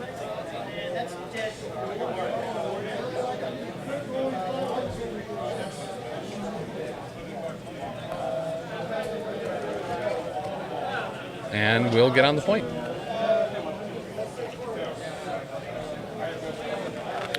I believe that is going to be round.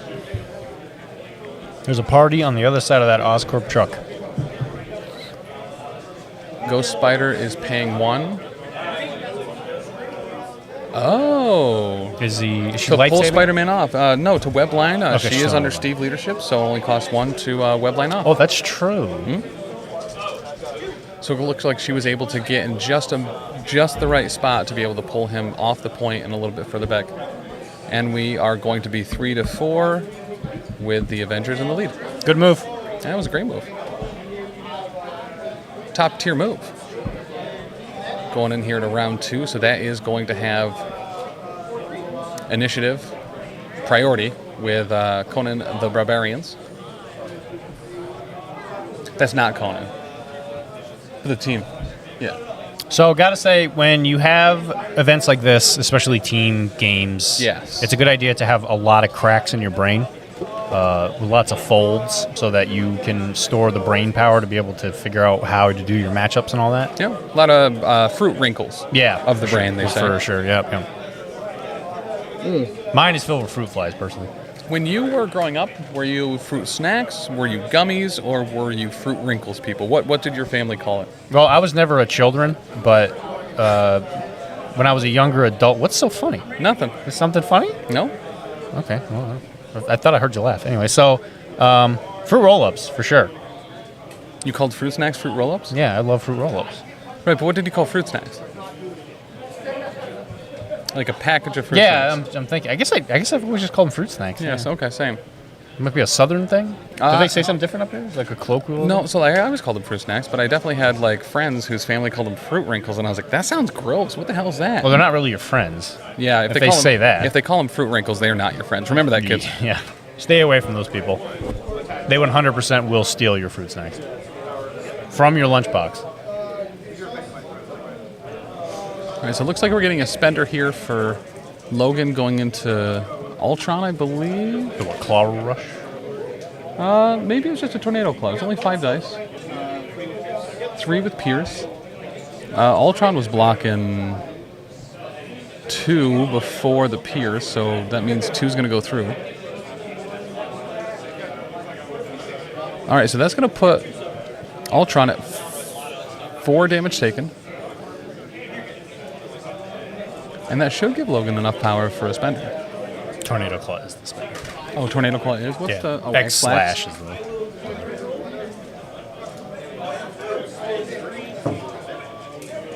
X Slash does not have bleed. It does not. That's interesting.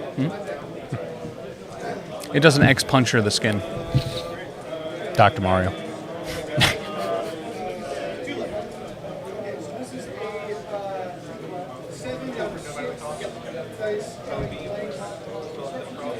All right, no matter the cost. We still doing Logan? All right, so this is a beam. So going on the grunts first, popping off 2, 4, 6. Grunts blocking nothing. Grunts are gone. They're going to explode. No one within 2, no damage. And then the follow-up onto Ultron, and we're showing 3, but he has 2 rerolls. Why not?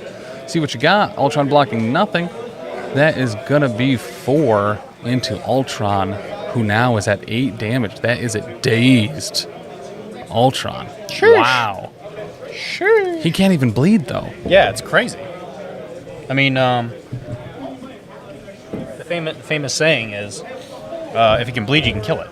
Yeah. Maybe that's why the Age of Ultron exists, because you can't kill it. Ultron actually famously known for being the understudy for Ben Stiller in the movie Dodgeball, but changed up the line a little bit.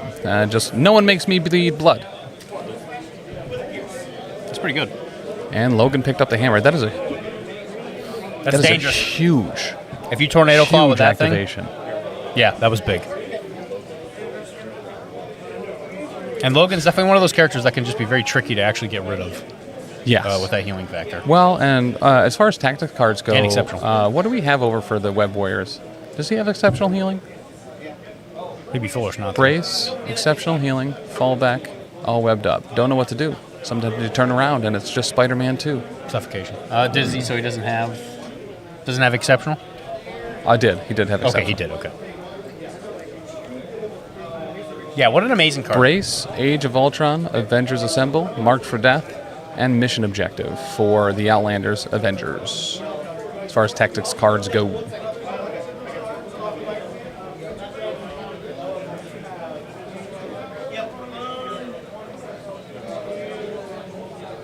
But yeah, getting Ultron off the board. That'd be big. At the start of round 2. And how much health does he have on the other side? I want to say 7. 6. Okay, 7. But I'm not positive. He might be 8-8. I'm going to double check. You do that. No. Okay. Okay. Okay. Yeah, 8 goes down to 6, yeah. I don't know what that means. Do you want to use his computer? No, I'm good. I mean, you could look up things a lot easier. That's why I have a phone. Okay. Listen, the hardest thing for me to look up is whose name is in my underpaints. Because I got to look behind me and I got to pull them up real hard. And if you don't spell it backwards on the tag and you look in the mirror, it's going to be backwards. And I'm like, who's Mitt? You know what I mean? Yeah, it's crazy. That guy keeps stealing your underpants. He does. What a jerk. I'm planning an event in the beginning of August, a few days after the Deadpool movie premiere, called Maximum Effort, where there's special scoring for people playing squads with Deadpool and Wolverine and Logan. I like that guy. Idea. He has the card Age of Ultron. He does. He does. And no hammer to make it more expensive anymore. That's true. Mm-hmm. Yeah, it could be an overcommitment to the right, but Ultron, Metal Tyrant, should, I don't know, should have stood a pretty good chance up against Logan, but Logan does what Logan does, and that's steal other people's motorcycles and try to steal their girlfriend and then ends up crying about it instead. I gotta say, the one thing about MCP is that there is this thing called the dice factor. Mm-hmm. And statistical averages be darned. When you roll those dice, you do not know what's going to happen in this game. Correct. It's always tilted towards attack, and you figure one lucky spike will ruin everything. Yep. So you just have to hope you get a spike back. Correct. Spike not really appearing until X-Men Evolution. And also, loves his magic decks to be very. Spike is the Rune Goldberg machine one, I think, or is that Johnny? What? You never heard of this? No. The three guys that make decks: Johnny, Tommy, and Spike. Never heard this before? Okay. So we have a shield going into who again? Sorry. Ghost Spider. Wow, popping real off there, showing 6 with a ricochet. There's blocking that 2. There's that Spike back. Yeah. So what? 1 health left on Gwen? And then it's going to ricochet into Amazing Spider-Man. Showing 1 there, blocking 1, and a crit, and he gets a power, and Spider-Man, makes $20 off someone throwing a shield at him. And he's going to do it again. Gwen's not looking good. Yeah. That's a dazed Gwen. Whew. And that is Ghost Spider Days. So similar to a type 2 diabetic whose sugar is a little high, she needs an insulin spike. Yeah, I didn't like the way it turned out either. Yeah, well, it's a good try. We can all just forget that one. It's a good try. An insulin spike? I think the word you were looking for was glucose. Yeah. Insulin fights glucose. Yeah. Like bar room fights. Correct. It's like if I see you around here again, I'm insulin's kind of like the hype man. That's true. Because it makes your cells significantly more susceptible to That's true. Actually consuming and getting rid of the glucose. That's fair. As a doctor, I can confirm that is... Insulin is the Flavor Flav of the diabetes world. That's a workable allegory. Mm-hmm. I'll give you credit. Like and favorite this video if you like allegories. Comment down below whatever your favorite allegory is. So Amazing Spider-Man here is going to be popping off against... must be Sam with Vibranium Shield because he rolled 5 dice on that defense. Showing 4 with crits, hits, and wilds on the attack. And then looks like blocking 2 on the defense. So 2 through, and he's probably going to get some free throws or all that other Spider-Man nonsense. Also gained a power for rolling a crit there. So now there's the dodge. He's not going to block anything from it. Brutal. Extra 3 damage. Yep. Yeah.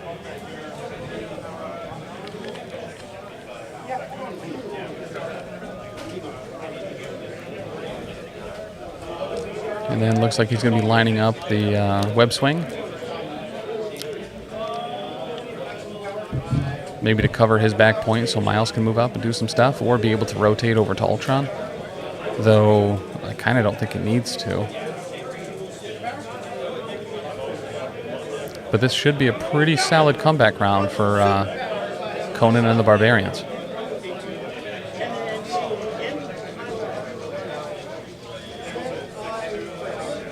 All right, so he is going to pay the 2 to Webline. Makes sense. And he's going to go to the other side of Ghost Spider.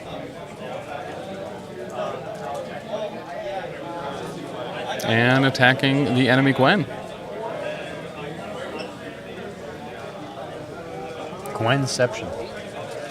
And we're getting a bodyguard, I believe, into Luke. Or Cap. He's got a bunch of bodyguard over there. Let's see how many dice he rolls. So 4, could be either. It's got to be. I guess Cap is 4 physical, isn't he? Yeah, they're both 4 physical. Yeah. But look like didn't get any procs there. No damage through. And that's dice, right? At the end of the day, first one spiked hard. Like me eating a blizzard. Because it spikes your insulin. Yeah. Spikes your insulin. And then the second one just kind of flatlined, you know what I mean? Sure. Perfectly average dice, actually. I do, Fry Man.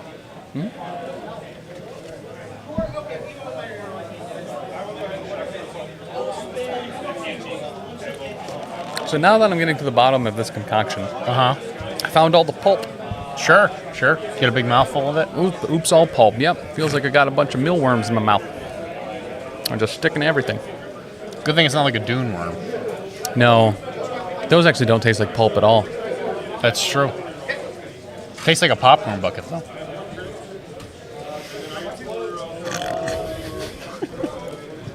There's no thing that I want to say that I should say in response to that. What I said was innocent enough. Yeah, that's right.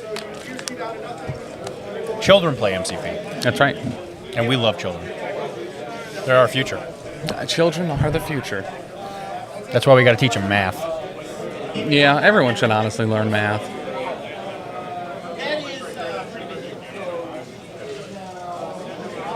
And by so math, they can play MCP. Yeah. I want to say that word so bad. So bad. Roster Doctor. Tisdale said you'll say it with me. No, I think we're all right. I won't. Just know we all thought about it. Yeah. I got you. DW, I got you. I got you. I got you. Well, the thing is in a similar kind of train of thought, which we'll keep PC, is... You're running a train of thought right now? I run a lot, yeah. Okay. I'm a pretty prolific runner. And we went to Chick-fil-A before we came here, and they also put the chicken in this weird plastic container I had to eat through. Yeah. To get to the chicken. I don't know why they decided to encapsulate your chicken inside a grocery store cake container. Yeah, it doesn't make sense. They used it as bread. Like, why don't you just use bread? What a bunch of idiots. Not sponsored. Tisdale said, so they could kill more turtles. Oh, I forgot Honestly, about the agenda. turtle futures right now, just as far as the market update, kind of going up right now. Sure. Chicken prices are kind of crashing a little bit, so people are switching to alternative fuel sources for soups. What used to be the chicken noodle soup being kind of the remedy for a cold is now turtle noodle soup. Sure. Is that what I should do with all my plummeting Tesla stock? Yeah. Just put it into turtles? Mm-hmm. Turtle stocks. Turtle stonks up. Or Dogecoin, obviously. Dogecoin, great. There was a clown in a cartoon that told me he was going to show me how crypto works. And he never did. Watch the whole episode. He did not ever bring it up again. Look at this. Look at this. What's that over there? All right. Hey, look at me. I'm sorry, can you repeat that, Mike?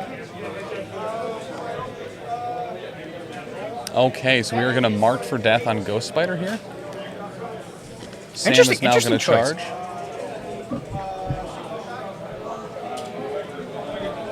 It's on Ghost Spider or Amazing Spider-Man? Amazing would make more sense. Okay, it's on P. Oh, it's on Amazing Spider-Man. That makes more sense. So, oops, no rerolls. Only showing 1 on the defense, only showing 2 on the attack, and no ricochet. So, still 1 through. And looks like he's going to do it again. 1 dice is gone.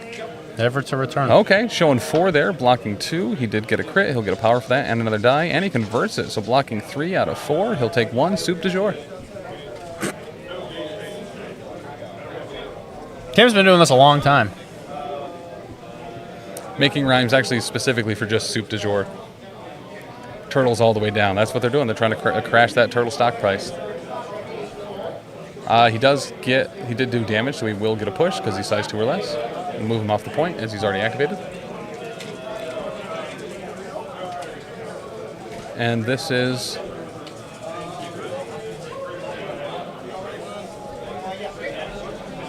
What is this? Oh, he did get a ricochet in the second? Because what's the ricochet on? It's on a wild. Right? Wild. Yeah, it's on a wild. Yeah, I think he had a wild in the second one. He had a bunch of successes there. So that was into Ghost Spider, you said, yeah? The ricochet? Nope. Oh, might have been, yeah, in the Black Cat. Miscreantia Destera? Okay. So that wasn't a Black Cat. It does look like she has 2 damage on her. 1 damage on her and an activated token, maybe? It might be Miscreant Destera. Destera? Oh, what's that? Yeah, Miscreant Destera. I don't know. 1 on her. Okay, so Black Cat has 1. Well, and there's the activated and other stuff on there too, so it was difficult to tell. Okay.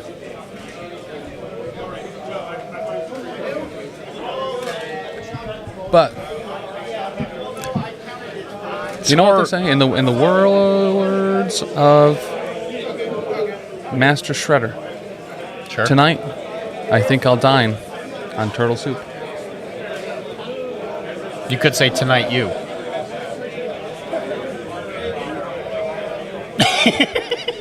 What's that mean? What are we talking with the dog there? I like how it took you just a few seconds for that to fully process. It did. Well, I thought there was more coming, and then when I realized there wasn't, I was like, oh. Uh-oh. One of my first World of Warcraft servers that I played on, there was a guild named Hand Banana Ate My Ocelot. Uh-huh. I don't remember any ocelots in that particular episode. I don't either. But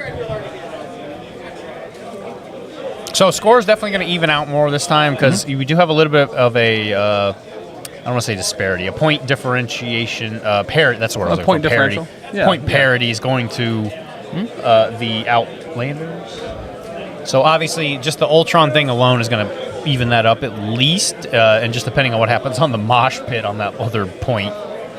Yeah, Amazing Spider-Man should very much go down here. He's not getting any of his rerolls. That first volley of shields didn't really do a ton, but he still has Steve. He still has Luke Cage over there. Yep. While this really should be a good time for those Web Warriors to swing back into the lead, they probably should. There was like a very brief version of the late, great Gilbert Gottfried as the fire detector in the Be Cool About Fire Detection commercials. If you don't want to get burned, be cool about fire safety. So an interesting, depending on the positioning over there, it's hard for me to say completely because of the angle of this, but if he did put Marked for Death on Pete, it's interesting that you would do it on the model that's surrounded by bodyguards. Or am I on the wrong side of this? I think I'm on the wrong side of this. So Spider-Man, amazingly, is playing all webbed up, getting both Captain America's and Luke Cage. Because he didn't have Luke. Yeah, because all the bodyguard is for the Avengers. Yeah, that's all on the other side. Okay. Yeah. Keep track, man. Keep track. Right? Turtles two ways, as they say. Interesting to play all webbed up now, since you don't have quite as many activations to fully... Yep. Like enjoy the benefit of that. Mm-hmm. I mean, the slow stays, right? Yep, that does stay. And if he does remove one of the characters that helps him get the position on, then it's definitely worth it. Mm-hmm. But usually you see that card played fairly early on in a round. Just the yes. So a little discussion about, what the slow token looks like now. Oh, from the new box. Mm-hmm. It's the yes. On my home planet, it's a symbol for peace. The DS? Just the S. That's beautiful. Did you write that? Oh, you also got Gwen with that all webbed up. What's that? I said, did you write that? Oh, I meant Hope. You wrote Hope? Yeah. Incredible. Mm-hmm. So I put it on an Everett dictionary and they kept it, and then they moved to real dictionaries. What about X-Men Prodigy? That had Hope in it. Did you write Messiah that? Complex. And Messiah Complex. AVX. That's a comic book reference, Taylor. All right, so we're getting some of our all webbed up stuff here. So Cap is going to take this. Which Cap? So this is Miles into Ghost Spider, and then Captain America says, "Oh no no." You no do, no step on snake. No step. Showing 3. And he's blocking 1, so Cap's going to take 2. Which Cap? Captain America, the one with bodyguard. I guess that would be Steve. And he does get a throw off that. Instead of throwing him into dudes or things, he just throws them away. Because he doesn't want that bodyguard happening anymore. It's not going to daze him. He doesn't want to deal with that all the time. It's a good move. Yeah, good move. I think a lot of people could fall prey to that. For sure. And then he is going to web swing back for the low, low price of 2 power. Oddly enough, that's also what the washer and dryer cost in my building. And he's going to contest that back objective. What is your measurement that your electric company uses? It's not a coin-operated washer and dryer. It's a power-operated washer and dryer. Sure. That's why I had to buy multiple versions of the new core box to get more power tokens. No D on Krypton. Oh, no. Krypton? Yeah. Or Dripton. Got him. Whatever. That was the Roaring 20s on Krypton. They just referred to it as the Dripton era. Everyone had drip. That's true. Listen, they had no ice, but they were wearing it. True privilege to be here.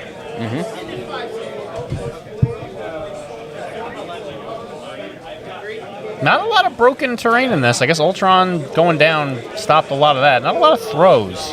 Ultron going down usually ends in a burst. All right, so this is a punch into ASM. And he's not going to roll nothing. He's going to take 3 damage from that. Good. In the words of Juggernaut, nice punch. That was into ASM. That was into ASM, yes. So no rerolls. Oops, no rerolls. Something that also stops you from using rerolls, being shot at by somebody who's blue. Really distracts you. You're like, wait, is that person blue? I don't know what to do. Fair. And it doesn't even really matter which blue person it is. Could be my girlfriend. Could be your girlfriend. She's blue. Could be a girl pretending to disguise herself as your girlfriend. That's true. And we're going to get another punch into Petey, who rolls all blanks out. Hate to see that. But only 1. Yep, there's the objective transfer right there. Yep. So that 1 is all he needed to get the stun. And by stun, I mean daze, and he'll drop a hammer every ways. And it looks like that might even it back out for parity to be going towards Outlanders. Although, we will say Logan doing what he did was a 2-point swing. Yes. So I'm not, depending on how the scoring last round, it was hard for me to see because that truck's in the way, but if Outlander scored that far away objective from our camera, that might have only been a 1-point swing back. So it could be even next round. Yes, it very much could be, yeah, because I believe the Avengers have it up top. Because I think they had it last round too. Yeah. Because he has Cage, he has America, he has another America, he has a Ghost Spider potentially. But we also don't seem to have a character on the Outlander deployment side secure. Correct. Yep. There's no one on the back point for the Outlanders. So if you're gonna get off that point, you need to make sure you're picking up the one you're trying to contest against your opponent. Which it might have been a better idea for the Webway player to rotate instead of trying to go in for the fight and just be like, okay, Pete's going down, I might as well go for the points instead of getting into a knockout brawl.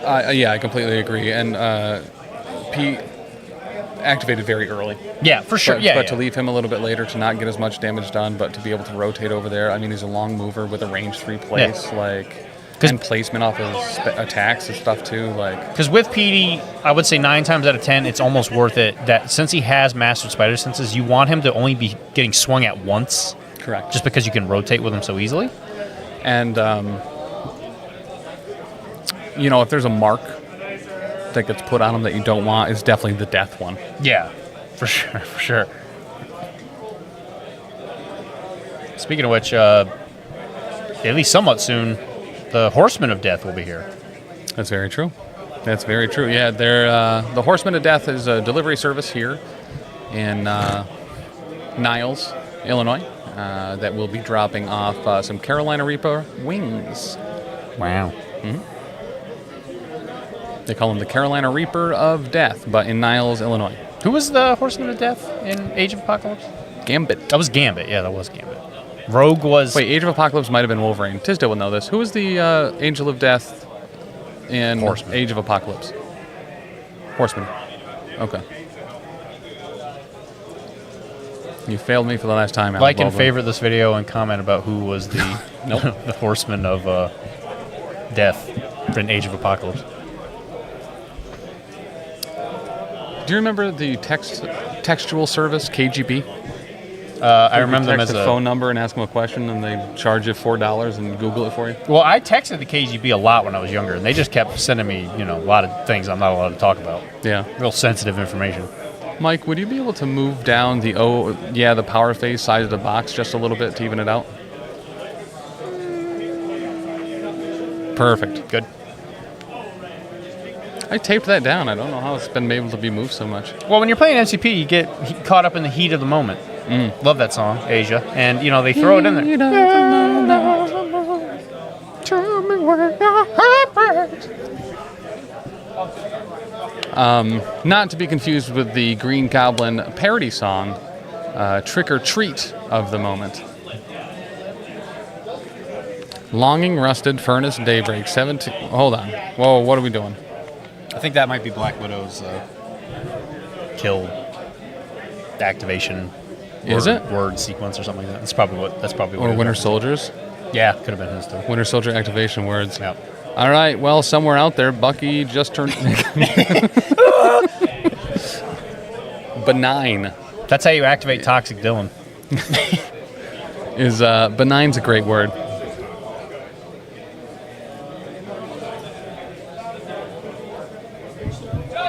X23, second judge call of the day.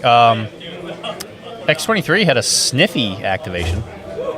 She would sniff things and be like, that's right. Time for some the old there I pheromone go. stuff. There I go killing again. I'm sorry, you said Luke Cage? Oh, okay, so Black Cat activated and like just kind of reached in Luke Cage's pocket and pulled out a hammer. And she's like, well, this is mine now. You can fit it in your pocket. Yep. You sure can. Well, Luke Cage traditionally wears carpenter jeans. Sure. Which have the little loop, which you can put a hammer in. Yeah, that's true. That's good thinking on his part. It Just is. in case you bump into a meow meow somewhere in the middle of nowhere. Mm-hmm. Kate Dennings, by the way. Cat Dennings? The cat? Yeah. There's no E. We're going to keep this PC. Great actor. Mm-hmm. Love her character. If you now want to keep it PC, no. You can keep it PCN. Not going to do that. You can keep it PCN by liking, favoriting this video, That's and right. giving a subscription and commenting down below. Let's take a quick check over on the multi-stream thing and see. Oh, it refreshes it, huh? All right. If anyone's watching this on YouTube, TikTok, or X, and you've commented, the answer to your question or statement was, I don't know, about 4 or 5. That's about what I was thinking. Yeah.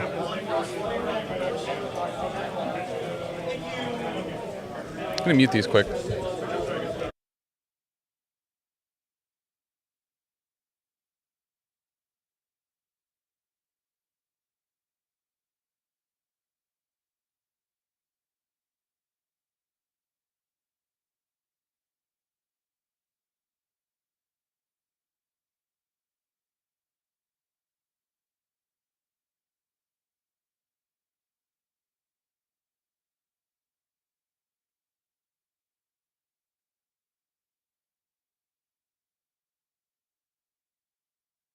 Well, I don't think I will, actually. Okay. I'm very sleep-deprived and uncaffeinated. Mm-hmm. Cat Denning. Yep, that she does. She sure does. Mm-hmm. Acting and modeling. Television and film. Yep, she does both very well. Is she a model? I don't know. Hey, Pink Chick, or Pink Chic. Thank you for the follow. Here's, here's like the down low. Here's like the Tim's trash tips, right? Mm-hmm. If there's a new follower or something that's a Twitch name, and never try to pronounce the whole thing. Try to pick out a syllable or two, or the start, or the finish, or the middle. Sure. That's a very clear word. Sure. And just give them that nickname right out of the gate. Well, I'll just try it right now. Yeah. Pick and Pink Chick Dr. Mario. Did I get it? Yeah. Yeah. I got it in one. Also, so something I would like for the PCN community to consider, and by that I mean Tim, is... Oh, that was a poll on Miles, by the way. Now, when you do these events and then you talk to the people that win them, I think we need to reframe what it is that PCN stands for. I think we should actually start interviewing the person that got last. Because I think they're more our speed. That's fair. I'm not very fast. You're not. And I run a lot, but I'm still not fast at it. So we have an Avengers Assemble. We have Cap spending for it, and what looked like Cage. Cage is an Avenger. Cage is an Avenger. It's got the badge and everything. And you get the interview done a lot earlier. So yeah, we've mixed it up and done like both players at the top table or something along those lines. And sure. There's a lot of opportunity for talking and being able to interview people. Yeah, for sure. I'm just saying the person that gets last is probably the person that I would understand their train of thinking more. because they came with Viper, specifically for the Sentinels matchup. With who in the lead, sir? Okay. Yep. So it did swing back. The Outlanders did keep pair. Oh, is it? Oh, it's so there was a swing back by one. Yeah. Yeah. So there was a 2-point differential. They web swung into the lead by one. I don't get it. No, they were able to crawl out of the tub by one. Wow. A differential of 2. I don't get it. So that Ultron, big swing. Oh, big swing on that Ultron, yep. And the last activation was the Avengers, so I believe priority is going to be with the Web Warriors, which we could very well see a Logan force the Age of Ultron. And we have... Or if he knows the Age of Ultron is there, maybe just ignores it. It's like, whatever. Yeah, sure. And we have 2 unclaimed secures. Yes. That's crazy. Mm-hmm. With a Web Warriors player. That's crazy. You don't see that very often. Well, the Avengers Ghost Spider pulled Miles off. Sure. At the end, last activation. It was a great Third judge call of the day. Averaging about 1.5 judge calls per round. Give or take, yeah. Statistically, that is true. We should probably do a few judge calls over here. You just want to call a judge? Yeah. Be like, hey, man, how you doing? You holding up? Okay? Oh, call him on the phone? Yeah, I could. Yeah. What's his number? 765-309. 867-5309. 603-803-3235. If you want to ever call the network, leave a voicemail. Maybe send it a text. Dylan's first words to me were, "Is this a real number?" No, I think the first words I ever say to you is, "Who is lucky?" And what does he do? What does he do? Oh, I don't think Hobbit ever answered me. But we're doing a live play. I don't know if we're allowed to talk about it. I think it comes out maybe tomorrow. Live play Dune RPG. Okay. Which sort of formed in the PCN the community. In the Discord, yeah. Yep, it formed in there. It's been a great time. Hell yeah. What a great RPG. Dune is great. We're not even on Arrakis. Spoiler, I guess. Even though it happens at the very beginning. That's a different Infinity podcast? Is that the sister podcast to Arachne? Well, you know, it has... So it's Dr. D branded, but it's not Arachne branded. Okay. It's very technical. In the contract I made you sign, you have to realize that. What that means is up to you. I really kind of gave myself a lot of future trouble by making my legal signature a small dog's paw print. You did. It's very easy to forge, unfortunately. Because you can forge it with this model that I'm painting. If you want to stay between the rounds...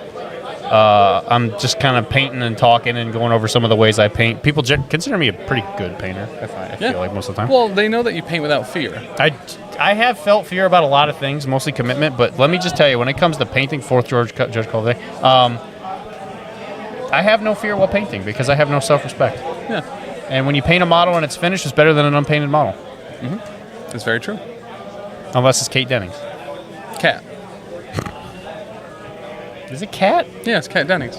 There's no E. It's just K-A-T. E! They just spelled cat wrong. All right. I'm sure it's short for Cat Turin. They spelled it wrong because there's only one T. No, that'd make her Cat. That's a Brian Regan joke, by the way.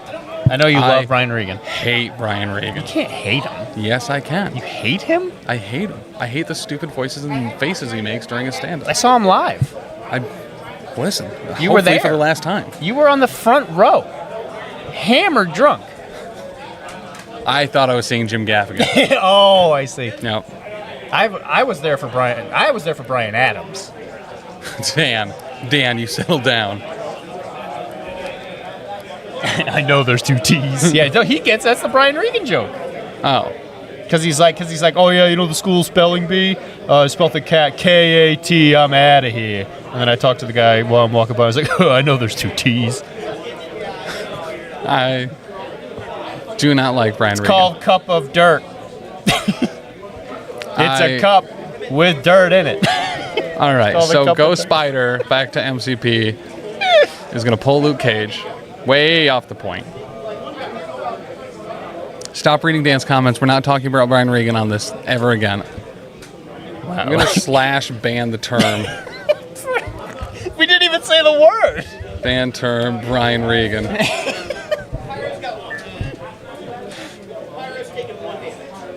Oh, I'm not like actually modding right now, so I can't. You didn't activate the sword. Is it add?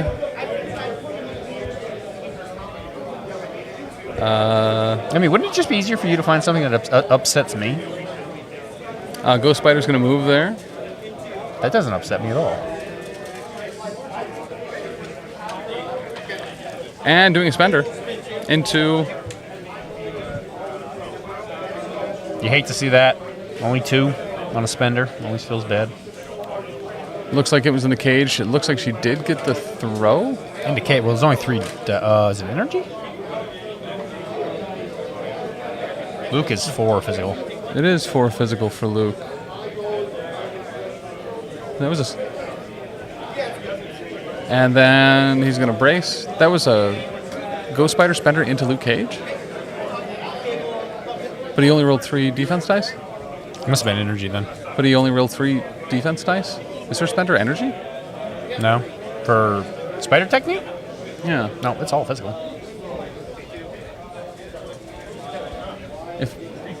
If only Dylan had like a laptop that he could look that up on really quick. Look what up? Luke has 4 physical defense. I use him all the time. He's a defender. I don't think you've ever used him before. Look at me, I'm Tim. I think I know things, and I think you should listen You to didn't even know Arachne Luke Cage because wears carpenter jeans. starts with an A, and I like A. I do like A. Also, I like bees. I don't know bees in Arachne. I like bees as well. My name's Tim. I do. I mean, I just. You sound just like it. It's difficult when you're so spot on with it. You sound just like me. I'm inside my own head. Get out of my head. Gwen spend. Okay, if it went to Gwen, that makes more sense. Because there was no reroll. Thank you, Dean. So that was Gwen into Gwen. Yeah, that makes more sense. Yep. Gwen squared. I don't get it. Gotcha. I thought it was Luke Cage for some reason. And then Dylan just started yelling at me. Public service announcement. Oh, threw into Luke Cage. Okay, and then Cage brace. That makes more sense. Public service announcement. If you get Gwenum, do not paint the bass guitar purple. It is red. Because that is Carnage's axe. Oh, that's dope. Because it's from the King in Black run side story of Gwen. So don't follow the box art. It is not correct. Joe, yeah, I respect the token explosion on the left side of the board. Storage solutions are overrated. It is good. So that's actually, oddly enough, where all that power is the last place Goku channeled the Spirit Bomb. And people just kind of kept giving after he threw it. Sure. So it just kind of all pooled on the ground there. That makes sense. The northern, more pile of damage is actually Blood for the Blood Guy. Spirit Bomb also only ever worked once? The entire time it was used? Is it just on Boo, or did it miss on Boo too? It worked on Boo. Frieza dodged it. Yeah. Did it correctly. I don't know why he wouldn't just do that in the first place. Vegeta got hit by it but didn't go down. Yeah. I don't know if it worked on Turles. I don't remember if it worked on that. That was Tree of Might. No, he used it to blow the tree up. I guess that kind of works. Yeah. What a weird ending. Anyway, side tangent on that one. Goku confirmed for MCP. Forgot about Turles. Turles was awesome. He was one of the, dude. They didn't beat him. Yeah. Turles kicked the crap out of him. Mm-hmm. Even before he ate the fruit, and then he ate the fruit, and then he was unstoppable. I'm sorry. That was that Ghost Spider web line. Spending 1 to web line. Anyway, Turles OP MCP.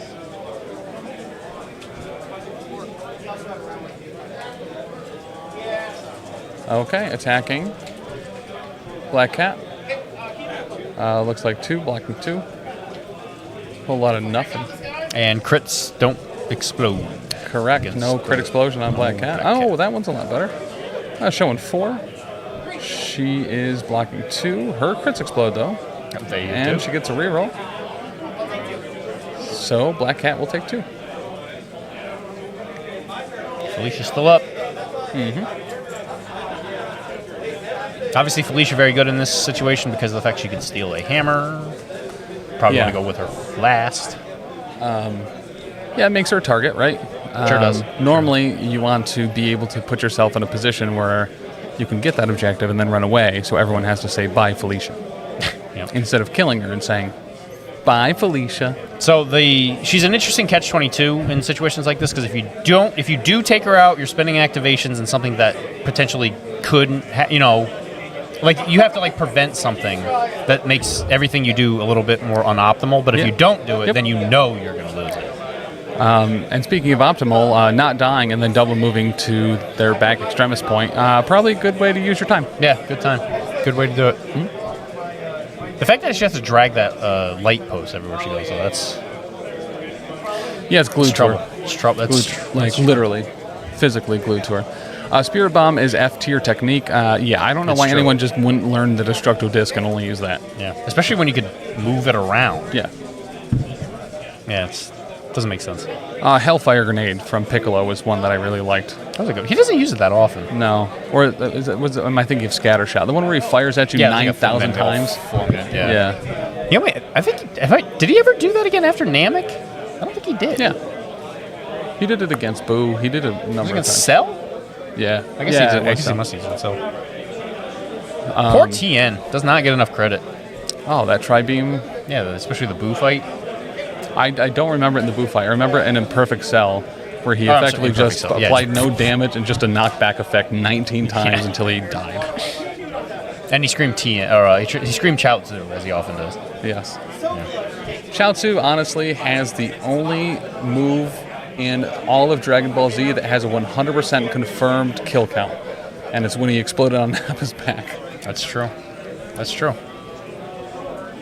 Also, you gotta feel sorry for Raditz and Nappa, where 2 of the like 4 or 5 or 6 surviving Saiyans, and then after they die, nobody ever says their names again. Yeah. Crazy. Poor Nappa. Like Nappa was doing his job, and Vegeta blasted him. Yeah. Well, sometimes you got to kill more than just Yamcha. I suppose he also killed Tien. I think he punched Tien's arm off his body.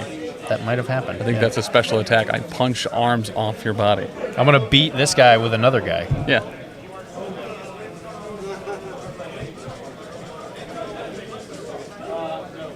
Also, Rip and Peaches, the guy who made Dragon Ball. Yeah, he did pass away. Akira Toriyama. He did pass away. Yeah. The art style for Chrono Trigger as well. Yep. And we'll never know what happened to the lady that was like Jekyll and Hyde. Lady and the Tramp. She was in Dragon Ball. I forget her name. Bulma. She was the blonde that would sneeze and then change into the... Oh, goodness. What was her name? Yeah, I know, right? It drives me nuts. Because she never appears again. Except in the background. Launch. Yeah, Launch. That was her name. I never watched regular Dragon Ball. I couldn't stand it. It was the animation was just way too dated for me. Like, I could never get into it. I watched every single episode of it. Did you really? I consciously went through Crunchyroll, watched every single episode, and the last bit where Goku's like 20 or whatever, when he's like not a kid anymore, it's good. Yeah. But there's like a lot of filler. Yeah. Just it's just a Shonen Jump issue. So anyway, back to Dragon Crisis Proto Mall. Z. Fifth judge call for the day. Sam is going to spend 1 to charge. After he shakes the slow. Got to get those. It's crazy that we had ungrabbed secures. Just points sitting there. That's free real estate. It is, in fact, free real estate. And there's a hydrate. Shield throw. And he is going to shield throw into Gwen. 3 skulls. That's a Tim roll. Oops, all pulp. Yeah, that is a Tim France attack roll, actually. 3 skulls, a blank, and a hit. No damage, though. No damage.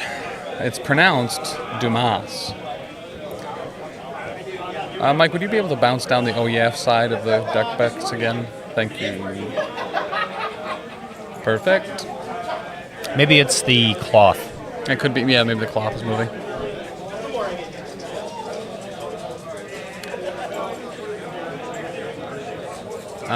Actually, the Seamster that made all of these. A lot of people would consider a man of the cloth.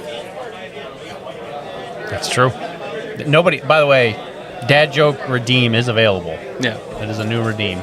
For only 500 fake dollars. Yep. You get a dad joke. You get a dad joke from Dr. D. He has like 3 notebooks. I do. Of dad jokes ready to go. Dr. Dad Joke. You guys just don't like them for whatever reason. I mean, it's fine. You guys are like my parents. Makes sense to me. I'm kind of the child of society.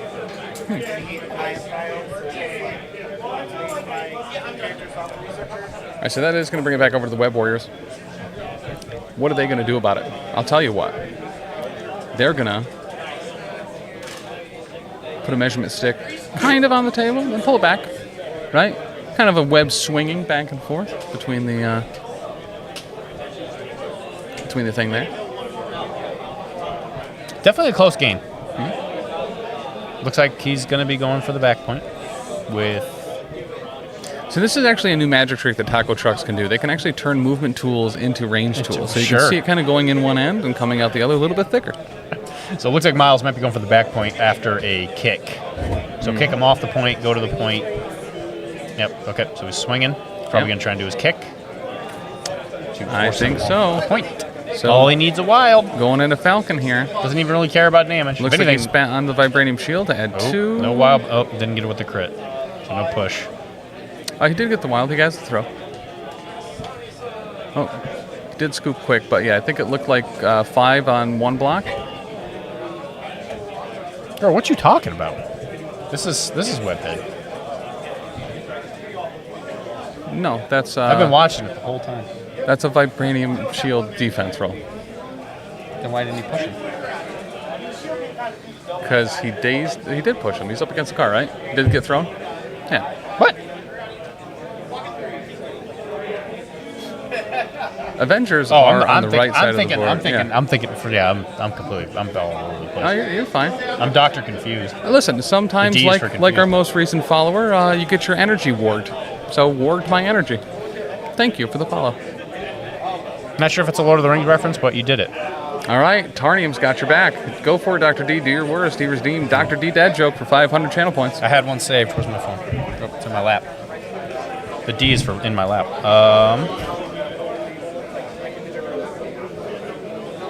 I already used that one. So me and my girlfriend, we were out and about in the rural countryside, and I said, "Hey, look, a flock of cows." She looks at me and she says, "Herd of cows." And I said, "Yeah, I've heard of them. There's a whole flock of them over there." I like that.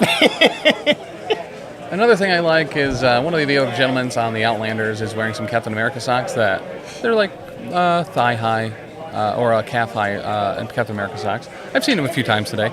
I did not notice that they had the little wings on them too. I'm sorry, what was that? Okay, so Luke Cage is going to punch Amazing Spider-Man, and it does look like he blocks it all. I truly enjoyed that joke. Who is still slowed, is going to move back onto the Extremis Council, and he's going to pay 1 to throw the light post. It goes all the way through. That's 2 damage. And he'll take the 2. And he just posted Parker right up. Wow. Get posted, Parker. Puny Parker. It's the old PP. The old PP. The old PP got peed. Yep.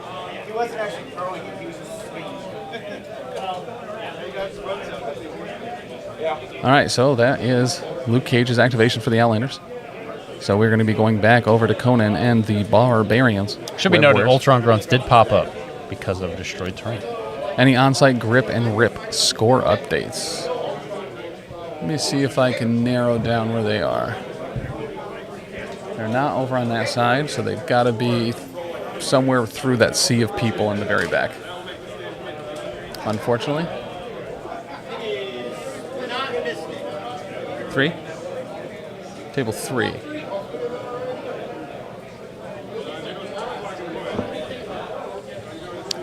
So let me see if we can pull up anything there for...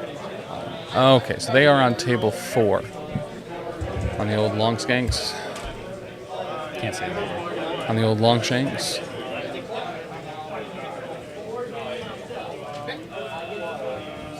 Your account's in good standing. Listen, I really minded your P's and Q's. Only run events, apparently. So let's take a look. Yeah, there's still a few games. A handful of them out there, finishing up. Grip and Rip, where are you at? Yeah, so it doesn't look like they've submitted anything as far as updates go for that. Well, I got an update. They haven't dropped from the event. They're still here. You heard it here first, guys. Yeah, they're still here. Grip and Rip have not, or Grip It and Rip It, still in. They have gripped the event and they will not let go. Yeah, they kind of ripped it out of their own hands. I'm still impressed that we have not had Logan or Ultron go yet. I think, because there's I think what they are trying to do is he doesn't want to go with Logan, because if he does, then he won't be able to move back on the point, because more than likely he will get them all. Yeah, he'll get Echinacea beamed. Yep. And who doesn't love a good, healthy immune system? That's very true. Logan does. Well, it looks like. Well, you say that, it looks like Logan's going now. Logan was going to move, but then he re-rolled his decision, and he did re-roll it into a move. He's just Naruto running around the building. He does, in fact, throw his hands behind his back like Naruto and run away. He's like, "Hey, giant fox." Yeah. Yeah. Kakashi's really strong. Yeah. Yeah. What about my power? Here's the thing. A lot of people say, very specifically for Web Warriors, I'm sure. Aunt May's wheat cakes seems to be like a never-ending supply. But she's making them at night. Dad?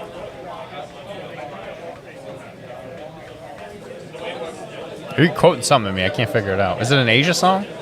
It is not an Asia song, no. Oh, is it Mr. Mister? You know. Is it Kiri? It was... a Kiri reference? It was an Akira reference. An Akira? Yes. Oh, wow. I've never seen Akira, so... Yeah, same. That must be why... But you knew that reference? Yeah, I'm on TikTok a lot. Like you yourself? Yeah. Actually, also, yeah. No, would you say the PCN TikTok account? Where you do dances? Mm-hmm. Not dances. Well, verbal dances. So that's going to be a double move from the drones. Moving on up. Getting in range of Black Cat to be like, "Hi, I'm a robot." Abandoning the point. We've seen a lot of it. He's throwing a thing. He's throwing that kiosk at Miles Morales. And then a brace. Good choice. Believe it. I can't believe it. It's not butter. Official sponsor of Naruto, the animated manga.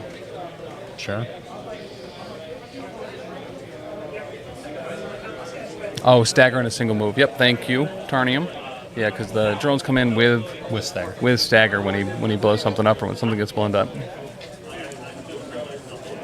And an extinction protocol. So we have the big bad physical spender here. And a big old Tim France roll, showing 3. Blocking none. Equally bad, but he's got the roll from Web Warriors. Mm-hmm. Okay, with all 3, because he's also a spider. That's better. And wow, yeah, he'll turn it into 3 blocks. Blocks it. Totally clapped spender there. You hate to see that. You really do. You really do. Especially if you're a robot overlord. Yeah, kind of the whole general thing about the robot overlords is that they are overlords, though. Let me see if I can do this right. I'm gonna do an impression. My name's Ultron. I hate spiders. Meh. I mean, speaking of, he is going to throw Spider-Man into the car. Yeah. I'm going to just bonk his head. Mm-hmm. And the words Wolverine, eat tub, bub. Did he ever say that? Wolverine? Yeah. If it's something that sounds stupid, I assume Wolverine has said it. Him and Spidey have probably been in the most comics. Yeah. Maybe Cable, I think, probably gets close. Especially there, like in the 90s when he was like in every single thing. But I don't know. Do you think he must at some point? He must have said, "Get tub, bub." Yeah. You know, oddly enough, Wolverine is taking care of a lot of young women. True. And when they get beat up, he probably says, you gotta get in the tub, bub. Take a bath. Get the tub up. All right, so we have a big attack going into Gwen here. Not a good roll. And that is a good roll. That is a fantastic. That's 2, 4, 6. Ain't going to be a Gwen around much longer. That Gwen is knocked out?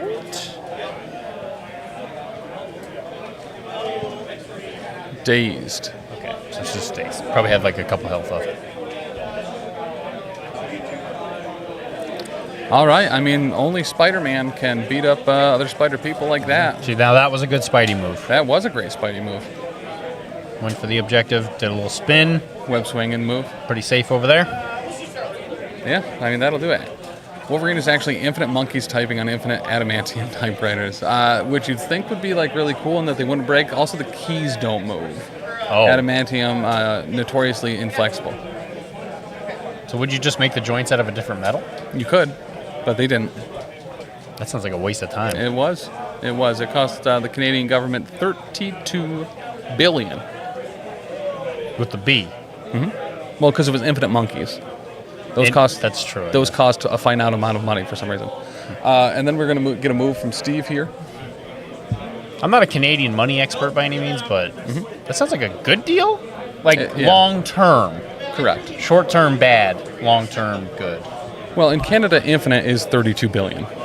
Oh. They capped it. That's interesting. Wow. That seems like it defeats the definition of an infinite. All right, so that's going to move it to 12 to 8. Yeah, I was going to say, it sounds like Web Warriors are starting to pull ahead. And the Barbarians being barbaric with their score. Barbaric, actually. Not to be confused with the elephant Babar. I'm very curious to see what the plan is. With him moving into the middle like that. I'm curious to see what his thinking, like, I'm assuming he's going to activate him early this turn? I mean, I assume it was to put a whole bunch of damage into the Web Warriors leader, and that Spender did nothing. Because he didn't even do the Encephala beam to pull him off. He did not. Yeah. Well, he's not on the point already, and he was going to get the throw, so we didn't need to Encephalo. Okay, that makes sense. Miles Morales is actually a big fan of taking supplements early and often, so did not need any additional dose of echinacea beams. Well, his mom is a nurse. It's true. That's actually very true. Having a healthcare professional in your family does, in fact, normally make you be a little bit more aware of some of your mineral imbalances. Most people need to eat on a lot more lead. It's true. Make your bones strong. Mm-hmm. Makes your bones strong. Big if true. Oh, now King has a crippling infinite monkey problem. That's true. Mm-hmm. Actually, yep. That's true. GD nerd. He's speaking the truth, you know? He really is. He's the doctor of rosters. I'm the doctor of backs. You want to like go in a little collab? Ooh. You want to get your roster fixed and your back cracked? Yeah, you can go in there and you can make a roster out of bones I rip out of people's backs. Yeah. You know. Pretty much like a Mortal Kombat finisher. Yeah. Then you could Indiana Jones from cave to cave by swinging on people's spines like a whip. It's true. All right, looks like something's happening. All right, Miles is going to web swing away.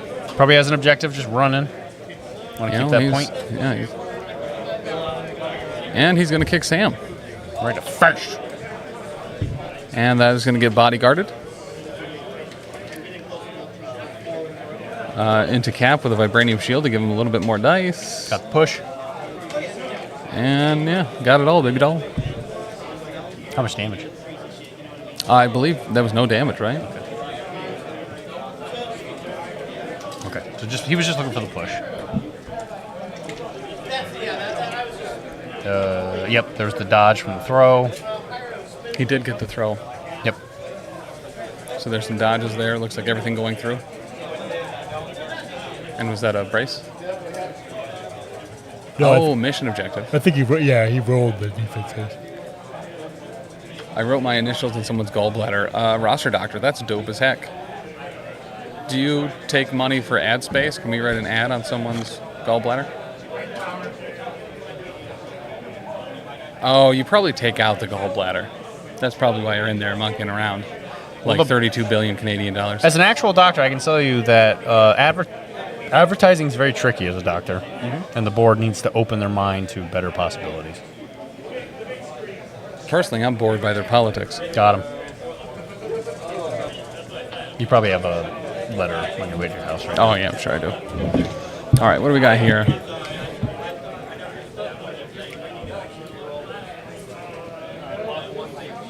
Looks like 3 going in, and then blocking 2 with the reroll. Still just blocking 1. Still be taking 2. 6 judge calls. That was in a black cat. She took 2 ducats of damage. Which... Does that mean she's dazed? I think she got damaged earlier. Yeah, she had 2. Yeah, that is going to daze black cat. That dazed. She is going to have that hammer drop. Hammer down, some might say. I think Voltaire said that once. I think it was Kant. You can't say that word online. And now it's going to swing into Peter. Showing 2. Block and dose. Both. Block and dose. Did roll a crit on that, so Peter will get a power. He'll pick it up, and then all day he'll have a power. Call out to Tizzy for pre-fixing the dice tray thing. Yeah. He's a real peach. Yeah, he really is. That's what the T in Tizzy stands for? Terrific. Peach. Gotcha. So if you're just joining us, guys, we are here at the 2024 Squad Goals event, hosted by Alfredo's Size 3 Taco Truck, here in Niles, Illinois. Very close to Chicago. 22 teams have come to this 2-day event. 66 players. Yep, 3 men. Teams of 3. Take your hand and follow me. All of them very big brain wrinkles. Very big. I talked to one of them once, and he said words that I didn't understand, like house. I don't know. Street. A lot of 5-letter words. Yeah, necrorecombobulator was the one. That was I was like, I never remember what that does. That's a 5-letter word. Yep. It is. No spaces either. Ultron is going to move up and throw a truck into Peter. Peter will be like, I can do whatever a spider can, and that's just pop off rolls left and right. So it takes 1? Now none. It's a size 3, right? It was. He blocked 4. Oh, did he? And then an attack into Peter, showing decent amount here. Oh, Peter flubbing a little bit, but guess what? I'll just try again. Oh, you hate to see that. Okay. Got 1. Good He got old-fashioned 1, so he's going to leadership take 3 dare. Yeah. Give me 1 second.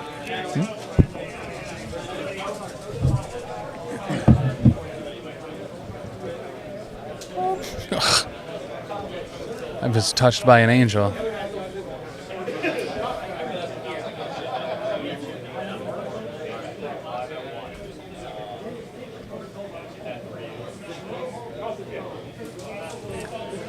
Dr. D committing petty larceny actively right now.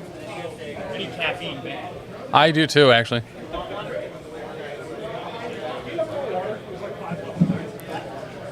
All right, the Peter push.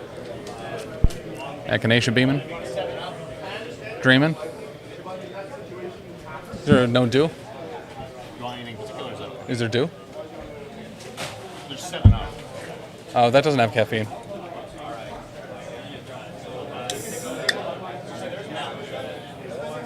What is it? Yes. Thank you, sir. Can you crack this open? I did. I'm sorry, Mike. Can you repeat that?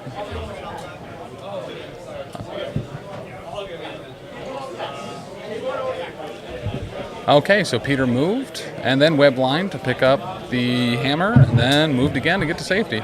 Conan really only needs to confirm 4 points here with the lead that he has, so even though we're in round 4, the screen said 3. That's just a joke. Gotcha. It is hot and humid in here. Yeah. Very energy draining, but it's a good thing that this game is as good as it is because it's keeping me I mean, that's engaged. a hell of a block.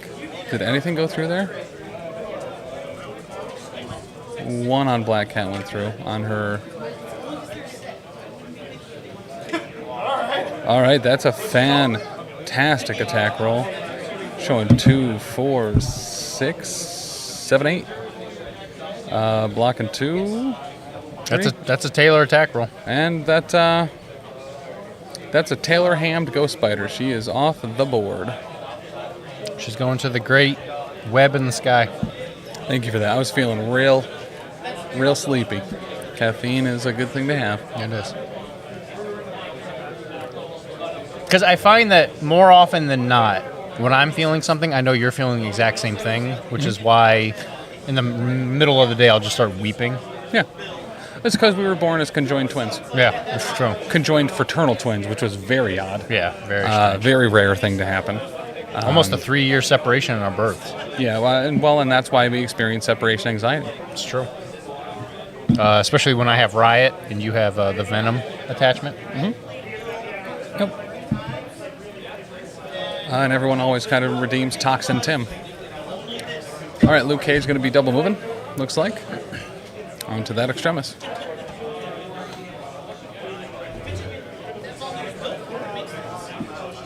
This could potentially be the last turn. Yeah, very much so. And a double move for Logan. This is the time just to confirm points. Yep. You know, I'll say this about the Web Warriors. That Logan move is very good. Getting Logan out of dodge, so Ultron kind of wanted to go do something else that ended up flubbing, and then activating him later in the round to just move back onto the point. Because Logan's scoring. Yeah. It now becomes a decision on, are you using a 5-threat character to score a single point? Or are you going to use them in a more risky maneuver and go do something?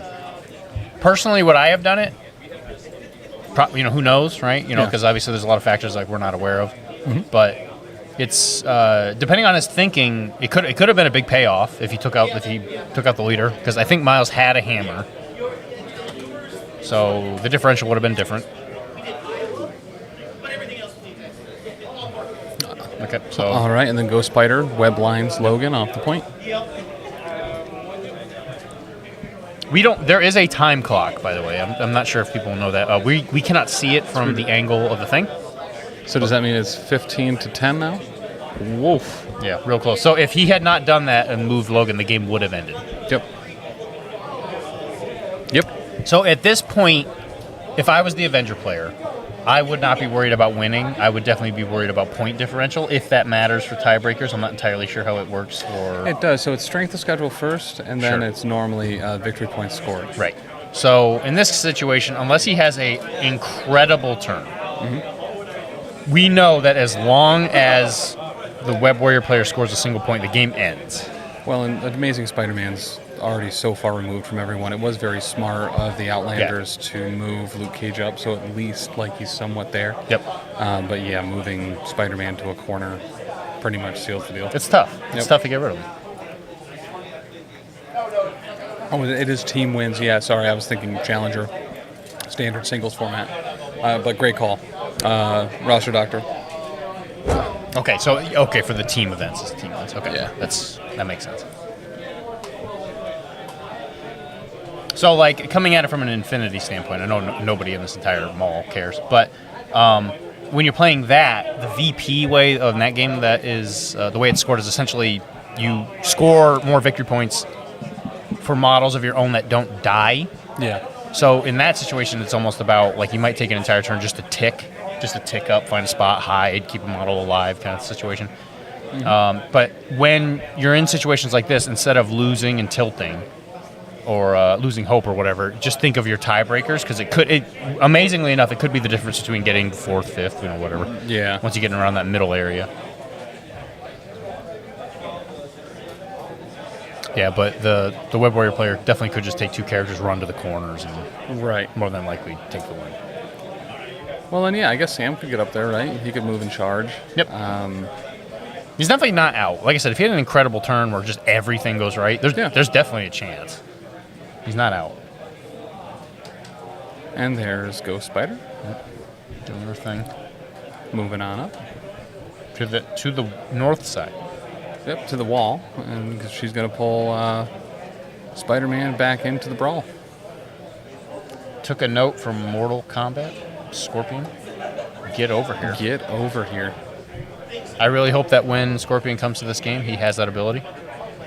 Get over here? Yeah. Yeah, me too. Mike, I'm sorry. Could you fix the box again?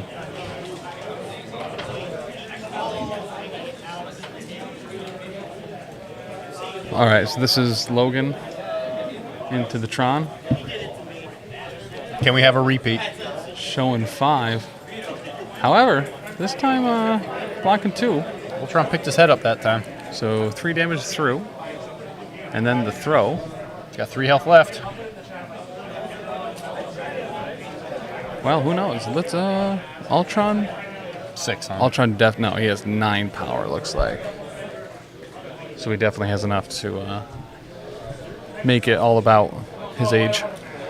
Logan is going to get on the car for cover, but that's also going to have him contesting that Extremis Council. Did Ultron already go? No, Ultron hasn't gone yet. Okay. But that is going to be a SAM charge into Miles, and we're getting a Red Wing Assault here. All killer, no filler on that roll. And it is 2, 4, 6, 7. Miles might be headed to heaven. And that is Miles down, and he is dropping a point. He just went to the web in the sky. The big web in the sky. I mean, the big web at the hospital, because he's still alive. Is he? Yeah, for now. He's just a little, would you say he's just a little dazed? Yeah, he's a little dazed. Maybe confused, even. Dazed and confused. The first Led Zeppelin reference of the day.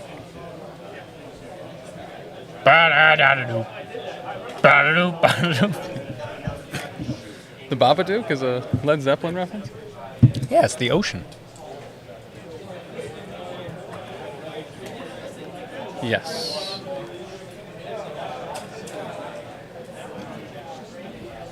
Gotcha. I will say, audience, comment, like the video and comment below your favorite Led Zeppelin song. Oh, I guess it was assumed he picked it up. He just never put it on the character card.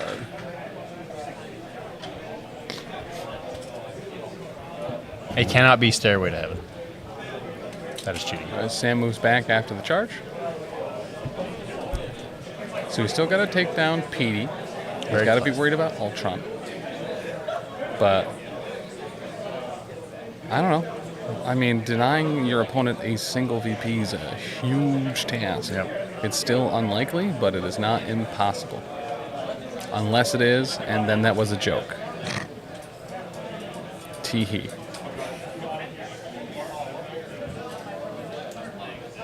Because it looks like Logan has a extract. Logan has an extract. Well, and he's still got Black Cat to go. I think Petey also has a. Yeah, he's got an extract. Yeah. And just like our newest follower, thank you for the follow, he's got to offer it Al to get it done. Nailed it. Thanks. Says you're quiet. Tim, you are very quiet again. How about now? You got to project. Yeah, I do. It's getting quieter in here, so I didn't want to speak as Groudly, which is a growly loud. Thank you. You're welcome. So, if you were Dylan... All right, Black Hat double moves to the top Extremis console. What would you eat after the event? Cheesy Monster. It just sounds so bad for me. It is so good for my mouth hole. All right, drones moving and shooting. Okay. 2 go through. Quite the roll. On young man Logan. Listen, we know this. 4 strength attacks are the most deadly in the game. Sure are. Ultron is going to move up. Spend 2 to throw that car. Logan will try to dodge it, and he does a little bit, but he gets clipped by a rearview mirror. Taking 1. And then Extinction Protocol showing 4. Wolverine blocking 2. 2 more through. On the daddy of bad tudes.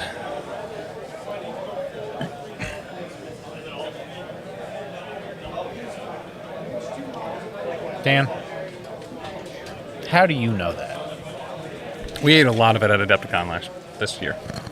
A lot of it. What's Adepticon? No, I'm not going to fall for that.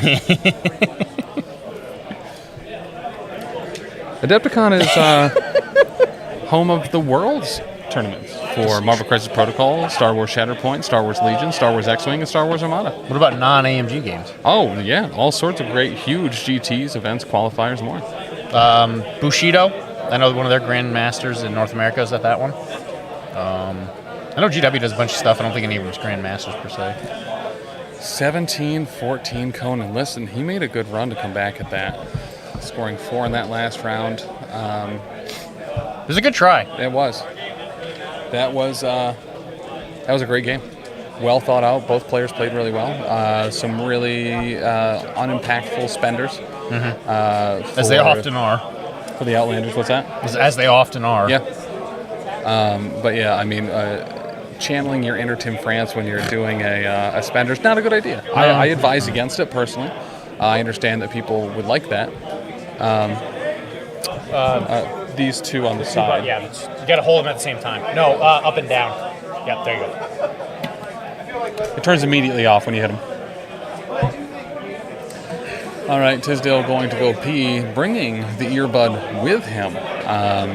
So we'll try to pipe that in through, see what's going on, make sure everything comes out okay. But outside that, yeah, great round 2 for us here at Squad Goals. Once again, hosted by Alfredo's Size 3 Taco Truck. Let's take a look at some of the long shanked results. See if we have some other stuff that has been solved. Squad Goals, what some may be called 2024. All right, so the Meat Men and Grip It and Rip It, Nathan's Angels, and Excelsior, all going to 2-0. In the lead is the Meat Men, who have won every single game in both rounds. All 3 on both rounds. That's crazy. Grip It and Rip It and Nathan's Angels, both going 5-1 out of their 6 games so far. Excelsior, 3-1, so they still have some games outstanding. What flag is that? It's the virtual tag for Longshanks. And then, yeah, a lot of other undecided stuff out there. Let's go down to the bottom and see if we have any confirmed 0 and 6s. We do. Crispy and the Boys, Rolling Stoned, the Strategic Warfare Military Intervention, Infamous, Don't Call Us Plucky. Oh, they're still tied, so they still have a game outstanding. So those bottom 3, 19 through 22, Infamous, Swimmy, Rolling Stone, and Crispy and the Boys. So they lost the round, but they haven't lost all the games. So those. Oh, that's what. Okay. Yeah. So like there are still some outstanding games here to be finished up, but yeah, I believe we'll confirm this, but I believe it is going to be probably a little bit before all the games are done. We move into the next dealio. There is a great shot of Dr. D drinking his paint water there. You could tell because it was so brown. He was using that, the Scuzz Boy Brown or whatever it was called. Scuzz Boy? Yeah. Sure. The Scuzz Blight. Jeez. Ladies and gentlemen, this is the pinnacle of professionalism. Yeah. Yeah, everyone's been saying it for years. They're like, oh my gosh, Professional Casual Network, when will they get it together? But, ooh. Here we are. That's a big stretch. Oh, wait. Go ahead and hit that bad boy for you. Boop. Yeah. Thanks, Yo, man, look at that clarity. I think there's enough. How long is the round? 2.5 hours. So we started at 2:30. Also the time to know when you need to go to the dentist. And we'll be ending the round, I believe, 5 o'clock, which is in about 45 minutes, but some might say 47. That's enough time to do a little tutorial. Nice. Let's do some non-metal metallic. Some NMM. Some NM. Not to be confused with MMA, which is Monster Metallic Acrylics. So everybody ignore Tim. So what we're going to talk about is... So a monster metallic acrylic would be a specific type of paint to do a model like Mechagodzilla. Sure. Right? So if you have a metal kaiju, that's where you use MMA.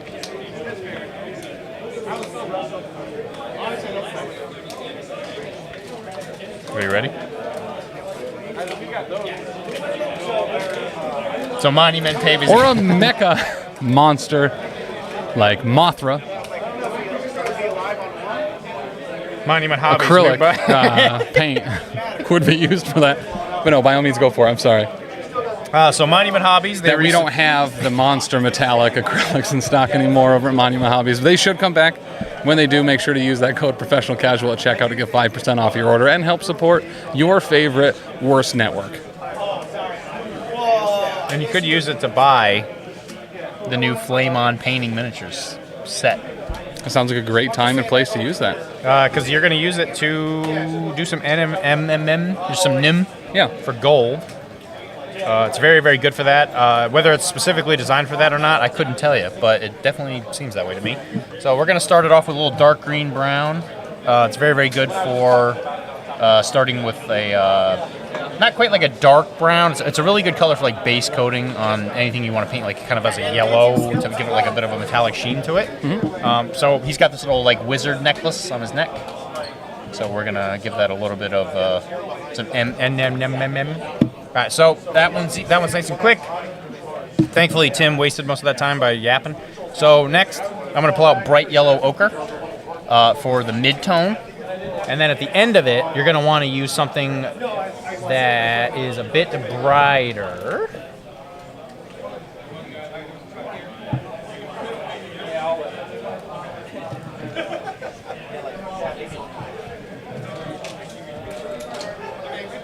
Which I might not have brought. What is it you're looking for? Sorry.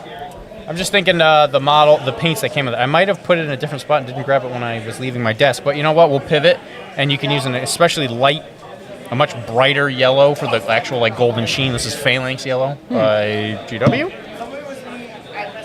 They have a good yellow in Flame On's box that's very good for being like the end yellow. You could even use a bit of the Rogue Hobbies one. This is probably pretty equivalent. I guess it kind of depends on what kind of yellow you want, a little more unsaturated or saturated. Yeah. I'm gonna use Phalanx yellow just because I know what that looks like. Are you winning, Corn Dog McGraw? Hey, congratulations on the events that you have recently had, and a happy belated birthday. Happy you stopped in. It's your birthday. Absolutely. What did he ask? Oh, she asked if we're winning, Pa. I haven't won a single day in my life. I did two though.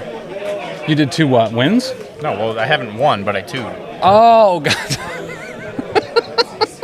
That's a homonym joke. That is a homonym joke. I'm a big fan of birthday weeks, birthday months even. I try to stretch it out too, but it's the way to go. It's the way to go. Okay, so obviously when you're doing NMM, this is like the definition of like contrast. So what you want to do is you want to leave a lot of that previous color in there just so that when you look at it, it looks like it has a high sheen to it. So if you have... Sheen from Jimmy Neutron, right? Yeah. Okay. So make sure you bring your Ultra Lord action figure. Okay, just want to confirm that. Nope, you're right. I've been picking up some painting stuff, man. Like, I'm getting there. Most other people would think you're some kind of trolling moron, but I get what you're asking. I don't know who would think that. Based off of what, my actions? Yeah. Mike Tisdale probably would think that. That's fair. Wowee.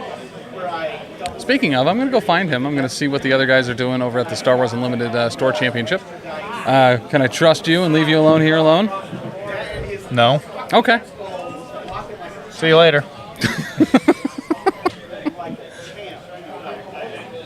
All right, list all the things I'm not allowed to talk about. Anything that's not directly related to exactly how you're painting, why you're painting, the colors. MCP you're allowed to talk about. Okay. Anything about this event here at Squad Goals that would be within brand for the Professional Casual Network. Okay.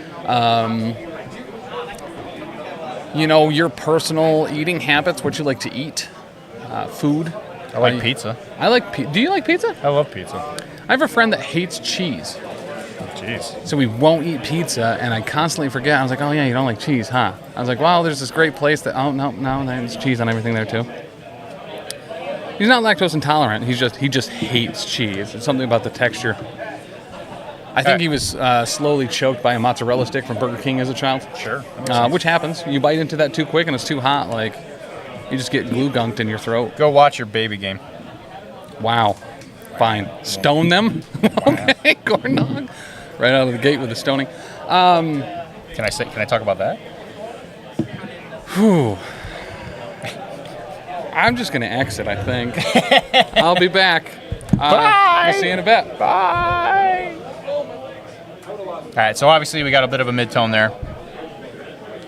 So it might seem kind of like NMM always looks terrible until the very end. When's the next round? I think this round ends at 5 our time, 5 Central, and after that it'll probably be like 10, 20 minutes after that. Yeah, probably about 10, 20 minutes. So probably around 5, 10, 20. Who am I painting? So this is a Corgi Wizard model that I just happened upon while I was at Gen Con. So I actually don't know the name of the company that made it. But they're definitely, I want to say they're probably 3D prints. I saw them and I was like, I bet my girlfriend would really like these. We should paint them together. And the way it all worked out, I was like, you know what, I guess I'll paint these on the stream. There was a whole set of them. There's a Corgi warrior. He's got a little like sword in his mouth. There's a king. That might be what it is. Well, because they had a lot of different models, so it could have been their brand of models, but then this certain company maybe just printed them and was selling them at Depcon. And then there's a Jester. There's also a Cerebus that the lady painted, but so I didn't bring that one. Steamforged are the ones that made Guild Ball, right? Oh yeah, that's right. It wasn't from a board game. I'm pretty sure they just made these. At least that I know of.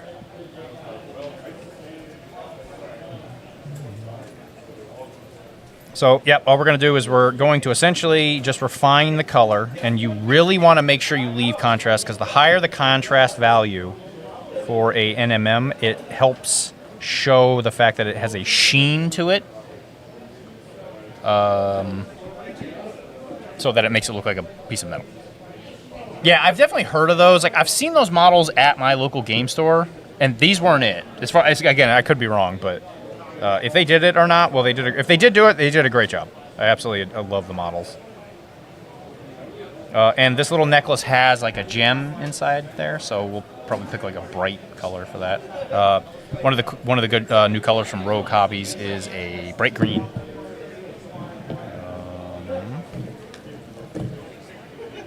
It's actually called bright green. I didn't know that, but ironic that that's what I said.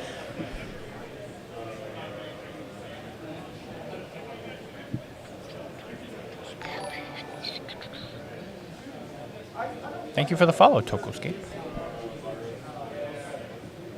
All right, so there we go. Going higher on that yellow. So again, we're leaving plenty of that like very first color. So when it comes to metallics, I always like to add a little bit of like a straight pure white, because that really helps with the whole contrast thinking.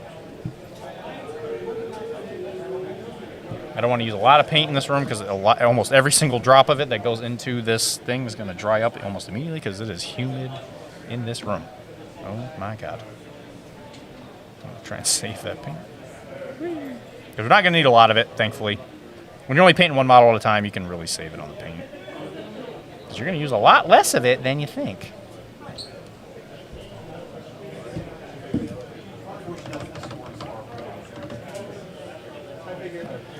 So again, just grab some of that paint, pull it over here, grab our previous color, pull it out. So we kind of want almost a pure white, but you always want to tie it in with whatever the previous color is, like I always like to say. Again, more of a personal preference thing. You don't have to do that.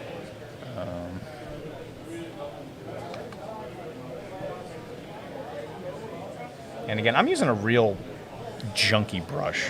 So it's like, in my opinion, you don't really need all that fancy tools. As long as the thing has a point, you can always use it.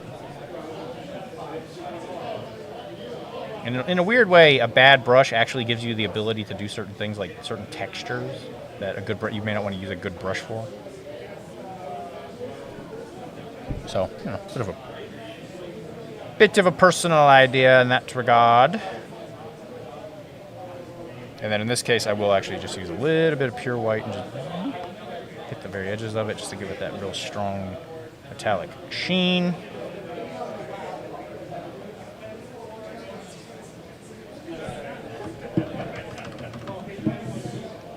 And there you go. Real simple NMM. What I'm going to do before I finish doing is I'm going to take some of that original color and I'm going to kind of make it darker just to kind of push it. Because the closer the top color and the darker color are to each other, the shinier an object. Which is essentially the entire concept of how non-metal metallic works. Because the more contrast you have between those things, the more, I guess you call it like a shiny texture you have to it, which is something that metal obviously does, because it reflects light. And I'm even going to go a little bit further. I'm going to grab a little of that Mornfang brown, if I can find it.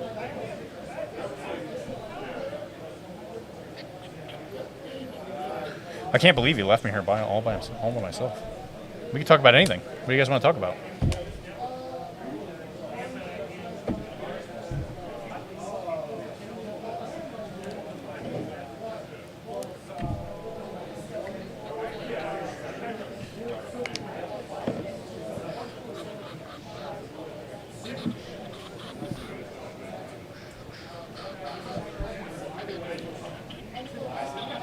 And we're going to take this real dark brown, hit the shadows, really push that contrast.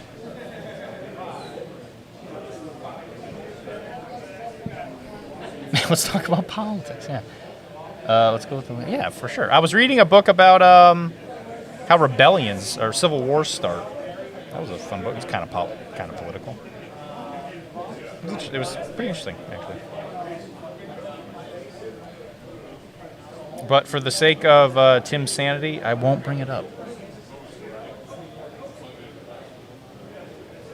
I guess we could talk about Henry Cavill. I guess it's kind of nerd politics. Henry Cavill was on, I don't know, some show or another, and he was talking about painting models, even though I think he said he hasn't done it in a really long time. I don't know. It's weird. I'm not a huge... I don't mind Henry Cavill, but he's like one of those guys where I'm like, I don't get the hype. I really just do not get the hype. So there you go. So that's what I would do for a non-metal metallic gold. It's very simple, unless you want to really get in the weeds on it. It gets more complicated the more complex the shape is. That thing in the middle is a gem, which I think we're going to do right now.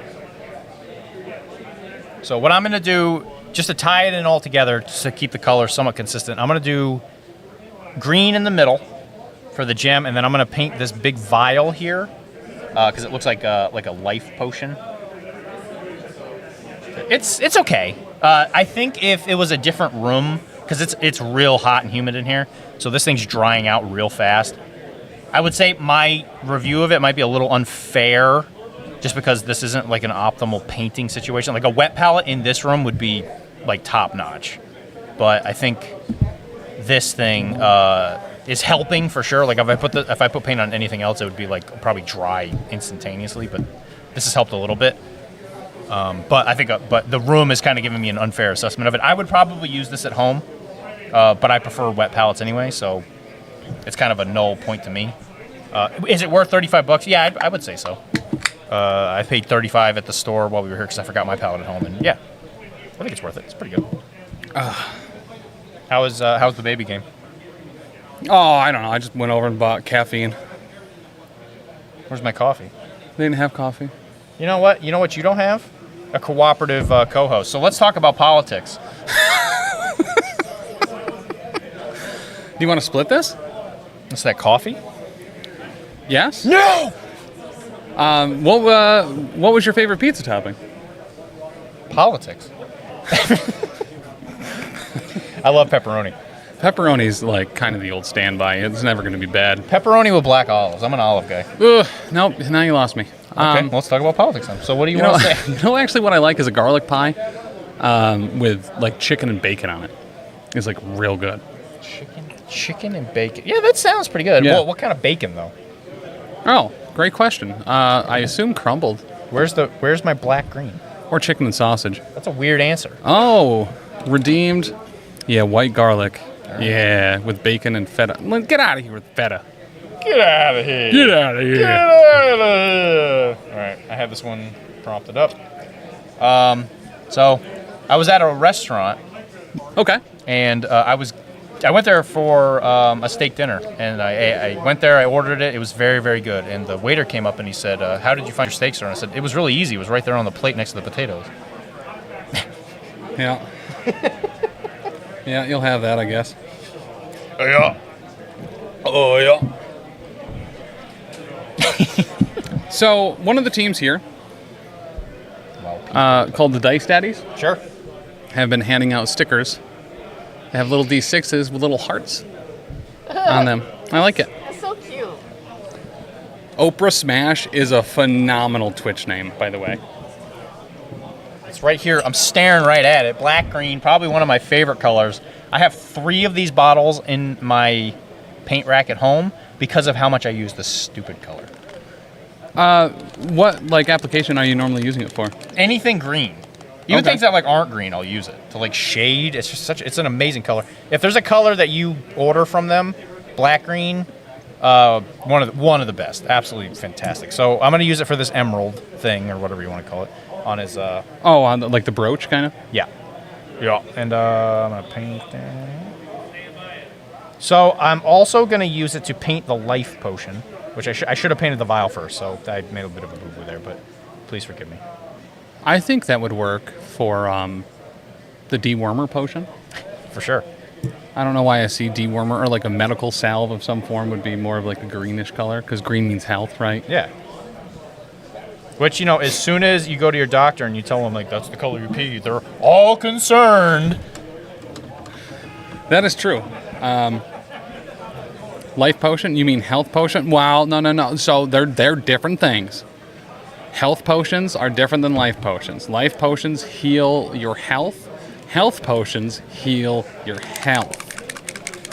So a health potion would heal a disease, and a life potion would give you some of your life back. Also another color that I don't think anyone can live without. If you're ever going to paint white, this is one of the best colors on the planet Earth. It's fantastic. You've done a whole lot of stormtroopers. Is that something you would have used? I painted a lot of clone troopers. Yeah. Yes, this is the blue I would use. Okay. So what I'm going to do is I'm going to paint the vials this white color. Or actually, you probably should paint them blue. I got you, boo. Thank you. Yeah, I should probably do that actually. So I'm going to paint them blue. Bleu. Sacre. Bleu. Chicken cordon. Bleu. Bleu. Bleu. All right, so vials, I usually paint them blue. Because that's what people think clear colors look like water. For some reason, blue is the color that keeps on coming up. That is weird. Yeah, it's strange. Most water's clear. Yeah, it is. But everybody paints or brown. water, or green. Or green. In my case. Yeah. Sea foam, even. Don't say that word. Sea foam? Yeah. Okay. Is it better if I add the green in afterward? Well, I guess it depends on what your doctor says. I had a Tom DeLonge Seafoam Green Stratocaster. Sure.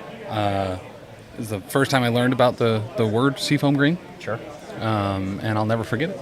Seafoam, probably one of my favorite colors. I think my mom sold that guitar, by the way.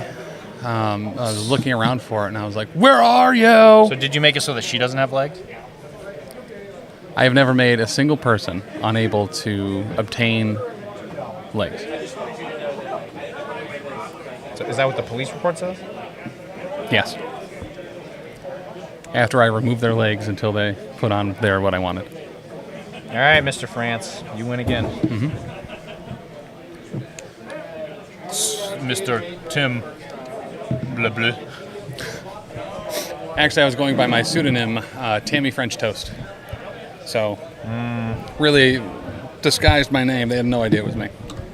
Smart thinking. Yep, I thought so. Well, I made a boo-boo and I put white on there first, but whatever. I mean, I'm going to eventually get that. So I'm going to paint other stuff while this stuff is drying. What else is there to do? So we're going to paint some floof. Doggy floof is usually like white, depending on the dog, obviously. So this paint also works really well for that. Now, this you can be super just not tidy. I want to see food. I see food and I eat it. All right, so usually the floof is on the tail, ears, and usually they're like their booty.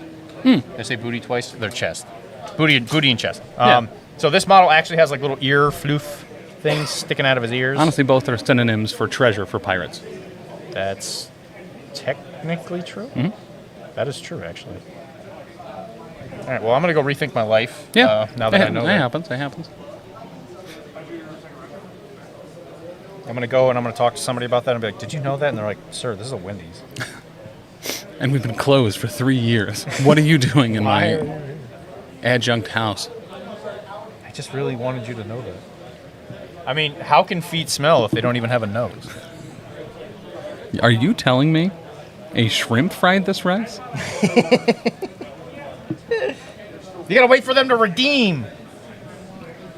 I didn't even consider that a dad joke. That's just one of my favorite vines. Oh my God, are vines dad jokes now? Are we that old? Yeah, I think so. Tisdale told me something terrifying yesterday that actually like shook me to my core.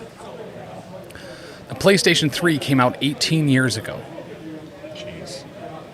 The PlayStation 3 has graduated high school.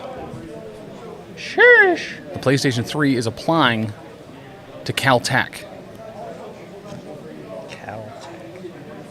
All right, and then I'm going to do a little bit of a watered down, like white in there to kind of give the inner ear a little bit of that white floofiness, just to break up some of this red. Because remember, we were saying earlier, if you were here before, that the dog is very, very red. But you'll notice that as we paint more and more stuff, he kind of looks less oppressively red because all the other stuff is starting to kind of...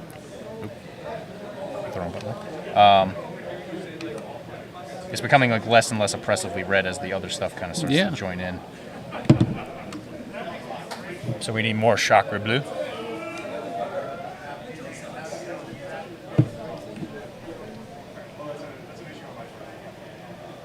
Dude, the thing that surprises me about video games is they finally made a Shenmue 3. Yeah. They finally did it, and apparently it wasn't good. Oh, really? After all that hype? Yeah, apparently it just wasn't a very good game. That's a level of disappointment that I think only like Half-Life 3 could live up to. Like no one could possibly be satisfied with that game. Yeah, I think Gabe Newland's probably scared. Yeah. But then you have a banger out there like Baldur's Gate 3. Yeah. That just elevates everything to unfathomable levels of quality. I remember hearing people complain about the game, that the fact that it made game developers have to work harder or something like that. Yeah, there was. I don't know if it was like a clickbait story, but they were like, yeah, Activision is going to sue. Everything is a pigment of your imagination.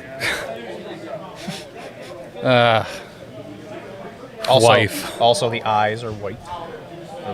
But I saw that clickbait article. It's like an easy cook oven article.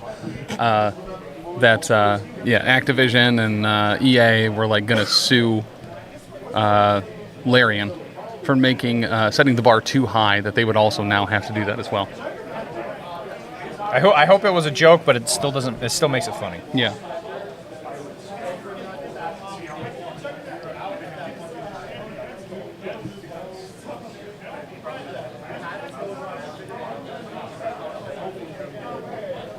So believe it or not, you can paint for fun. It's been a long time since I have painted a model that wasn't directly related to a game, and it's kind of freeing in a way. It's got to be kind of a nice palette cleanser too, especially because you've done a lot of Shatterpoint and stuff recently, and a lot of Infinity. A lot of Infinity. Cyberpunk.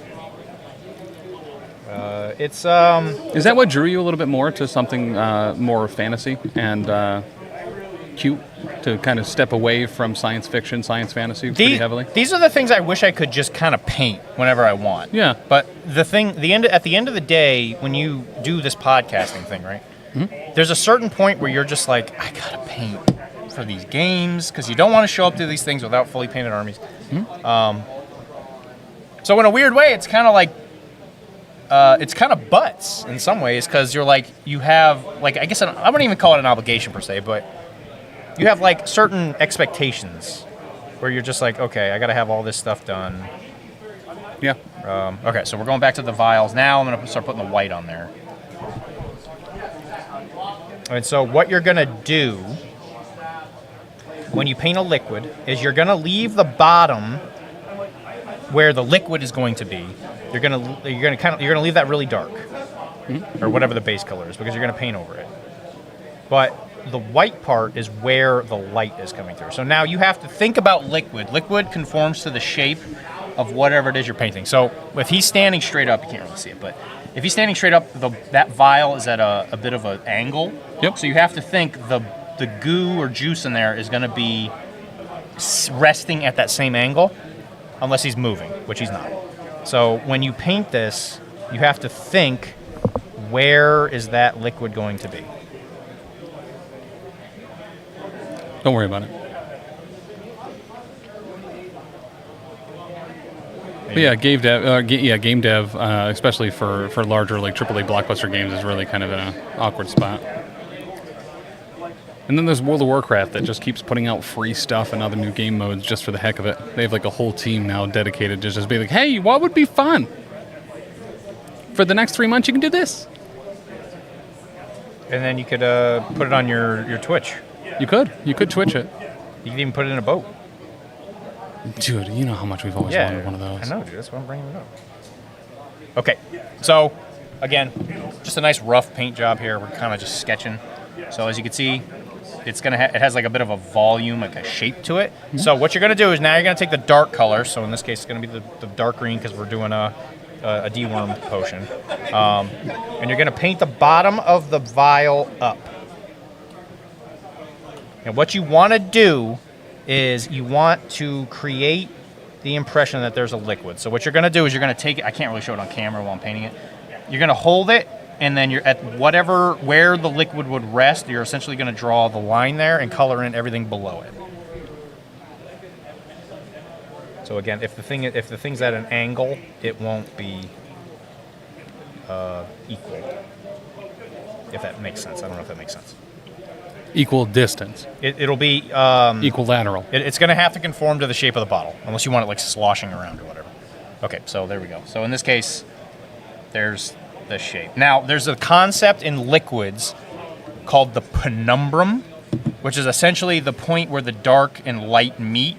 It's like a science term for, I don't want to call it an eclipse, but it's essentially where light meets. So in order to get a realistic looking liquid, what you need to do is you keep that dark color, and that will be the break between the bright part of the liquid and the dark part. So to kind of go through it, just so you can see what I'm saying.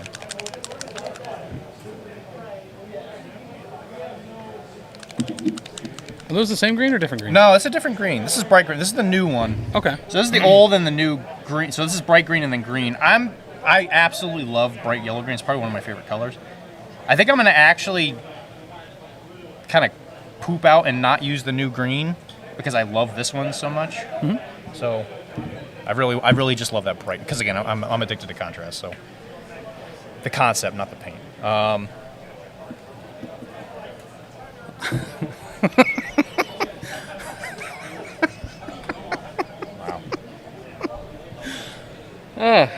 Okay, so again, here we go. So now when you paint a liquid, you're going to paint it essentially backwards. Okay. So I'm going to start at the bottom, and I'm going to work my way up. And again, if you want this to be kind of transparent, it is a liquid, so it kind of helps.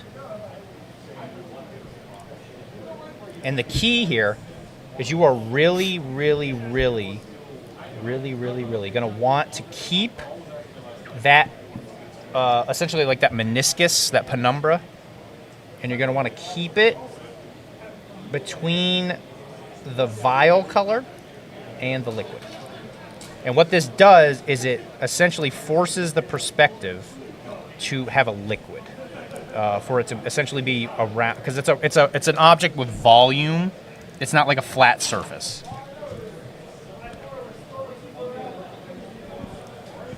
And I forget where I learned this. I think I was watching just some random YouTube video when I was younger, and I was like, oh, that actually makes a lot of sense. It might have been Painting Voodoo, the website. Which I'm not even sure if they still make stuff. Is a weird way, because like I do a lot of painting, but funnily enough, there's a certain point where you just kind of don't watch painting tutorials anymore, because you're kind of like, yeah, I'll watch painting. I'll watch Miniac every once in a while. Oh yeah, I like Miniac because he'll do like kind of just random off the wall type stuff. Okay, so there we go. While everybody's trolling me in the chat, when you look at it.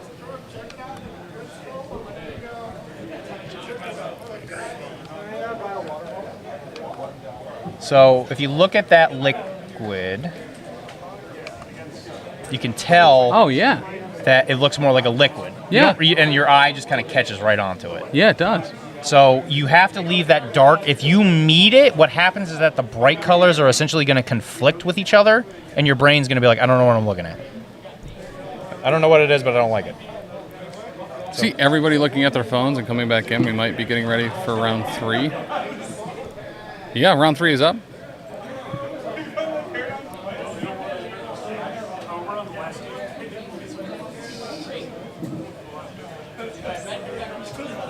So I'll just pop that link back in the Longshanks here again. So just going back, cleaning up the vials, see if I can finish this before the next round starts. Will we get the taco truck on stream? I hope so. I think I see a familiar face coming over to the stream table. All right, I don't know who it was that was asking for X-Force, but it looks like Sooner is going to be on table 1. The grip, as part of the oops, all grip, no rip, or vice versa, whatever, is going to be headed here. DeLuke is here as well. So again, quick aside, that's what it looks like. So I would use this. I might do it after this round or whatever, but do that, and I would brighten it up to give it like a bright, fun look. And then the other thing I guess I'll show you is whenever you're painting like a gem, you paint like the sides of it, but you don't necessarily paint the main meat of the gem. So, good. He's looking to go on an adventure. Yeah. So you go right there, and you'll instantly get like a gem look because light moves through crystals in a different kind of way. Is table 1 the stream table? Yes. Yep. So it really only depends on. There's a Panera in the parking lot. Oh, it doesn't sound like it's starting quite yet. Oh, give me a quick second. Yeah. I need to warn you, your success is on our priority roll. It matters in our world.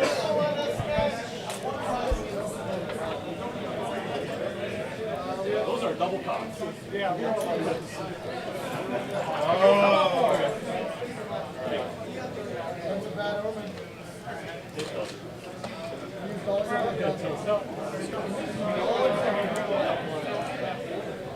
Bill's getting one shot. Good. So we have 3 beautiful weapons to represent our team. Okay. Oh, you're still on.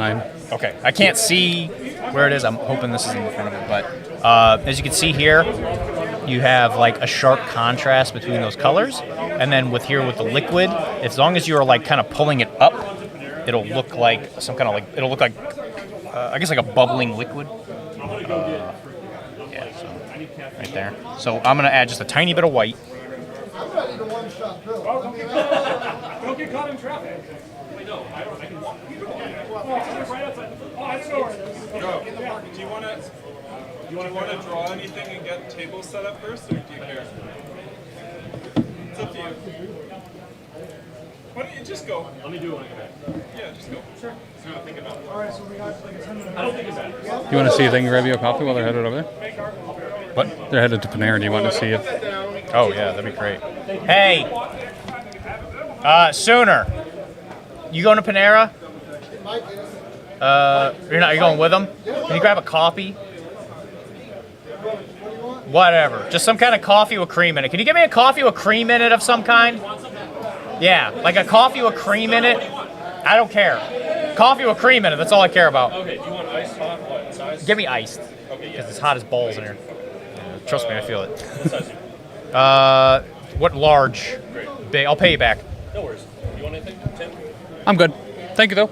Thank you. All right, so I took the green. I mixed a little yellow in it because that's what you highlight greens with. I don't have enough time to explain why.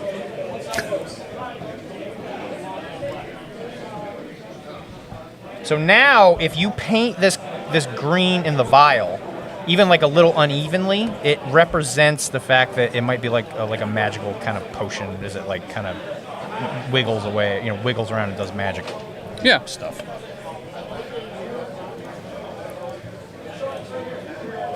So there you go.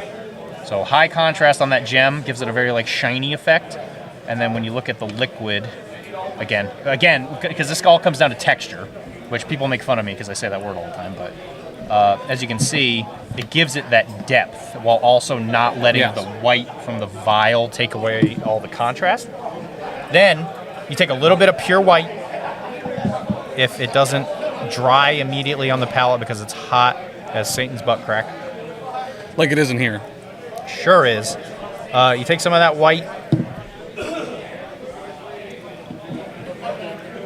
And then you add the little piece de resistance bleu. Bleu? Bleu. Not blurple. Not blurple. Okay. You take that white, and you essentially are going to make bubbles. So in the liquid, you give a little like a boop, boop, boop, boop. You got to make the sound effect, or it doesn't work. Correct. You got to go boop, boop, boop, boop, boop, boop, boop, boop, boop, boop.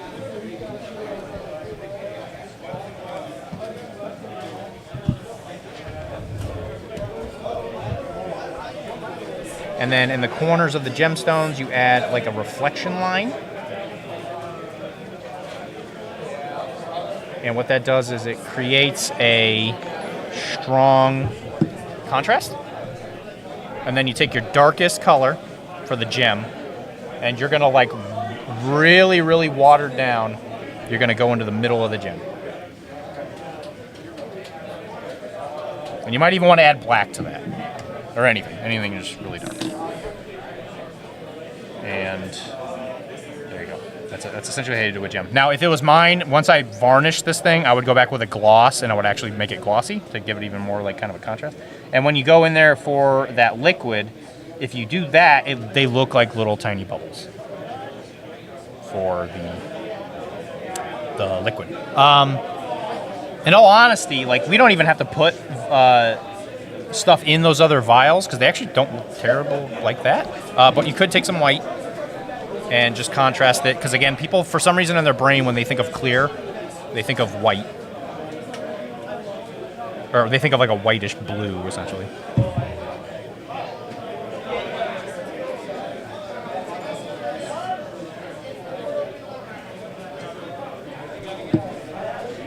And actually, I kind of like that idea because one, it's easy, and two, it doesn't overcomplicate it. Because I was thinking about putting a little red in those vials for like I don't know, like another healing potion or something like that. But honestly, empty vials works pretty well. Well, I guess I'm gonna use red on those gems. I don't know if anybody actually cares. I don't know if anybody's actually watching this and gives a crap. Other than Lindsay, I think Lindsay might be the one that's actually interested. But there you go. So because this is a cartoon, you can get away with white eyes. Otherwise, I would not recommend you paint eyes white. I would use a kind of a creamy off-white color because technically eyes are not white. They're actually like kind of more of a bone color.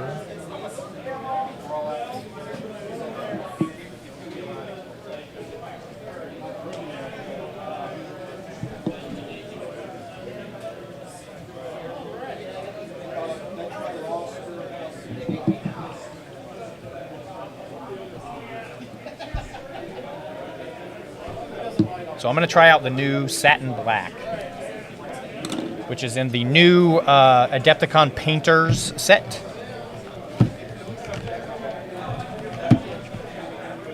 Satin Black. I love Satin Blacks. I usually use the Chimera ones, which is incredible. But this one specifically, I wanted to try this out.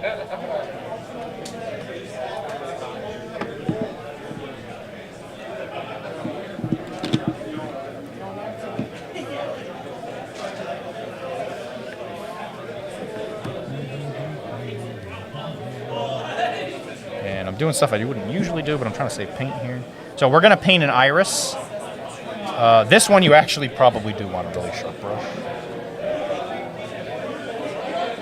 If you want a brush you can stab somebody with to paint something like this. I'm just annoyed, man. Highly annoyed. Now when you paint eyeballs, you want to make sure that there's enough of the, they call it the sclera, on the inside of the eye so that it looks kind of natural. Now dogs also have different shaped eyes than humans. Theirs tend to be a little bit more angled because they can see differently than humans.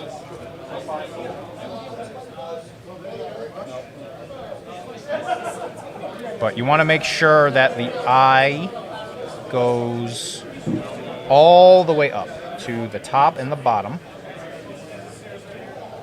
because otherwise they look like they are freaking out. Which you can do if you want a model to look like they're crazy, if that's kind of what you're after. Otherwise it just looks kind of weird.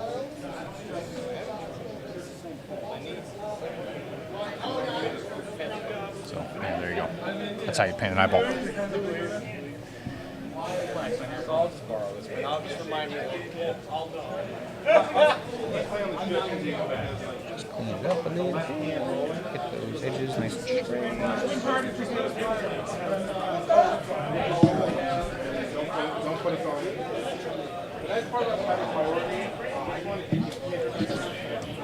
Now this thing has eyebrows, so I would, again, if I was home, I might kind of sharpen this up a little bit because my paint would probably still be wet, obviously because everything here is drying up like faster than I could possibly use it. I'm just gonna see if I can get a little paint out of this thing. Just give it a little refining.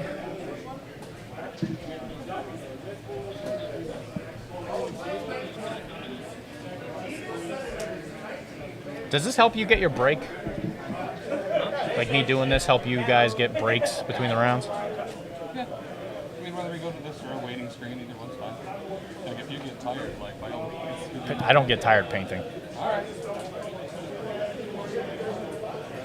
I realized that Dr. D doesn't get tired. I'm an energy furnace. I mean, I don't know how you don't know that. Like one of the birds that dips their beak in the water toys. Just keep going. Yeah. Yeah. Yeah. Ron, stop. Stop it, Ron. Stop it, Ron. What was I doing? Chat, what was I doing? Fur. That's what I'm doing.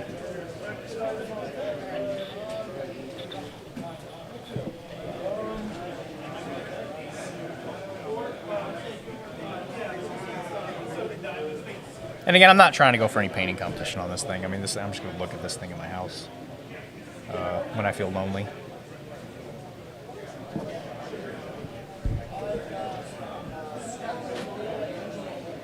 There you go.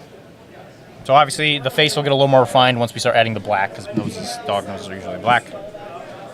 So I'm going to try and add in a little bit of that dog fuzz, like I was saying before. Get some color back in this thing. This also might be worth having a little bit more on the translucent side. So you kind of just take the paint, give it a little jab. Because again, fur is very imperfect. One of the constants in nature is that it's not constant. So you just take this and just kind of give it a little jab. And we're using this to just kind of break up the fur. Dog fur is actually very randomly laid out based on when they are born. So I got some there in the ear. I'm going to put some like on the inside of the butt. Just again to kind of break up a lot of this red. And it doesn't have to be perfect. That's the good thing about nature, is that you can really just kind of do whatever you want, especially with animals. Humans, you kind of know what they're supposed to look like. Animals, you kind of got like a general gist of what it should look like. But fur is very forgiving because it can literally look like anything. So if you're going to paint something and then hate yourself, this isn't what you want to hate yourself over. Because trust me, I get that. I get self-loathing.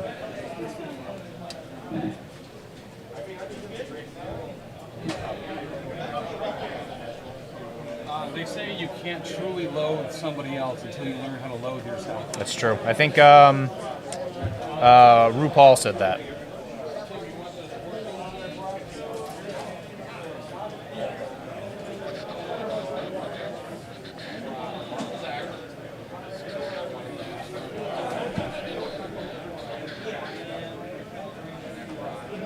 And there you go. That's essentially how you do fuzz. And you can see it really just kind of breaks it up, makes the red stand out a little more. Painted his little booty. You could put some on his tail. Maybe I'm just gonna put some on like the edge of his tail. And again, it doesn't even. And again, it does not have to follow any kind of like specific pattern or whatever, because dogs come in a lot of different shapes and forms. Now, if you really want to, you could even refine it a little bit. You could grab a little bit of white and highlight some of the jabbing, but again, it could be completely random.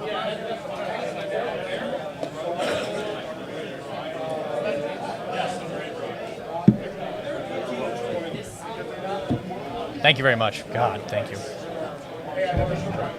If you want to be a painter, you also have to be brutally addicted to caffeine. Jacob paid for it. Okay. Google money. Oh, thank you, thanks. So we're putting this down on this table. Can you? The double math with like perfect wax. Thank you.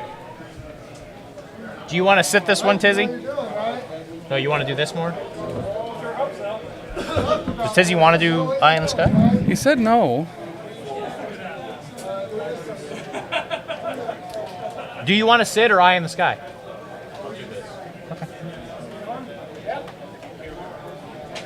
How do ears work again? There we go. You put sausage rolls in them. What's that? You put sausage rolls in them? Okay, so like the whole sausage roll thing, like Gordon Ramsay apparently is like in love with them. Like that's his like deal. Like it's one true love in this world. It's not the same as like a pepperoni roll here just with sausage in it, right? I don't think so. Okay.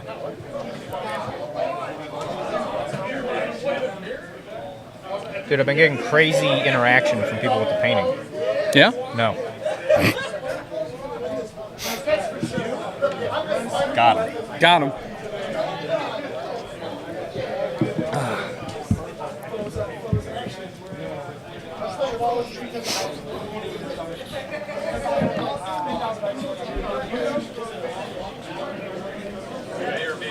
I'll be B.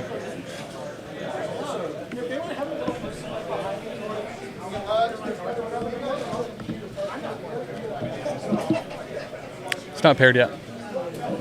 Oh, never mind. It is. All right. So, going to see who we have here. We are going to have Grip It and Rip It up against To Meet Men. Not to be confused with To Me My Avengers. This is To Meet Men. They're deciding tables and the like now, as we are going to be getting back into it. I call this stuff.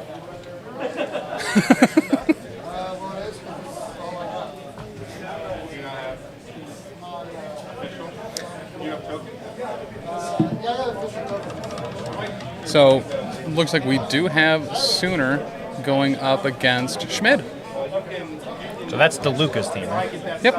Yep. So Sooner is on DeLuca's team, and Schmid.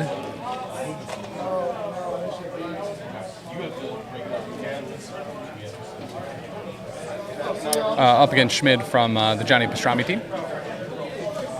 I do love pastrami. You do. Big roast beef boy. Is it? Is pastrami roast beef? It's kind of pork. It's not roast beef. I don't think it's roast beef. They should be.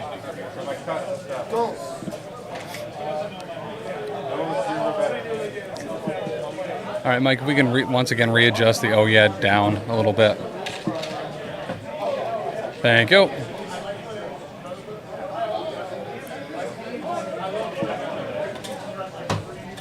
And then back up a little bit too. Yes, sir. Thank you. All right, so it looks like X-Force for Sooner. Oh, perfect. It was one away.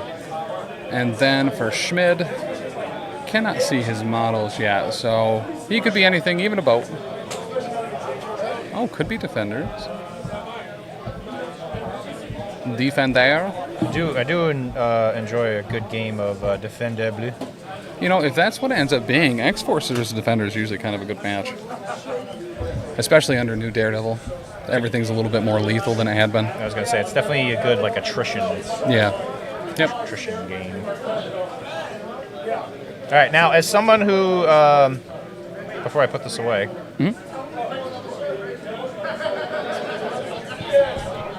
how's that looking? Oh, nice. So it looks like we have Infinity and Skrulls for our Dealy Boppers here at 20 threat. Pair down lost last round, so if Nathan's Angels loses, it's possibly only needed 4 rounds. 1 round tomorrow. I mean, we definitely want at least 2 rounds tomorrow. Yeah. I say we just make it. We just take 2 people's games and then me and you play. Yeah. And just stream that. Yeah, we just steal some people's models and. Yeah. Probably kids. Yeah. Hey, yo, kid. Yeah. And you take the stuff. Yeah. We ask him what sports he used to play. Mike, it looks like there's one yellow car that's next to the token box that didn't get put back on the table somewhere.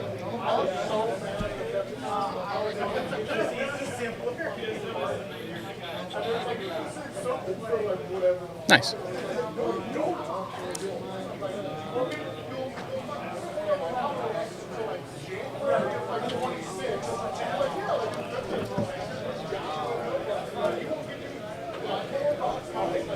All right, so I'm sorry, what were the objectives again? It was Infinity Formula and Skrulls. That's the 20. Okay.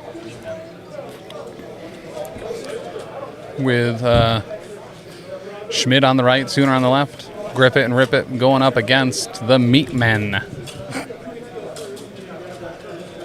Just men slapping meat. Men, meat made of men. Also, one of the very few shows in, especially in the public eye, that has a character that is a Cairo. Oh, yeah. I'm super stoked for this match. We are too, Brian. We are as well.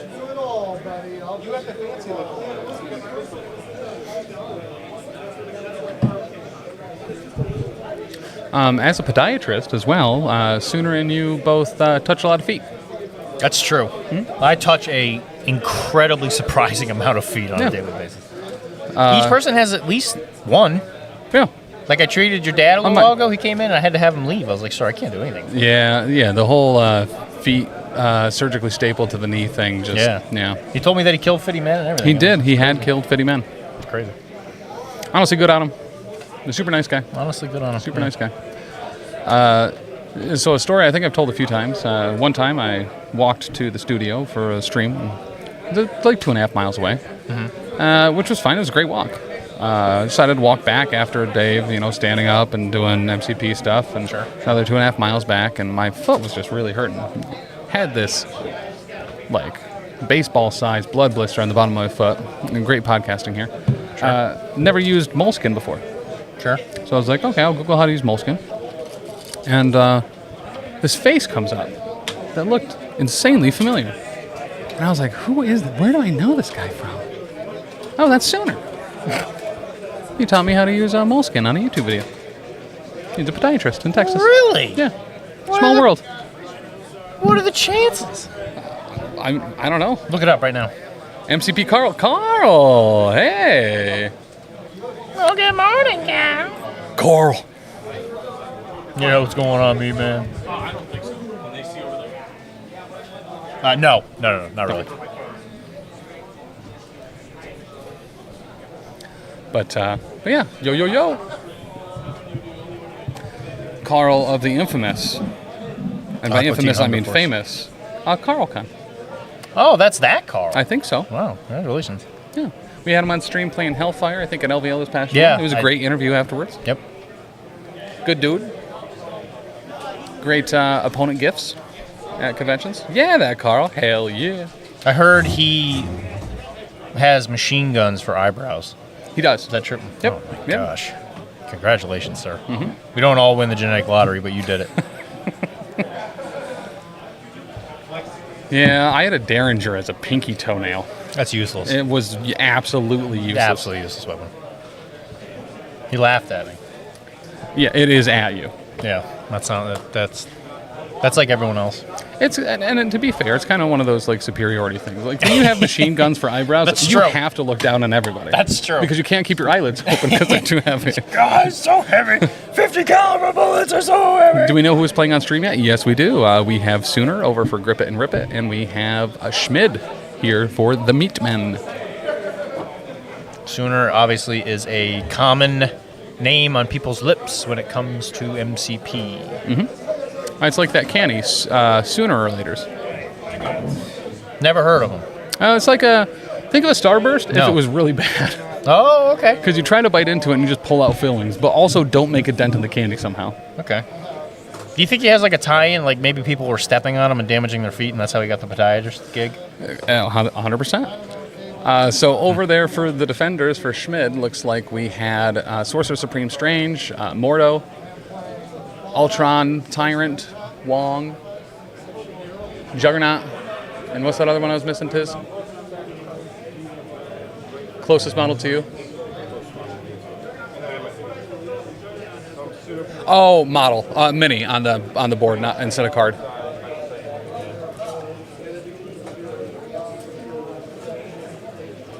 In front of Wong. Or is that the drones? Oh, okay. That would make sense.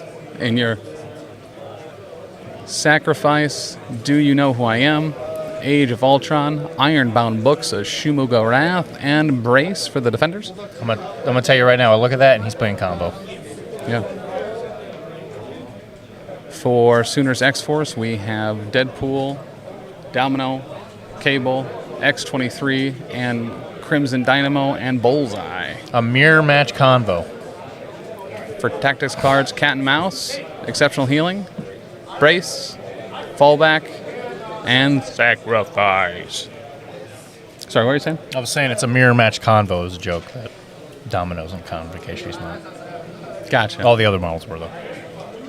It is kind of a mirror match, right? Both the gentlemen here with jerseys, right? Yep. Primarily featuring the colors red, black, and white. Yep. 2 feet, both wearing shoes. Both Nikes. Oh, yeah, it would be Convocation instead of Defenders, huh? I should probably update that. Do I have a Convocations thing? Do I? There it is. Oh, no, that was Midnight Suns. Hellfire, Shield, Sentinels. Yeah, I do. Yeah, Look at this guy. Look at this guy. Professionally casualed it up. I've done this some half things. a time before. He's done some things that he's not proud of. So that is Mordo down in the center for Schmid. And is that X-23 down towards the center right above that yellow car there for X-Force. Sooners X-Force. So this will be a game of can he keep books up? And with Ultron Grunts, it's much easier than it used to be. Yes. So Ultron's very good addition to Convo for a variety of reasons. And there is Bullseye right above that leftmost kiosk. You can see that beautiful white hand sticking out, just letting you know he's here. Giving a wave to the audience. Book of Shumagorath, if nobody has any idea what I'm talking about. Yep. And they're ironbound. They sure are. Books. No breathing. Shumagorathov. No breathing. Hey, Lasso, thank you for the follow. Wait a minute. This guy's in Convo. He is in combo. He's got a wizard hat on. A wizard. Oh, crap. I was painting a combo model on the stream. And then the big old boy, Juggernaut. Classic. Jugs in Convo. Classic. Wizard. Listen, his powers are based on magic. Somebody should put a wizard hat on him. The fact that he is not in Convocation is honestly kind of a crime. Also a crime. One, Loki's not in it, even though he was Sorcerer Supreme for a little while. Also, Scarlet Witch not in Convo. Yeah. That's weird. Yep. And I hate it. Listen. No. Okay. You're not my I can't dad. believe they decided to Scarlet Ditcher onto the Convocation list. Jug's helmet's a wizard hat confirmed. You're not wrong. You're definitely not wrong. I mean, that's why when he gets punched real hard and flips over his card, when he gets punched so hard that his card flips over, it falls off his head. Yes, like most wizards that have hats. If you hit a wizard very hard, it will fall off his head. That is Crimson Dynamo down. He casts. He casts on the first floor apartment building. Sorry. He casts his most famous spell, Fist. Yeah. Yep. Fight Wizard usually does cast Fist. Wong backing up his boy. Two brothers from other mothers, Juggernaut and Wong, best of friends. Two brothers in a van. They travel together in pairs, kind of like bears and sharks. Frequent traveling companions. Mm-hmm. And there's Cable. Who? Cable? Cord. Cabelle Bleu. Cabelle Bleu. Kinetomancer. Yeah, I mean, Cable's kind of a wizard too, in his own right. Sometimes when you run out of spells, you got to pull out the gun and give him the old Alakablam, you know what I'm saying? That's true. And that is Sorcerer Supreme, Strange down right next to Wong, who as a 2-threat is now all 4s on his defense rolls. That's right. All 4 Wong. Also a Sorcerer Supreme. Yeah, also a Sorcerer Supreme. Magic was a Sorcerer Supreme. Thank you, Brian. I've been asking him for years, and they finally put me on the website. It only took him like 6 years, but I'm on there now. I don't know why you would expect me to do anything with the website. I can't read. Listen, I can spell website with my eyes closed. Do it. Ah, it's dark in here! That was scary.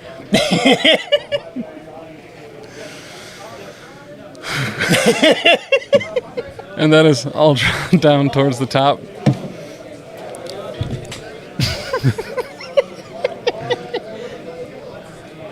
Bet you weren't expecting that. I was not.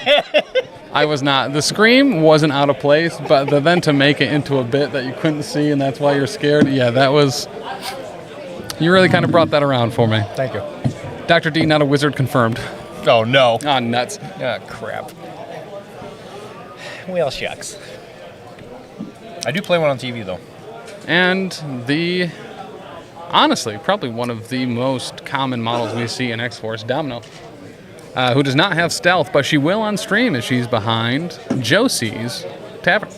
It upsets me that when Domino rolls what she needs, unkillable. Mm-hmm. Absolutely unkillable. That's very true. It's very frustrating. And there's the cat and mouse from Cable starting out after deployment and getting right on that infinity formula. It's a famous case of cat versus other cat. Mm-hmm.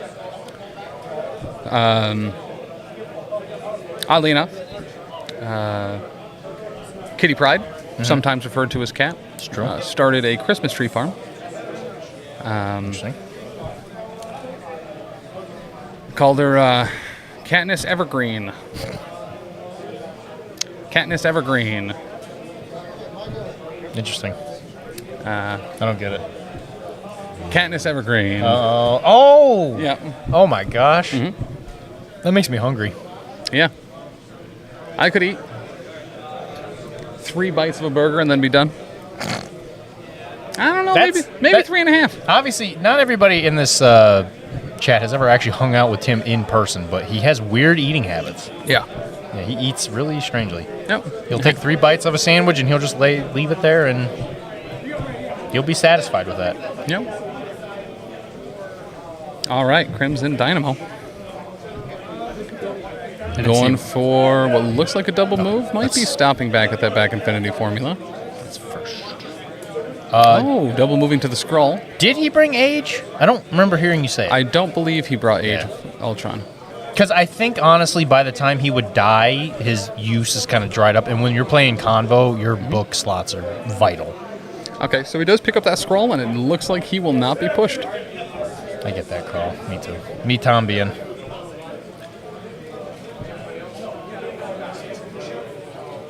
Yeah, because you only care about books with the grunts. Honestly, even if you just took Ultron and left him in the back and just sent the grunts over and over again, that would make it worth it. Oh, that's a really good point, yeah. Mordo gonna use those boots of levitation to move on up. And he is gonna pick up a scroll.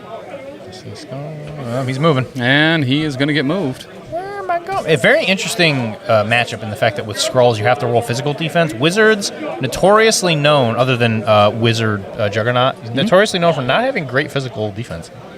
Yeah, now granted, with the models that he has here, right? So, I mean, Wong's 3s.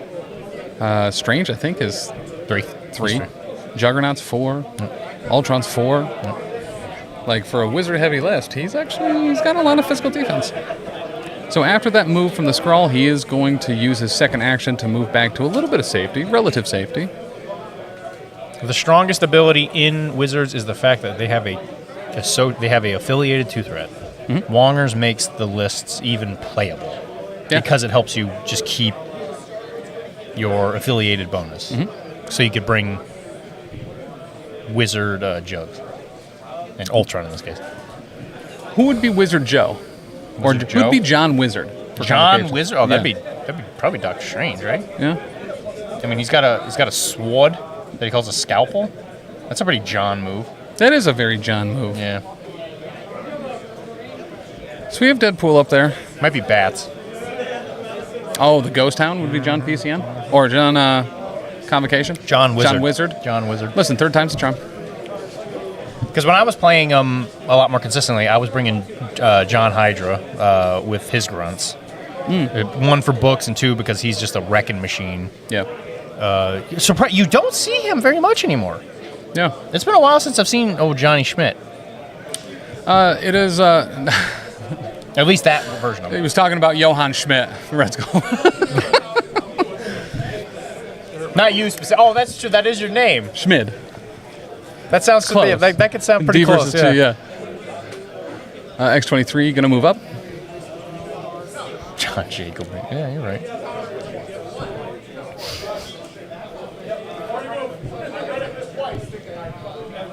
All right, and going right up to the truck. Also, I'm assuming that Senator is a Skrull. Or a Senator, Witness, sorry. And that is not going to have another movement sooner. Rolling actually really well on these Skrulls to not have to get moved around. You said Witness, okay. So it was a Witness token. You meant Skrull. Okay, oh, sure. Sure.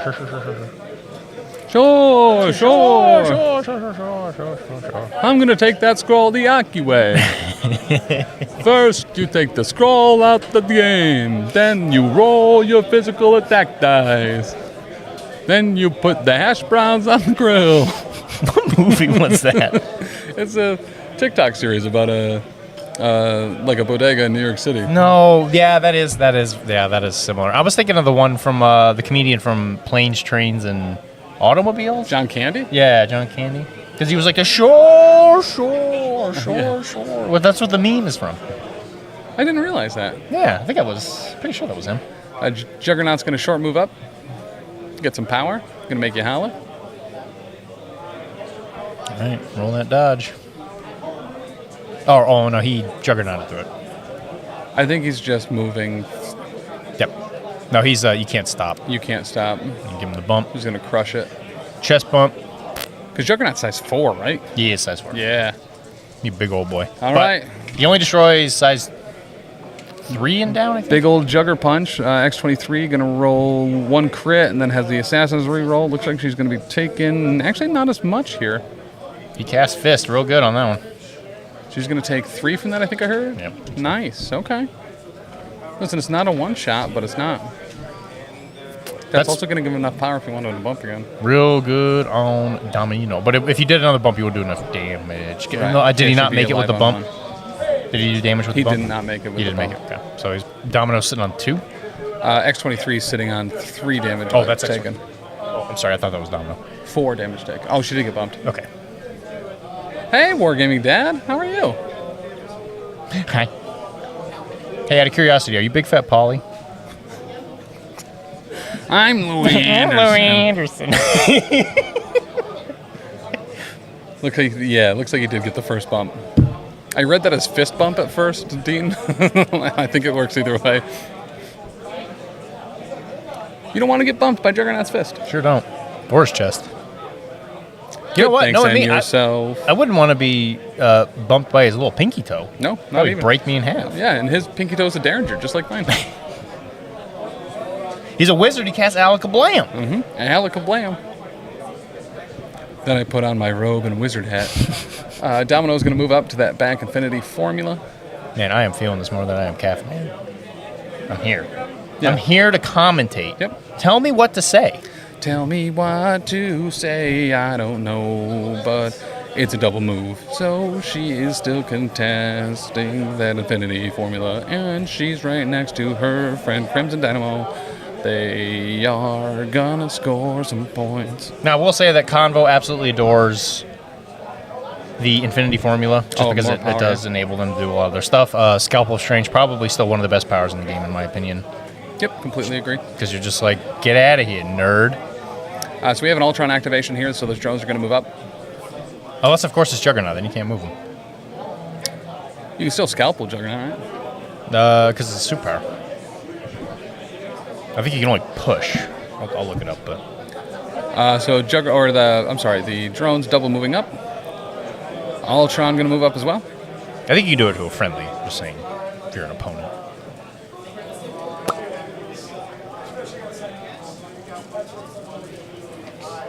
And going to swing at Domino here. Domino blocking 1.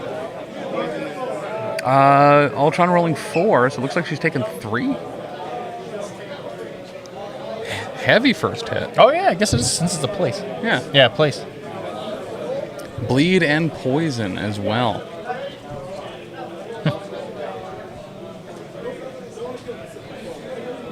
So that's going to leave her on 2. I think he's going to throw that at her, try to take her right down, right? Good move. Oh. Into Dynamo.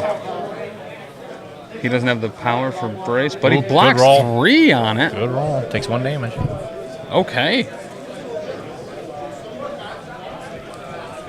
It is a fair point. You know, if Magneto was out there as a leader somewhere, there would have been a lot of people getting power from that.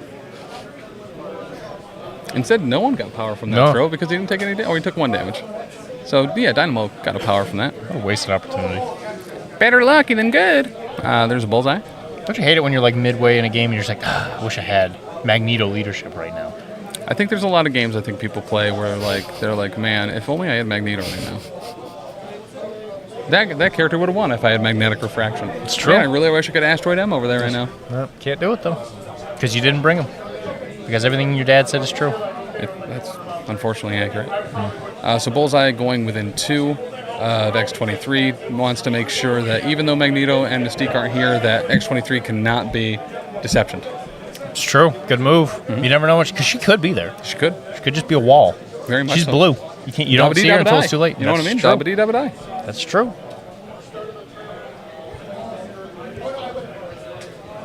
That's what Napoleon always used to say. GD nerd. Oh, it's true. Yep. Did he really? Yeah, he said he'd rather have marshals that were lucky than skilled. I don't hate that. I mean, you can't hate him. He's dead. I mean, he didn't do anything to you. If anything, he made your name more valuable. That's true. Because he was the Emperor of France. Le Bleu. You know, if maybe he had won all of his battles, we'd be calling it Chicken Cordon Napoleon. That's true. Doesn't roll off the tongue quite as well, but gosh darn if he didn't deserve it. Napoleon and a stink kink? That I don't know. I know he liked older ladies. Older? That's what I said, yeah. Oh, I just didn't hear. Older, yeah, he likes older ladies. Who cheated on him, I think? He didn't deserve that. Well, he might have. He wasn't a great guy. Oh, well, he was not? I don't know a whole lot about history, math, English, spelling. Philosophy. Yep. Okay, so Strange is, in fact, going to move up, and he is going to Daggers of Daggeroth. Very strange. Into Cable. I did not know that. Silly, though. Cable's immune to poison. Should be a 6 threat. Cable blocking 1. Looks like he's going to be taking 3 there.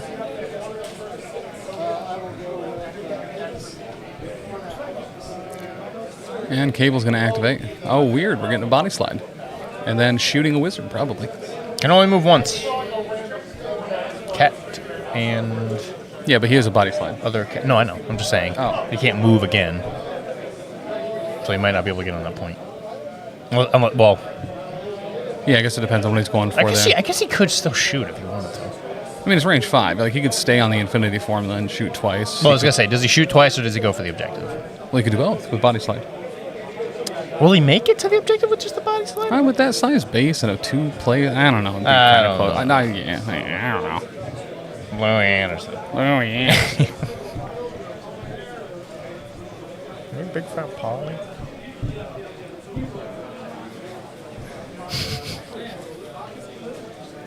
So just a little bit of advice here for players, especially there's kind of a scrum up there, right, towards the top. Mm-hmm. If a man approaches you and asks, what sport do you think I used to play? Sure. You better ball up that fist.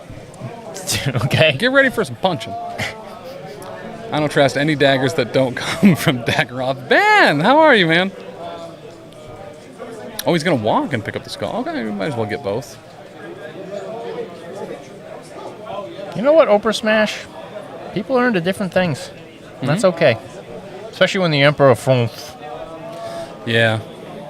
I can tell you from experience, the French... They like weird make things. good food. They do. They love to fry. Love fried food. I love fried food.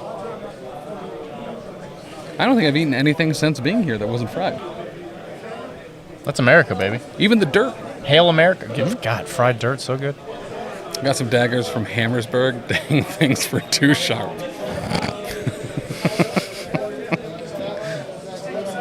All right, looks like checking ranges for telekinetic shield. Is that a D&D reference? What's that? Is that a D&D reference? Doing good, homie. How's the Nord Vortex? It's been a pretty dope time so far. Got Dr. D and Tisdale here. I kind of don't need much else. Outside of a constant influx of caffeine. That helps. It sure does. All right, Wongers.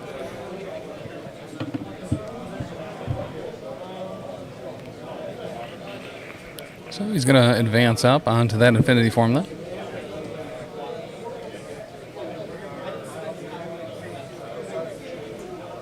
PCN branded caffeine IV incoming. Yo. That would help. Yeah. We make it a 2-in-1, a hydration bag and a caffeine thing. There you go. Hangover cure. You could even use it kind of like the Lady in the Tramp thing, where you like suck on it from both ends. Yeah. And it comes in for the kiss at the end. Yep. We can put some eggs in there too. Get a little bit of protein. Sure. Wong did use a second action to meditate. As Papa Roach once said, meditation, no breathing. How close to Minnie's melting is the venue temp getting? That is a great question. It's hot. There is a juggernaut over there that just looks like Jabba the Hutt now. Deadpool walks off the building. Superhero landing. And is he within range to bang Mordo? It looks like he is just shy. A huge thank you to Vincent Kirchhoff, by the way, for this camera. If the quality looks a little bit better than normal and you can see every individual hair on Sooner's arm, it is because we are using Vince's camera. So we were actually able to see with those brilliantly painted Adepticon range tools that he was just slightly out of range.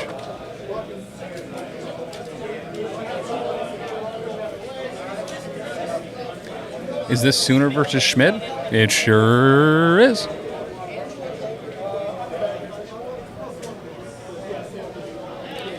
And And there's going to be a move. And number 2 wants to make sure he's within range 2 of Domino. Ultron drones.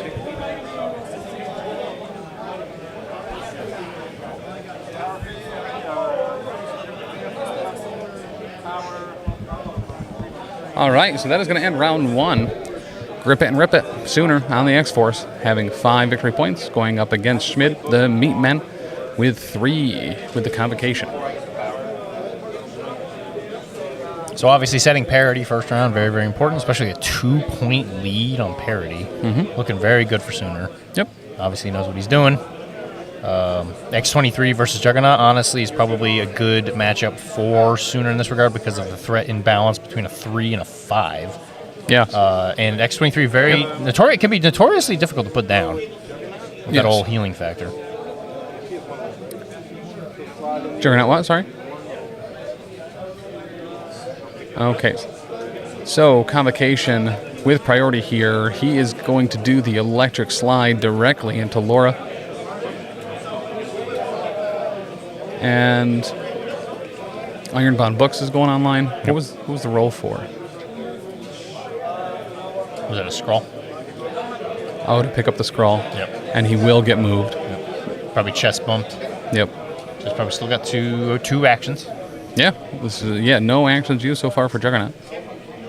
There comes the first one. And he is going to move on up. And gain 2 power. And 2 power. Oh, tiny man, I'm going to rip Imagine. you in half now. Oh, he is going to be outside of range 2 of punching cord. He could go over there and introduce himself. He could. He could say hi. Do you know who I am? Hey, do you know? Yeah, exactly. I'm the Juggernaut, Cable.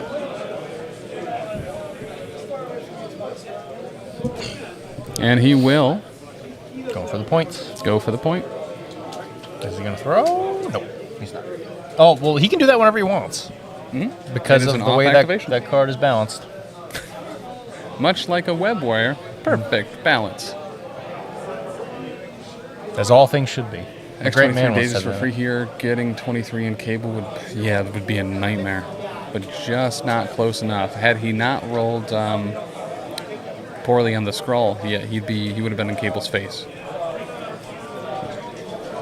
And as a degree of separation, the person who is Cable and Thanos are the same person. Good old Brolin. Also Gunny. Also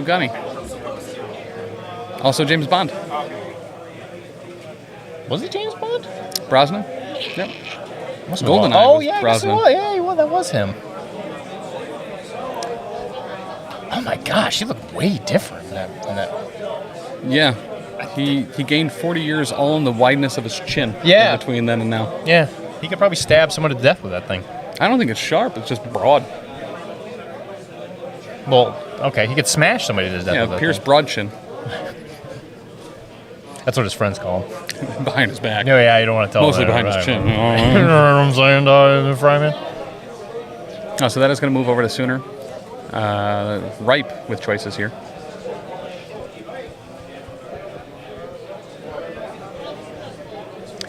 Here's the interesting thing with Do You Know Who I Am? I think it's very smart to have not thrown him during his activation. He can wait for Cable to go and then make sure that he's off the point. It's a smart move. It's a good move. Yep. All right, we got a grenade into Mordo from Domino. Get incinerated. Mordo. Okay. Mordo will take 1, and then the X-Force reroll 4. Okay, that's a great turnaround there. Breaking even, he can't re-roll or explode his crits, so yeah, great. So 2 go through on Mordo and Incinerate. It's a great start. What's better than only being able to have your opponent roll 2 physical defense dice? 1. And then you shoot him with machine gun. A tank.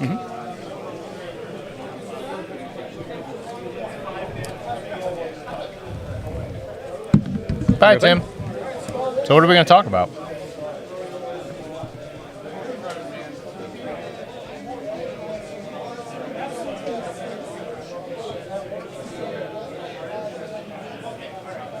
So looks like He's doing something with him. All right, so he's doing a move. I forget how. Doing what? Okay, so the bump from Mort. Yeah, Morto's bumping from his being hit from the convo. The convo bump. Oh, wizard bump? Yep.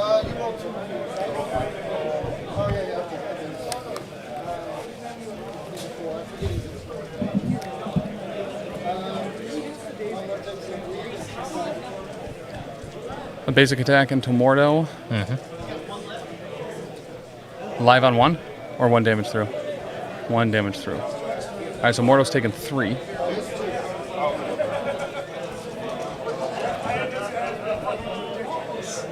And looks like we'll go back over to Convocation.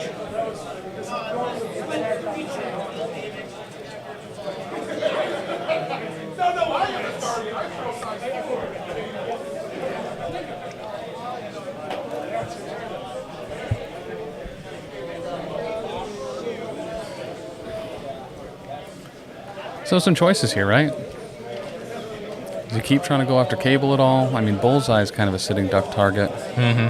But that top flank there, I mean, I think you almost go Ultron and just try to pump as much out as you can. Because with Bullseye, he's in that interesting situation where it's like he's not doing anything valuable currently, but there's the potential. Oh, yeah, he's normally one of those kind of late round activations where you just need to chip someone twice as guaranteed, right? Or maybe you just double move, get on a point that maybe got emptied out because the guy got thrown or whatever. I mean, he's a great piece, but it's like, do you focus on him now just to get rid of him? Yeah. And then obviously you have to consider like who's getting priority first next round. Do you want to take out the 2 threat? Because you figure Convo's probably going to have priority for the majority of the game just because of the model count. Yep. Looks like we got something. So this is Mordo into Domino. Look like nothing? Nothing. Obviously, they are skilled players with eyeballs that are way better than mine because they just roll, know exactly what's happening, and then they pick the dice up. Okay, so did trigger the hex. Okay, so we got the hex on and then Domino. Spent to spread it to Deadpool and Domino as well. Cool. Great move on that one. So that has Domino, Dynamo, and Deadpool, all the Ds. And the cool thing is I have used Mordo many, many times playing Convo, and I've never got that trigger once. Yeah. 4 dice, looking for a wild. Feels bad, man, sometimes. Run them in Defenders, just make it automatic. That's true. Yeah, I guess. Make it automatic? What does that mean? You can pay 1 to change the type, and then if you do damage, it applies hex. Yeah, I know I said Defenders. Sure. You immediately thought Daredevil. Daredevil, sure. Doctor Who? No, Doctor Who's not in this game.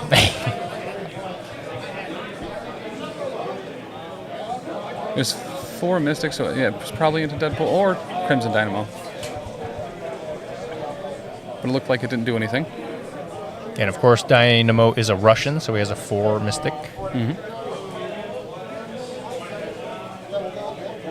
All right, Deadpool's up. Now, would you consider Hex on Domino debilitating? Yes. Yeah, I would tend to agree. Yep, I would. Okay, there's a stab onto Mordo. Great roll for both players here, showing 2 and exploding, converting for Deadpool. That's showing 5. I think he needs 2 wilds for the stab, so... But that is going to be a dazed Mordo. You don't need the follow-up attack when you just stab a wizard to dazed.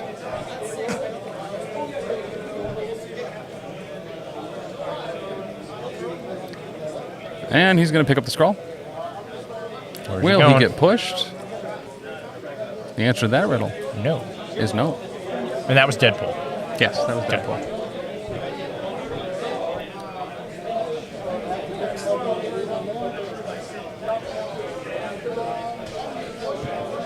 So yeah, he could kind of do a bunch of different things here.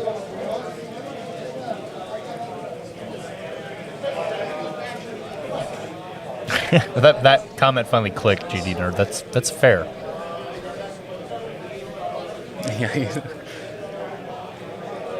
All right, so that looks like That was a medium move, not the leg day, right? It looks like it was too far for the 2 place. And making sure it looked like that he was going to be out of range of Ultron, potentially. That's a good call. Deadpool doesn't have stealth, regardless of how many times I tell Dan he has it when he tries to attack Deadpool. Now, granted, on the pretty sneaky sis round, a little bit different. His stealth is very good on that turn. It's pretty. Yeah, listen, got you. Diagonal, pretty sneaky, sis.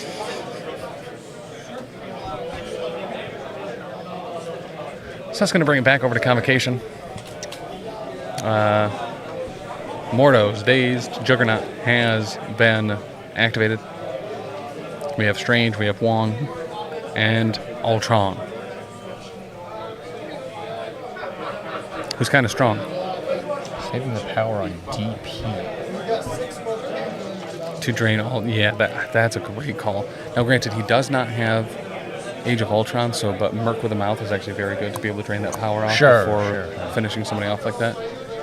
And we are getting a Strange Scalpel on himself. DP as in Deadpool. Okay. Yeah. I was like, what the heck is DP? Oh, he does have Age of Ultron. Oh, thank you. Okay, that's a pretty dope roll. Showing 3. Cable. I think blocked it all. Must have been.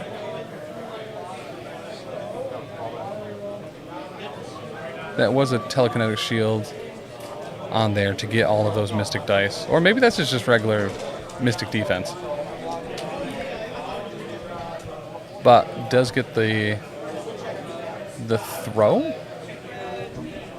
Oh, fall back. Gotcha. Well, now he's going to be outside of range of Do You Know Who I Am? Yeah. Cable is alive on 2. Oh, yeah, there's a big hitter.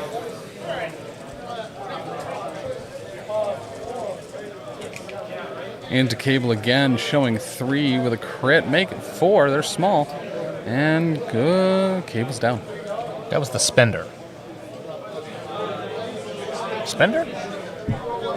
Is that outside range too? Dagger? Spender?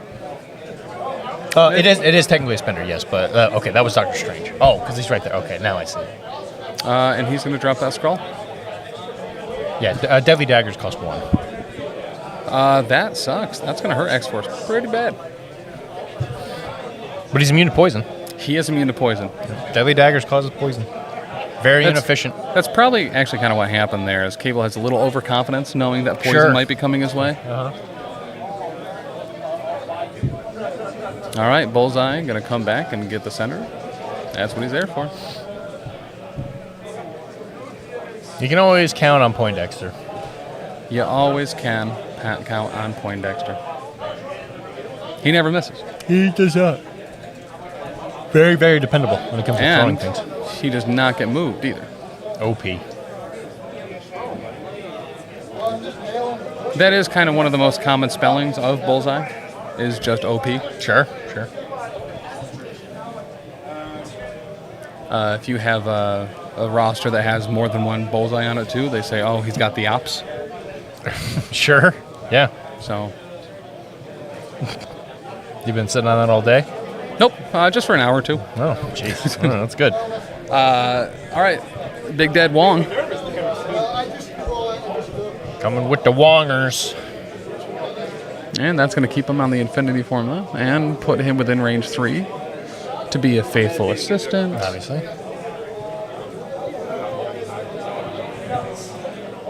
And if Juggernaut's needed one thing, it's an assistant. It sure is. And he got one in Wong, who gave him a power. Made him holler.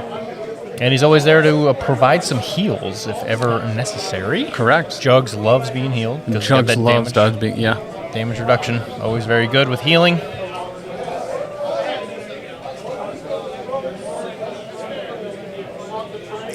And I believe Sooner still has Dynamo to go. And Schmid has Ultron still. Right now primed for a very good swing back from Convo. Books will currently not be active next turn. All right, this is Dynamo shooting Ultron. Gets the wild for the shock. Gets a crit. Ultron is going to block all but one, looks like. So Ultron will take one in a shock. I'm gonna go. Sorry, I did one. Ultron, one of the mightiest wizards, is going to wizard hop forward. That will put him back into range of Deadpool, I believe.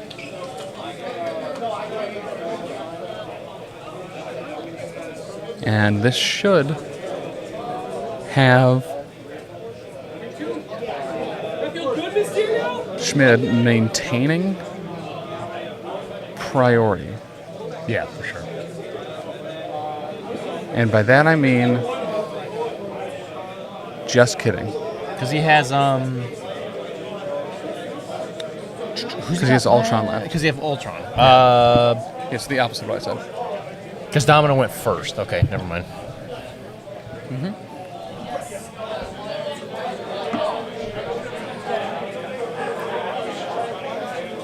And that makes sense. X-23 got knocked out, right. Okay. Baron got dazed after he activated. Yeah. X-23 got dazed before she activated, so that should switch priority around. And Dynamo is going to Rocket Boots to get on the point. Certainly is a man that likes some power.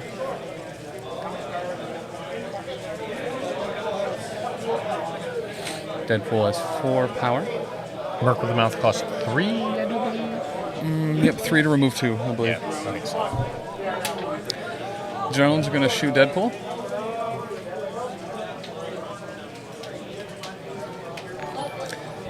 Does he spend to re-roll some dice? Doesn't look like it. Deadpool rolling 2. He knows Karate 2. Currently only taking 1. Never mind, 2. Okay. So that'll be 2 into Deadpool.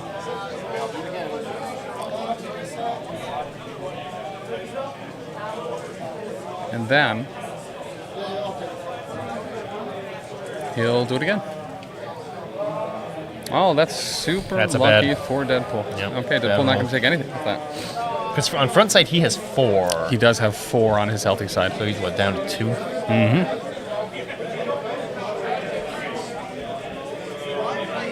You know, it's a shame he doesn't count as healthy on his interest. So wait a minute. Wait a minute. He does.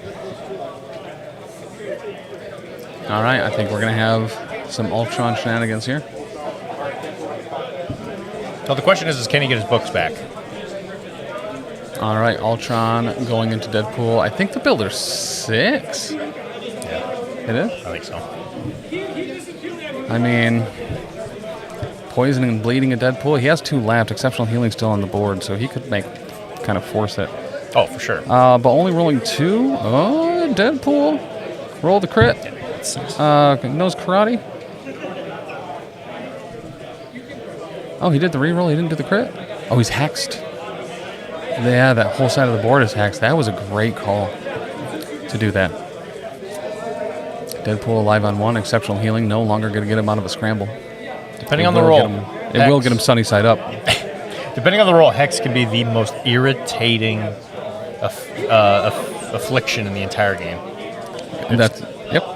Absolutely frustrating. So, I love Incinerate, right? Yeah, So, for sure. especially if I'm doing, an obliteration of Cosmutation or Salutations or whatever that John Hydra does. Mm-hmm. It's difficult for me not to put out Hex. Sure. It's one of those things where it's one of the statuses that is annoying enough to where you really want it to not be there, but is it so bad that you take it off? Yeah. Incinerate, you almost are always just like, I really want this off of me. Mm-hmm. It's almost worth just getting rid of. Well, and Incinerate on attacks too, right? If you end up creaming somebody and putting Incinerate on them, it's like, they're probably going to die. Take a minute down anyway. Right. But that Hex, especially if there's something like a Juggernaut or a Hulk, that you're like, I'm going to have to deal with them for a while. Yeah. That Hex is just stellar. Or Domino, just in general. You know what I mean? Anyone that's sure. super crit focused. There's really not a lot of other characters that are super driven by a single dice result. Domino. Like, I know Doc Ock likes crits and all that for power. Or Spidey. Blanks for Mysterio. Mysterio. Okay, so we are going to get a shot into Deadpool. It's going to be sacrificed onto Domino. So that looks like just one went through there? Oh, a dazed Domino. Gotcha. I was like, oh, only one token went on there. It just happened to be the dazed one.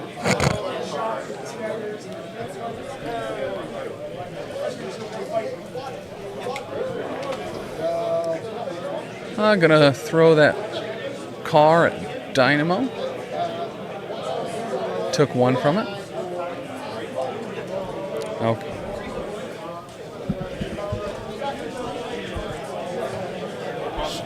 Sooner keeps going though. Yeah. Widening that gap for X-Force. So that is going to have at the end of round 2 Sooner going up to 9 victory points.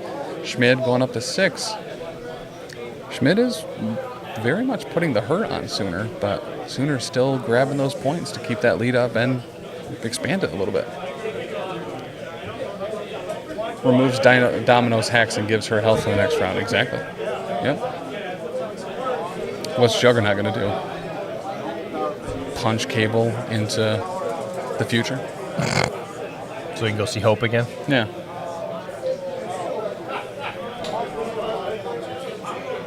What is his son's name? Cable's son? Yeah. Just a daughter. Just Hope?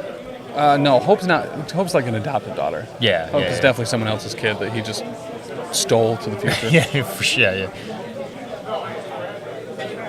Which is odd for Cable to do that. It's like, I'm going to do the same thing that happened to me.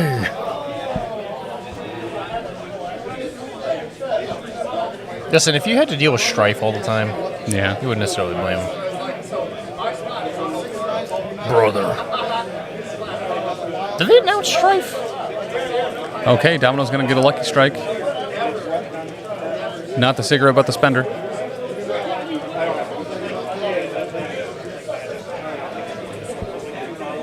Into Mordo? Bum roll, though.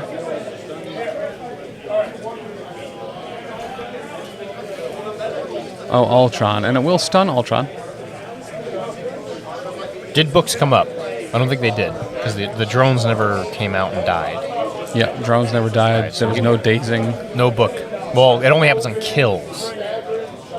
Oh, it's only kills. Happens on the KO. That's why grunts are so important. Okay. Yeah, that makes a ton of sense. All right. Don't mind me just slamming my feet and everything. Gainer into Ultron. Nothing. Except a power. Domino, some say, has a certain amount of luck. Sometimes it's at a 9, sometimes it's at a -4. Most of the time when you're using her, what is it? For me? Oh, I roll a lot of skulls, bud. That's true. Why aren't you always using her? I can't run X-Force every week. That's fair. That's true. That's fair. I mean, soon you're going to have a bunch of new characters for it. Yeah. What'd you do? I'm just trying to get comfortable. All right. I'm an uncomfortable guy. Removing Cable is good, but doesn't really stop Sooner from scoring, which is... Yeah. Yeah. That's exactly what I was thinking. Yep.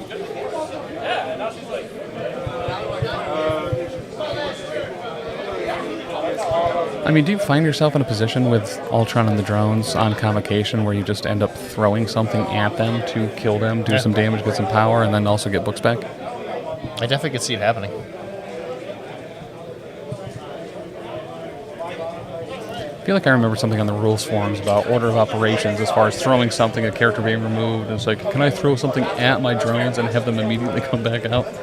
Like, that's a little over the top. It's a little, yeah, it's a bit much. And not the tactics card for Steve and Nick Sr.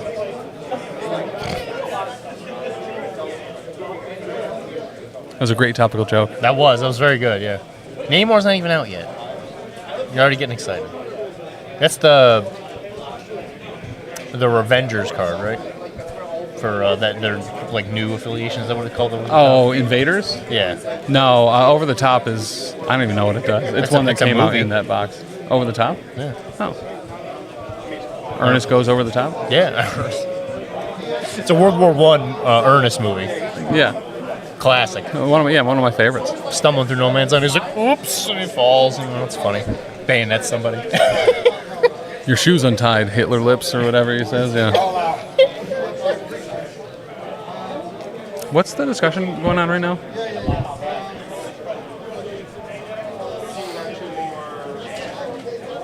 Oh, they forgot the power phase. It happens. Oh wait. Oh yeah. The power phase. Oh wait. The wild phase. Yeah. Oh, phase, the power wild. Oh, don't you hate it when that happens? I do. That I do.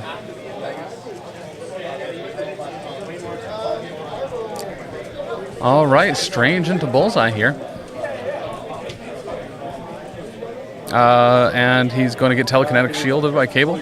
Rolling 5, and hey, that worked out. Look at that. Blocking 5? What a roll, but you know what? He'll do 1 damage.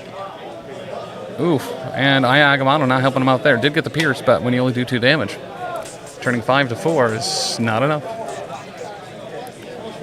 Great sacrifice, by the way.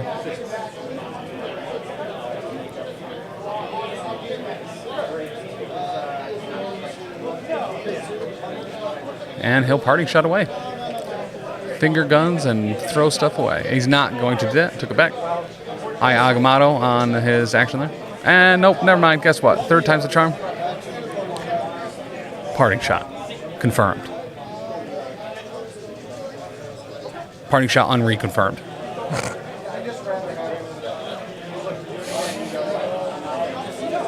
And that's probably one of the reasons I love Bullseye, is that finger guns and moonwalk away. Then Strange is going to wizard bump because he took a damage. Okay. Yep, I sure did. Interesting. Good memory.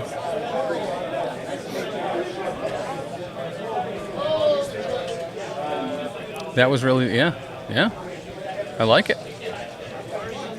Ballsy Strange.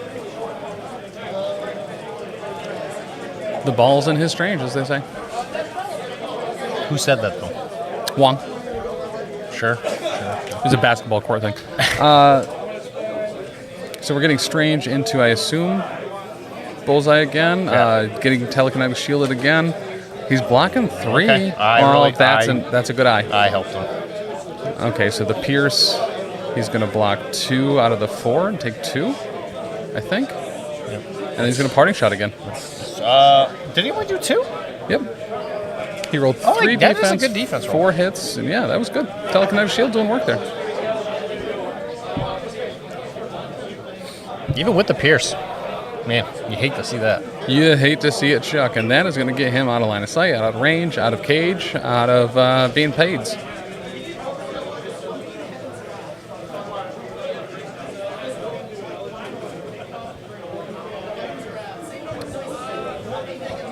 So he is, in fact, just outside of range 2 to be able to scalpel Cable. Whether he was going to scalpel him away further, and he'll scalpel himself. Into range. And you can use that superpower as many times as you got power. That's right. As long as you're stocked. And different characters. All right, setting Cable away. Listen, he's a big boy with a metal arm, and he walks at his own pace. He struts the catwalk. And that he does. The cat and mouse walk. That he does. All right, that is going to bring it back over to a grip that might rip, but sooner on the X-Force. Has a whole lot of options here. Dynamo, Deadpool, X-23. Cable.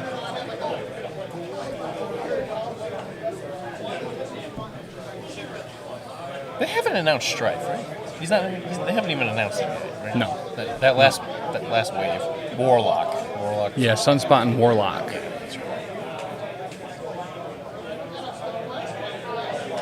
Yeah, there were so many announcements at Adepticon this year for MCP, it is sometimes difficult for me to remember them all. What did they do again? Yeah, There's the Living Mummy and Werewolf by Night, that's right, the Frankenstein, Monster Mash. Dracula, Mephisto, Sunspot, Warlock. I think it's it for MCP. There's the Apocalypse. terrain. Oh, Elsa. Yep, Elsa Blood Moon. And Man-Thing. Man-Thing. Wait, really? Or yeah, it's in the Elsa box. Oh, I don't remember the Elsa box. What else? There was something else too. I feel like there was more mutants. Yeah, I was gonna say there's Angel. Havoc. Not Havoc. Maverick. I'm sorry, Maverick. Angel, Archangel. Yep, Angel and Archangel. And Who's then that? Oh, and Weapon X. And Apocalypse. And Weapon X comes in the Maverick box.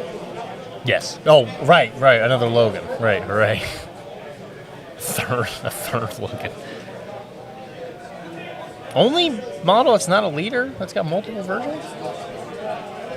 He can be a leader. Oh, that's true. Yeah. For Weapon X? That's fair. I mean, if he wants to remember. Can Weapon X remember anything? I don't know, but thank you. I'm Jimmy's for the follow.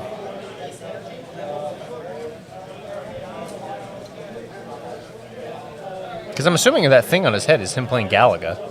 While he's running around stabbing people. Weapon X. Oh, yeah. Yeah, it's actually a MetaQuest 2. Oh, jeez. I'd be angry, too. Weapon X's, face thing, yep. Yeah. And all he can play is that, like, social... all he can play is VR chat. I'd be He just angry. rages all the time. Yeah, He just I get gets it. spit on by little Knuckles avatars. It's like a whole thing. He's just trying to find a way. All right, Deadpool shooting Ultron here. Going for the bang. Whoa! That's a... Huh. I love that comment. Thank He's you. going to X-Force reroll the skull. Ooh. That... Did he just... I was laughing at cheating herds. Oh, the heck, so he didn't explode the crits. I was like, he should keep going. But I forgot about that. So he did 5 there. Pretty good. To Ultron? Yeah. On a single bang? 4. But didn't trigger the bang bang, I guess? Heartbreaking. Probably would have if those crits exploded.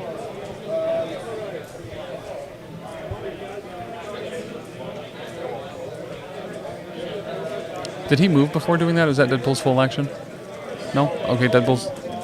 There we go again. Still going. Not as good. Showing 2, blocking 1. 1 more. Why is your Twitch categories makers and crafting? Because board games is one of the lowest viewed channel categories, which I think is the most fitting, but doesn't get us discoverability. So that is the... Cable is not dead. That was the bang bang? Cable ran.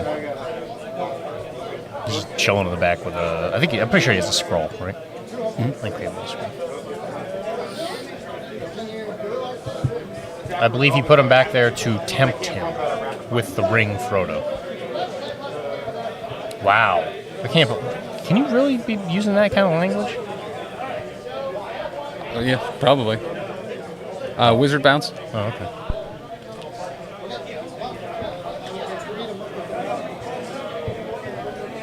Okay. Merc for the mouth. Getting rid of some power.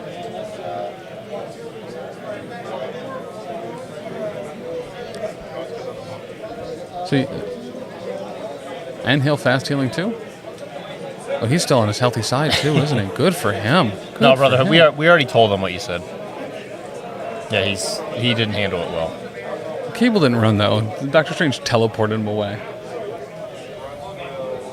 I mean, do we really want to spit facts? Yeah, kinda. Oh, okay. All right, so we're going with Ultron drones. They're going into Deadpool. Deadpool says, I don't know, I'll take bullets, put them in my mouth.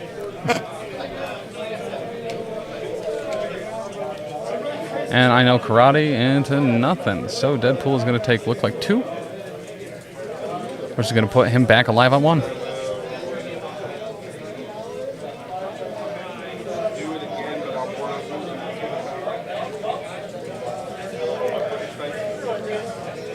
Deadpool has 5 uninjured? Yeah, so he's going to get that dark power from Okay, yeah, so he's going to spike the attack. He's going to get a 6. It's 6. Yeah. Okay, great. Yeah, Mordo has the steroid that he can provide to other people, kind of like a Death's Decree, except if they roll a skull on it, I think they take a damage or something along those lines, or they automatically take a damage. Avatar of Sidorak, I believe, or whatever, something Sidorak. Yeah. But that Sidorak is going to be enough to take down the pool of dead. Not sure if you knew this or not, but what type of swim are you going to do in the dead pool? The Death Stroke.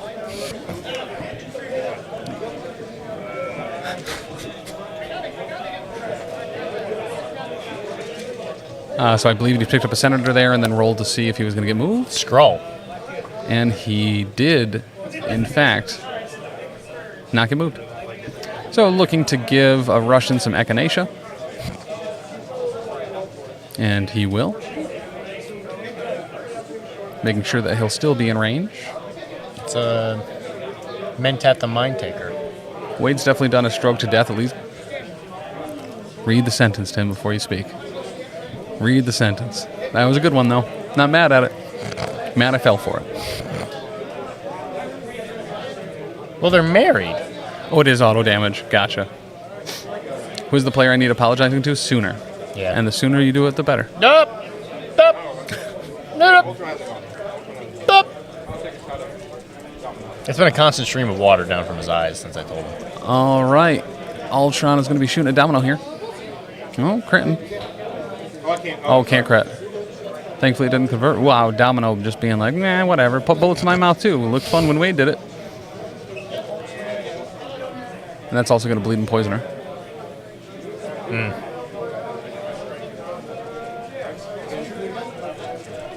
And if it didn't work the first time, do it again. Showing 3. No crits. It didn't work last time. Deadpool blocking 2. Domino is what I meant by that. I'm so confused what you're saying. You're saying senators and all kinds of stuff. Yeah, the Skrulls can dress up as senators. They can, but will they? Could happen. Wilder things have happened. Gene Wilder? Gene Wilder. Oh my gosh. Actually has a car. It's a larger vehicle, can fit 6. He calls it her Van Wilder. That makes sense. All right, X-23 coming in. Hot. And we get a claw rush into Mordo, who rolls nothing. She has Not 2 capitalized. Assassin reroll and X-Force reroll. Converts both. And that'll get him. That'll do it. And That's usually what happens with Mordo, I've noticed. So when Mordo dies, it's going to reset the Ironbound books. It sure will. If there's one thing I know about Mordo is he loves to be dead. He does. Yeah, he does do it a lot. Yep. It's on his bucket list. He's going to get X-23 is going to get a frenzy off that. Looks like not actually using it to. Oh no, she'll be within 2 of Ultron. Yeah, for sure. There you go. Ultron must be getting rolling low. Nothing. Her not really rolling anything either. Could do the assassin reroll and the X-Force reroll. Yeah, could get 2 through here and gets 1. Why don't we reroll once? The X-Force affiliation ability is only once per round or once per turn. Oh, did X-Force? Oh, so X-23 killed Mordo. Okay. Yeah. So she used both the X-Force and the Assassin reroll on the Mordo attack. I don't get updates like he does in the ear. Oh, fair. So I'm desperately trying to keep track of who's activating who when. Ultron is going to Wizard Bounce. Ultron must be on two health right now? He's close. And then a Convocation Pass. Yeah, I think it looks like there's 5 on He's Ultron. got 8, so he's got like 3. Yeah. He's one good solid thwap away from falling down. Damage. Oh, he is alive on 1. Yeah, okay. I was going to say, I know he's close. Yeah, you're good. I don't know. I feel like I'm doing great for not having a voice in my ear. I think so, too. It's because I'm Louis Anderson. I'm Louis Anderson. You big fat Polly. Oh, dang. I looked away for a few minutes. Mortal KO. Yep. He's in the great bar with no name in the sky. A bar with no open windows. You don't want to fall out. That's in right. the sky. You're going to fall down. So that was, I believe, Dynamo into Ultron, right?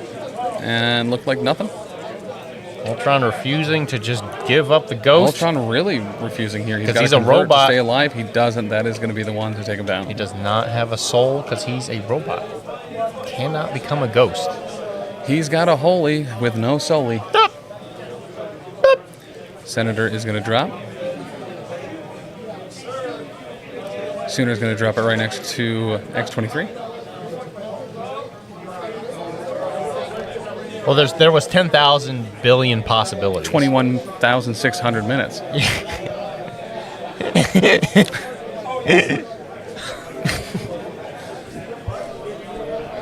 You kind of juke me out with your fake laugh sometimes. Stop it. Like, I was like, oh, I think that's real. No, it's not. Oh, maybe Ben.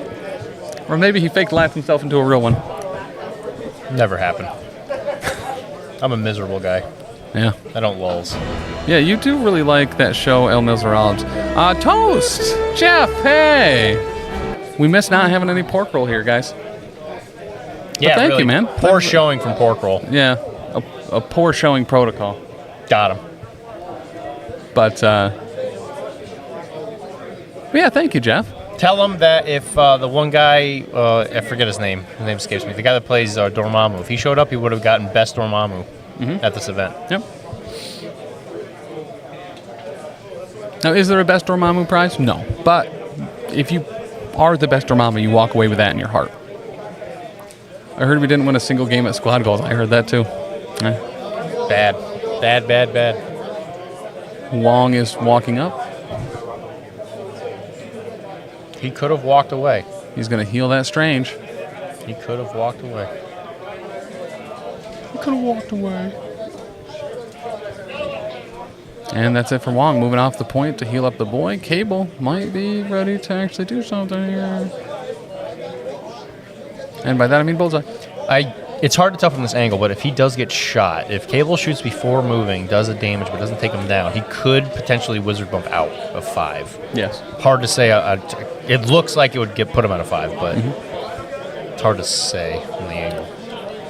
So, I mean, Bullseye here really doing work, just confirming that Senator, rotating away from, what is that? From Pain City. 12 threat of convocation there at the bottom. Yep. Maybe Cable just walks away too, and probably does. Why deal with them at all? Because especially if they're both making a point right now. Yeah. Which, I mean, he has parity.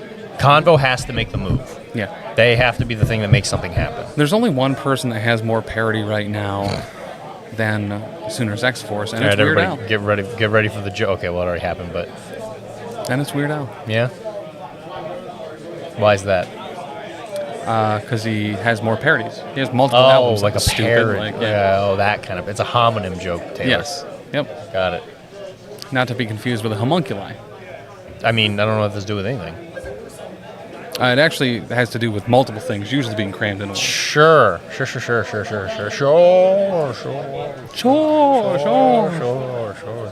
Then we put the bacon on the grill. That joke was a very parent. I got dunked on by a younger fellow yesterday with a dad joke that just went right over my head, and I was like, I don't know, that's a reference I don't get or something. And they were like, it's a wordplay, it's a bad dad joke. And I was like, oh, I'm so stupid. It was not me. It was not you. I do love good dad joke. There is a redeem for a dad joke, by the way. Only 500 channel points. Only 500. I got a big old book of them. Got a big old book. You can't say that. I have a book. There you go. You gotta watch your language on the internet. I have an average book. Moderately sized book.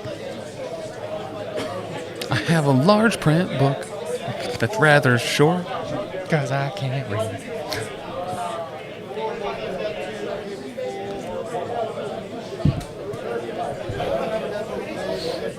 He is... Sooner has straight up wasted Juggernaut's activation this round. He sure did.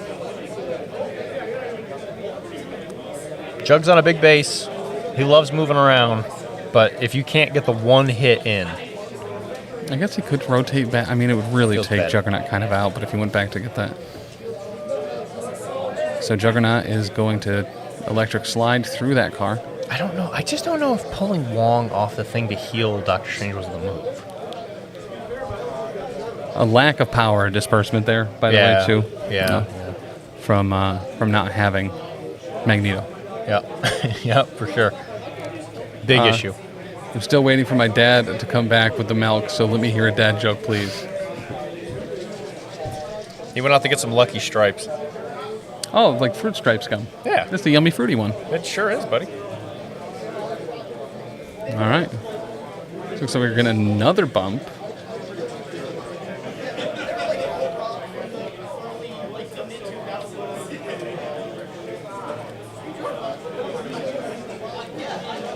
Does Bump only hurt enemies, or could he? Yep, only enemies. Okay, so you can't like force a drone wipe with Juggernaut just bumping into it over and over again. Oh, so don't look at. I was looking at your shoes. What type of shoes do you wear? These are Reeboks. So okay. Here's a good one. Me and my girlfriend, we were staring outside of our window, and when we do that, when we're drinking our coffee, our neighbor, he always kisses his wife on the way out. And she said, and my wife said to me, or my girlfriend said to me, "Why don't you do that?" And I said, "I don't even know her." Chess Day, thank you for the follow. The delivery on that was bad. I'll give you another free one, which was All right, Juggernaut moves on top of the building to contest the point. Cable time. Must see TV. So me and Tim, we went to the Philippines a couple years ago. He's already seen the smile. Me and Tim.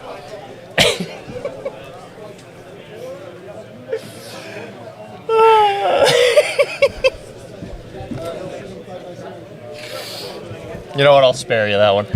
All right, we got a shot on the Strange. Guess what? Incinerate. X-Force and within range 3. Yeah, reroll everything. Convert them all. Casual 5. Does get the reverse pierce, right? On 2 of them? Nice. So he will take... He'll only take 1 from that. Hey, Tim. And Wizard Bounce. Yeah. Which celebrities always ready to eat cereal?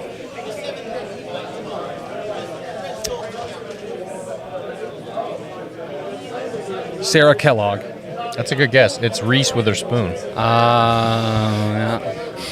Yeah, it sure is. It's a play on words joke, Taylor. All right, chucking a car of Strange. There, I said like 3 of them. Listen, that's how Strange lost his hands on his wife, is having a car thrown, so... Off a bridge. Was the car thrown? Off a bridge. Well, that's... Okay. I guess if you play the words correctly, that does make sense. What's the score? 9-6. Dizzard. Just look up there. You know where the score is, you silly goose. Oh, it blended in. Gotcha. Hey, but it's X-Force here.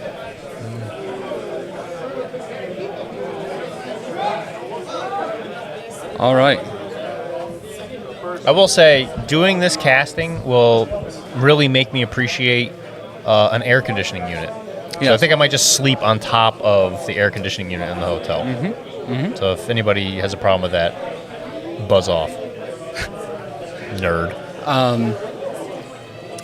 Yeah, it is warm in here. It's hot. Yep. Nelly wrote a whole song about it. But that is going to bring us into round 4, 12-8. X-Force in the lead. Once again, keeping that lead up and going. Must be Tim's fault. I heard his... shucks, Dizzard. I can say Dizzard. You can. Dizzard. You said it. Yeah. Tim is the real too hot to handle. It is. My body temperature is excessively high. I probably should see a doctor. I may have a fever. And it's 103. Go and check it and see. Check it and see. Is that Foreigner? I want to follow up with a Carl quote, but I'm not gonna. Please do it. Love Foreigner. He does love Foreigner. Is that the Foreigner belt? I saw them when they were on tour. The real Human Torch. Sometimes it makes me want to put on my sexy leather pants. So I have been compared to the original Human Torch before because my insides are all metal. I'm an android. It's true. Also on fire. The OG. The OGA. The OG. Original android. Yep. Yeah. All right. So we have an Ultron activation. Drones are going to say DP. That's the target for me. Favorite game of the day? Probably, I don't know. The second one was very, very good. Yeah, this one's very good. This one's also very good. All right, he knows karate. He's going to block 3. The first one was more fun, for sure. Yeah. Very, much more slappy. All right, blocking 1 there. He knows karate. Not enough. Not well though. enough, though. So he'll take a little bit of damage there. Taking a big boo-boo. Just 1.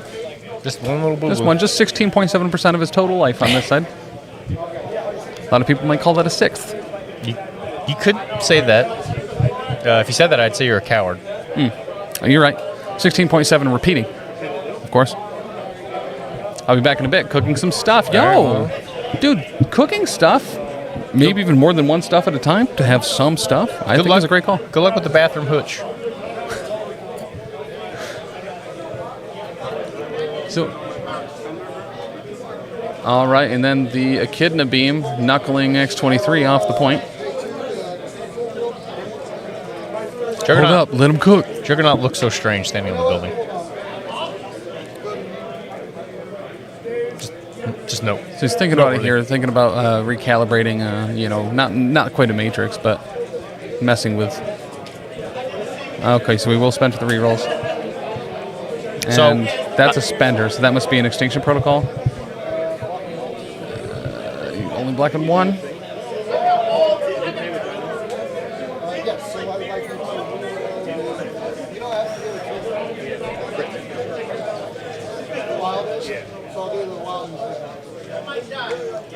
Okay, rerolled the wild and one of the crits and got rid of them both. So that's just 2 hits.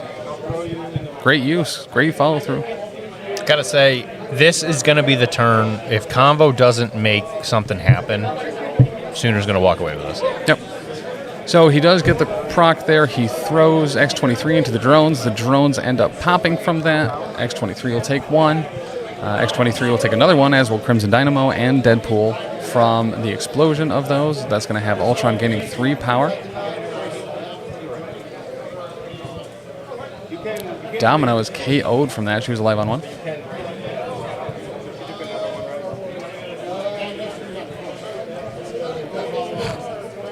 Is Domino like slightly behind the building? Okay, I didn't know if you put it on. Yeah, I think so. Well, she's not anymore. Well, that's true, yeah.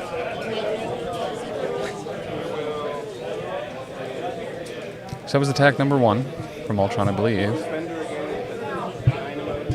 And gonna spend her into Dynamo this time. And he is going to, set up that field. Yep.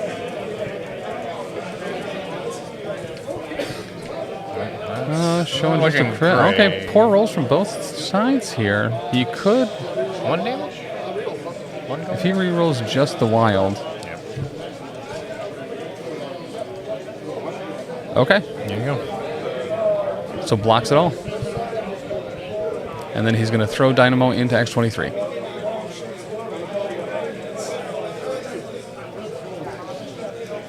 And Dynamo's size 3. Domino, oh yeah, Dynamo is size 3. Dude, the Domino and Dynamo thing, like I'm struggling with. Yeah.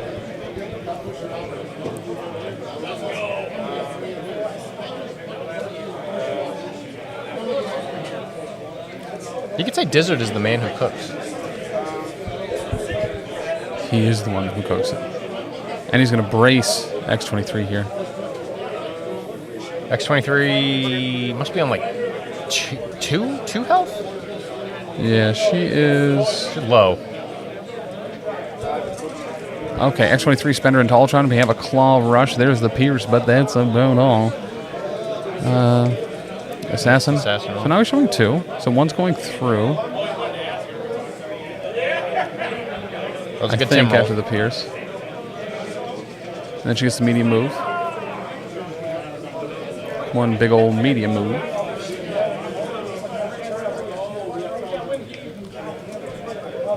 And second verse might be the same as the first, but it looks like it's going to be a little bit better. They're showing 3 X-Force reroll and With the Pierce.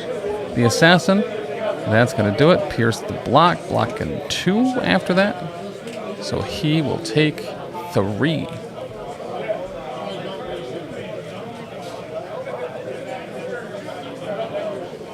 Which leaves him on 3. Sure does. That's how math works. Let's not get carried away. X-23 is going to pick up that back Senator after the second medium movement from the second Claw Rush. Man, Claw Rush. What a great spender. Yeah. So good. And doesn't get pushed from the scroll. Go Laura. The Scrolliner. That's what she's called. Back home on the farm. Scrolliner? I was just combining Scroll and Senator. That's what she does back at the farm.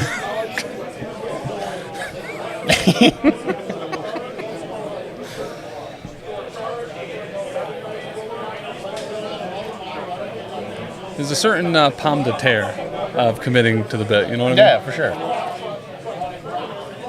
It either becomes even less funny, which it wasn't funny in the first place, or it becomes funny. Yeah. Those are your 2 options. And by God, I'm willing to take that gamble. Yeah. I've got bad luck, and I'm not about to realize that now. All right, so I think that's a regular move. Yep, a walk down, get that extra dice, get that punching power to punch power punching with. Into Not sure what stroke I just had there, but Crimson? The Crimson Dynamo, I think?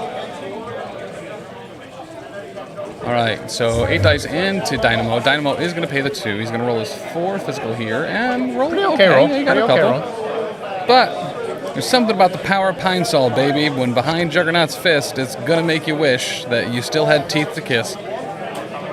Got the push.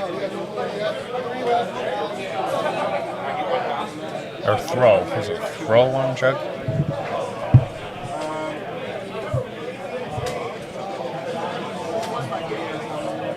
Dynamo is alive on 2 after that.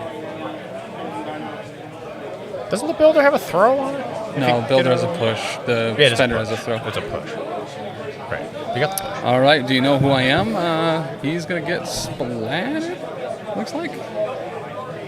So is that a size 5 building? Oh, exceptional healing. So this was onto Deadpool. Okay. Can you exceptional dodges? Oh, well, it's if you take a damage. Oh, it's just any damage? It's just damage. Okay.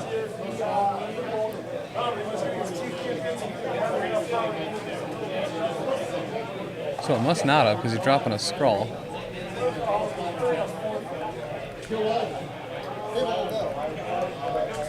All right, cable time. Cool. Oh, he's throwing. He's gonna. Oh, he's trying. Rolled on the mat. I think it was the dodge. Not Yeah, sure. it was the. Yep. Not sure if he took damage from that. It dazed Dynamo. Yellow flag. 5 yards. Rolling on the mat. All right, so we throw. He's gonna wizard hop. He's gonna shoot him in the face. He's gonna look. Ooh, Not too bad. Strange. Energy. It's an energy attack, so Yep, he gets so the can reverse pierce. Wow, Strange is difficult to take down for Cable. He is. Not the optimal target for Cable. Nope. Thinking about re-rolling the. Yeah, I think it was Dynamo that dropped it, not a. Wait, you a can Jokes. reverse pierce and then I? Yeah. That's disgusting. Yeah, I think so. I think so, at least. Double check. Because I think since it's a power. Okay. Let me double check. I might be wrong on that one. Cable is going to body slide. 1 ends up going through there. But I think you can only do it once. Oh, you cannot. No. Okay, gotcha. Yeah, because he didn't end up throwing those dice again. He just scooped him. It looked like he was eyeing. So Cable going to body slide to the other side. He's going to use his 2 rerolls. Oh, that was into 1.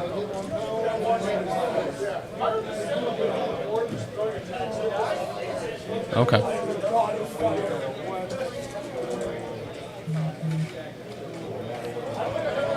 Because it's your modified dice, then your modify opponent's dice. Gotcha. And that's game. Once I saw I could get all that extra here, All right, so that is going to have the win for Sooner in the X-Force. That was a great game. Yep, it was good. Like very, very legitimately, I think that's a great matchup between those affiliations. Yep. If the only comment I would say is the convo might have went a little hard on the paint, trying to kill, which is weird. You think it'd be the other way around with X-Force being the attrition team. Well, and that's the thing too. Like with X-23 being dazed round 1. Yeah. Like finish her off because Juggernaut kind of didn't do much else. Yeah. Now the threat of Do You Know Who I Am being able to throw cable off and scalpels is very oppressive. And had he not been pushed by the Skrull, he would have been in Cable's face real hard, real early. The big issue I noticed when I was playing Convo as much as I was is they don't have a very reliable way to get people to drop extracts. Yeah. They really don't. Because, like, you could take Rhino and take, this is a robbery, but his Mystic defense isn't great. Yep. Which is why you usually bring, like, Jugs, right? Because he's got the 5 Mystic defense. So it's like a lot of the ways that other people usually compensate are things that Convo, generally speaking, don't really want to do. And it's a bit of a shame that right now it's a bit of a maligned affiliation. Whiskey, thank you for the follow. Appreciate that heavily. But it's a shame. The good news is I broke everything with the push of a button. Maybe. Did you shut down the entire stream? Uh-oh. Yeah, kind of. That was not a classy play, Tim. Well, you know, there's nothing like doing it at the very, very end. Yeah, you totally can hear me. I've pushed a button and watch. Now, some might say, we have, you can probably already see us actually, but that's what I meant to do. So, guys, that's going to be it for us today. We'll be back tomorrow with a couple more rounds, at least 2. I don't know if pair downs and stuff, if one or what happened, but yeah, today was a great day. We saw some great games. We saw a very speedy Web Warriors game. Yep. A great second round. Pretty close one up till the end. Yeah, very much so, and a long game too. Yep. For 2.5 hour round timer, like that game went well over 90 minutes.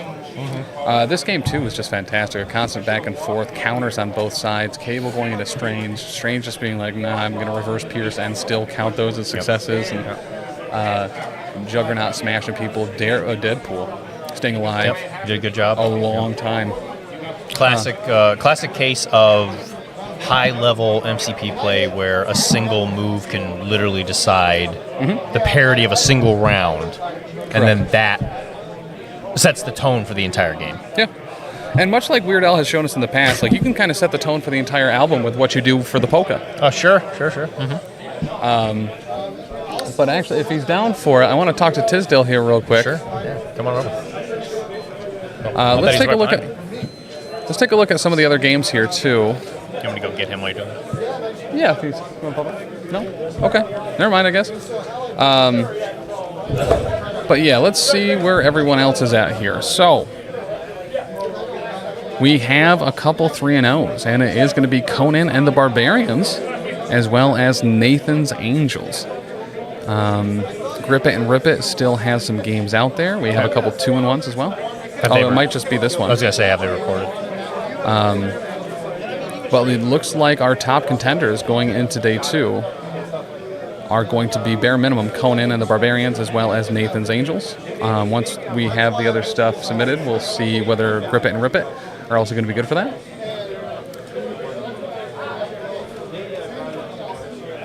Is there a way on Longshanks to tell which players are still be playing? Oh, DeLuca and Curtis Osborne are still going at it. No, that is incorrect. I don't know how to read this, man. Show that's games. round 1. Gotcha. Here we go. It's round 3. So none of them have reported. None of them have reported. Looking around, Lukashika still definitely. Yeah, they're both still playing.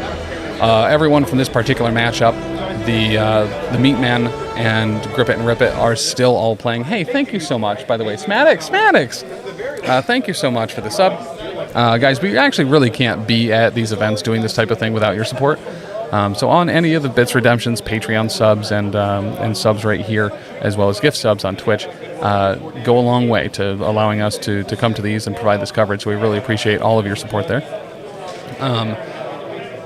But I guess because we're probably going to be logging off here somewhat soon as games start to finish up and the day is done after this round. This is the final round of the day. Make sure to check out ProfessionalCasual.com. A number of different miniatures games that we cover. Dr. D covers Infinity and has a podcast called Arachne. Dope shirts, too, right there. Thank you so much. Yeah. You did? All right. But we talk a lot about science fiction Okay. in general. Like I just interviewed, it's coming probably in a couple weeks, like Cyberpunk, the miniatures game. So it's not only Infinity. So it's just, just more science fiction-y type games as opposed to MCP these days. So, and actual plays are a big thing on the network, whether it's anything that is happening on Arachne or Warhammer Fantasy Roleplay, Pathfinder, any other odd games, Soulbound or Wrath and Glory, stuff like that. You can find it all at ProfessionalCasual.com. Make sure to follow every one of those feeds that's on there. Like, subscribe, comment, leave 5-star reviews. It really helps us get noticed and get our stuff out there in the world. Paragon lost, so there will be only one round tomorrow. Was wrong about Nathan's Angels being the Paragon. Well, shuckle my butters. It's going to be a light day. Guess we're just going to paint all day. Yes, we do be painting, though. But yeah, so I'm sorry. What's new? There's something coming down the pipe for Arachne. Did you already talk about it? Well, I got an interview with CB. Should be coming out next week where we talk about Warcrow, which is CB's new fantasy game, where we talk about the lore and some of the game mechanics for the actual game. So if you're actually curious about it, it should be a very good view of it. I have played the demo because it is also a dungeon crawler. Ooh! So it's a dungeon crawler / also a miniatures game, and I've played both versions of it, and they're both very, very good. So this one game kind of has like a Hero Quest version that you can play, plus like a standard tabletop version? So the dungeon crawler is very much like Mansions of Madness, if you've ever played that, where there's a tablet and it runs the adventure for you. Okay, great. It's great. It's absolutely a fantastic game. And then the miniatures game itself is going to be released at Gen Con. Okay. So it's coming up pretty soon, and it will be a little... I don't want to say light. It'll be a little anemic because they're only going to have 2 of the factions, but eventually there's going to be I think it's 6 factions total, and there'll be a lot of different interplay in between it. But at the very beginning, they're going to release it a little slowly because CB takes their competitive gaming pretty seriously, and they don't want to overload it. But every month they're going to be releasing stuff. I can't imagine that they're going to take very long to release things that people want to play. If I had to take a guess, I would guess that maybe every other month they'd probably have a new faction come out until they're all out and playable. Yeah. But who's to say? So we talked to her. We get some of the lore behind it. It's pretty cool. And then episode after that will be the rules developer for Monster Fight Club's Cyberpunk Combat Zone, which if you like Cyberpunk 2077 or any of the books or the RPGs, it's an excellent game. I've also been writing blogs about the campaign I'm doing in my house. Yep. So good tie-in with that if you're very interested in that. I will be writing some kind of review for the game at some point here really soon. Link for the blog is right there in the chat. It's a very, very good game. If you like games that you can smash out in 40-ish minutes, very good. And if you love narrative gaming, very, very good for that as well. Hell yeah. So if you want a game that's maybe a little quicker than MCP, I definitely would recommend picking it up. All right, that said, too, guys, a bunch of conventions coming up. We are covering a lot of events throughout the rest of the year. Ironweld and the Atlantic City Open next month in June. We'll also have the Salt City GT in August. I will be at Gen Con, if you are going to Gen Con this year, for first weekend of August. But you're not streaming. We're not streaming, You'll just be there. I'll be working it. Working it. And then potentially WTC looks very likely for this year. Cool. Everwinter is at a rough spot. It's the week before LVO. Everwinter is? I think so. I've heard this being pushed into January. Oh, is it really? I didn't know that. Oh, that's interesting. Yeah. But yeah, well, a bunch of stuff and a bunch of new events. Guys, we're running all sorts of stuff too. We're looking at a MCP event and BEC3 qualifier in July. We also have another art store event in September. So once those dates are up, be making sure to check the Longshanks and stuff like that for any information on that. And yeah, whether it's AOS, 40K, Fantasy, MCP, Star Wars, listen, Infinity, we got literally everything. Even a boat. You know how much you've always wanted one of those. So, we'll be back tomorrow at 11 a.m. Central Time for what I believe will probably be the finals of this whole gosh dang thing. So, a huge thank you once again to Alfredo Size 3 Taco Truck for putting on an incredible event, for Nate Horn for running the event, as well as Jacob for providing some of the prize support, as well as being one of the other judges to be able to go around and do stuff. But yeah, outside that, we'll see you tomorrow, guys. We'll be here. Sleeping. So, you do it too. Bye. Bye. Bye. I'm Louis Anderson. Let someone's pat. Sure, let's kill it. Hey, Dr. D, host of Arachne. Your success to me. Therefore, you must suffer a joke. I lost Kara's audiobook before I could hear the whole thing, and now I'll never hear the end of it. Oh, yeah, okay. All right. All right. Don't hate it. Tom, I know you are dumb, so I will give you some advice. Something my uncle used to tell me was that you should always fight fire with fire. He was a smart man, but a terrible firefighter. That's good, Dr. D. I don't know if you can hear those redemptions coming through Charles, but Dr. D's was, I know you are dumb, so I will give you some advice. Something my uncle used to tell me was that you should always fight fire with fire. He was a smart man, but a terrible firefighter.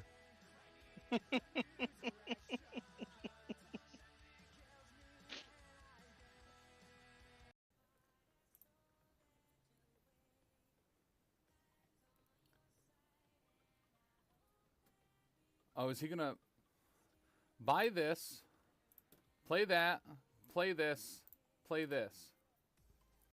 Today where we interviewed Tim Simpson and Mike Tisdale, some of the head TOs that have been there the longest outside of Charles.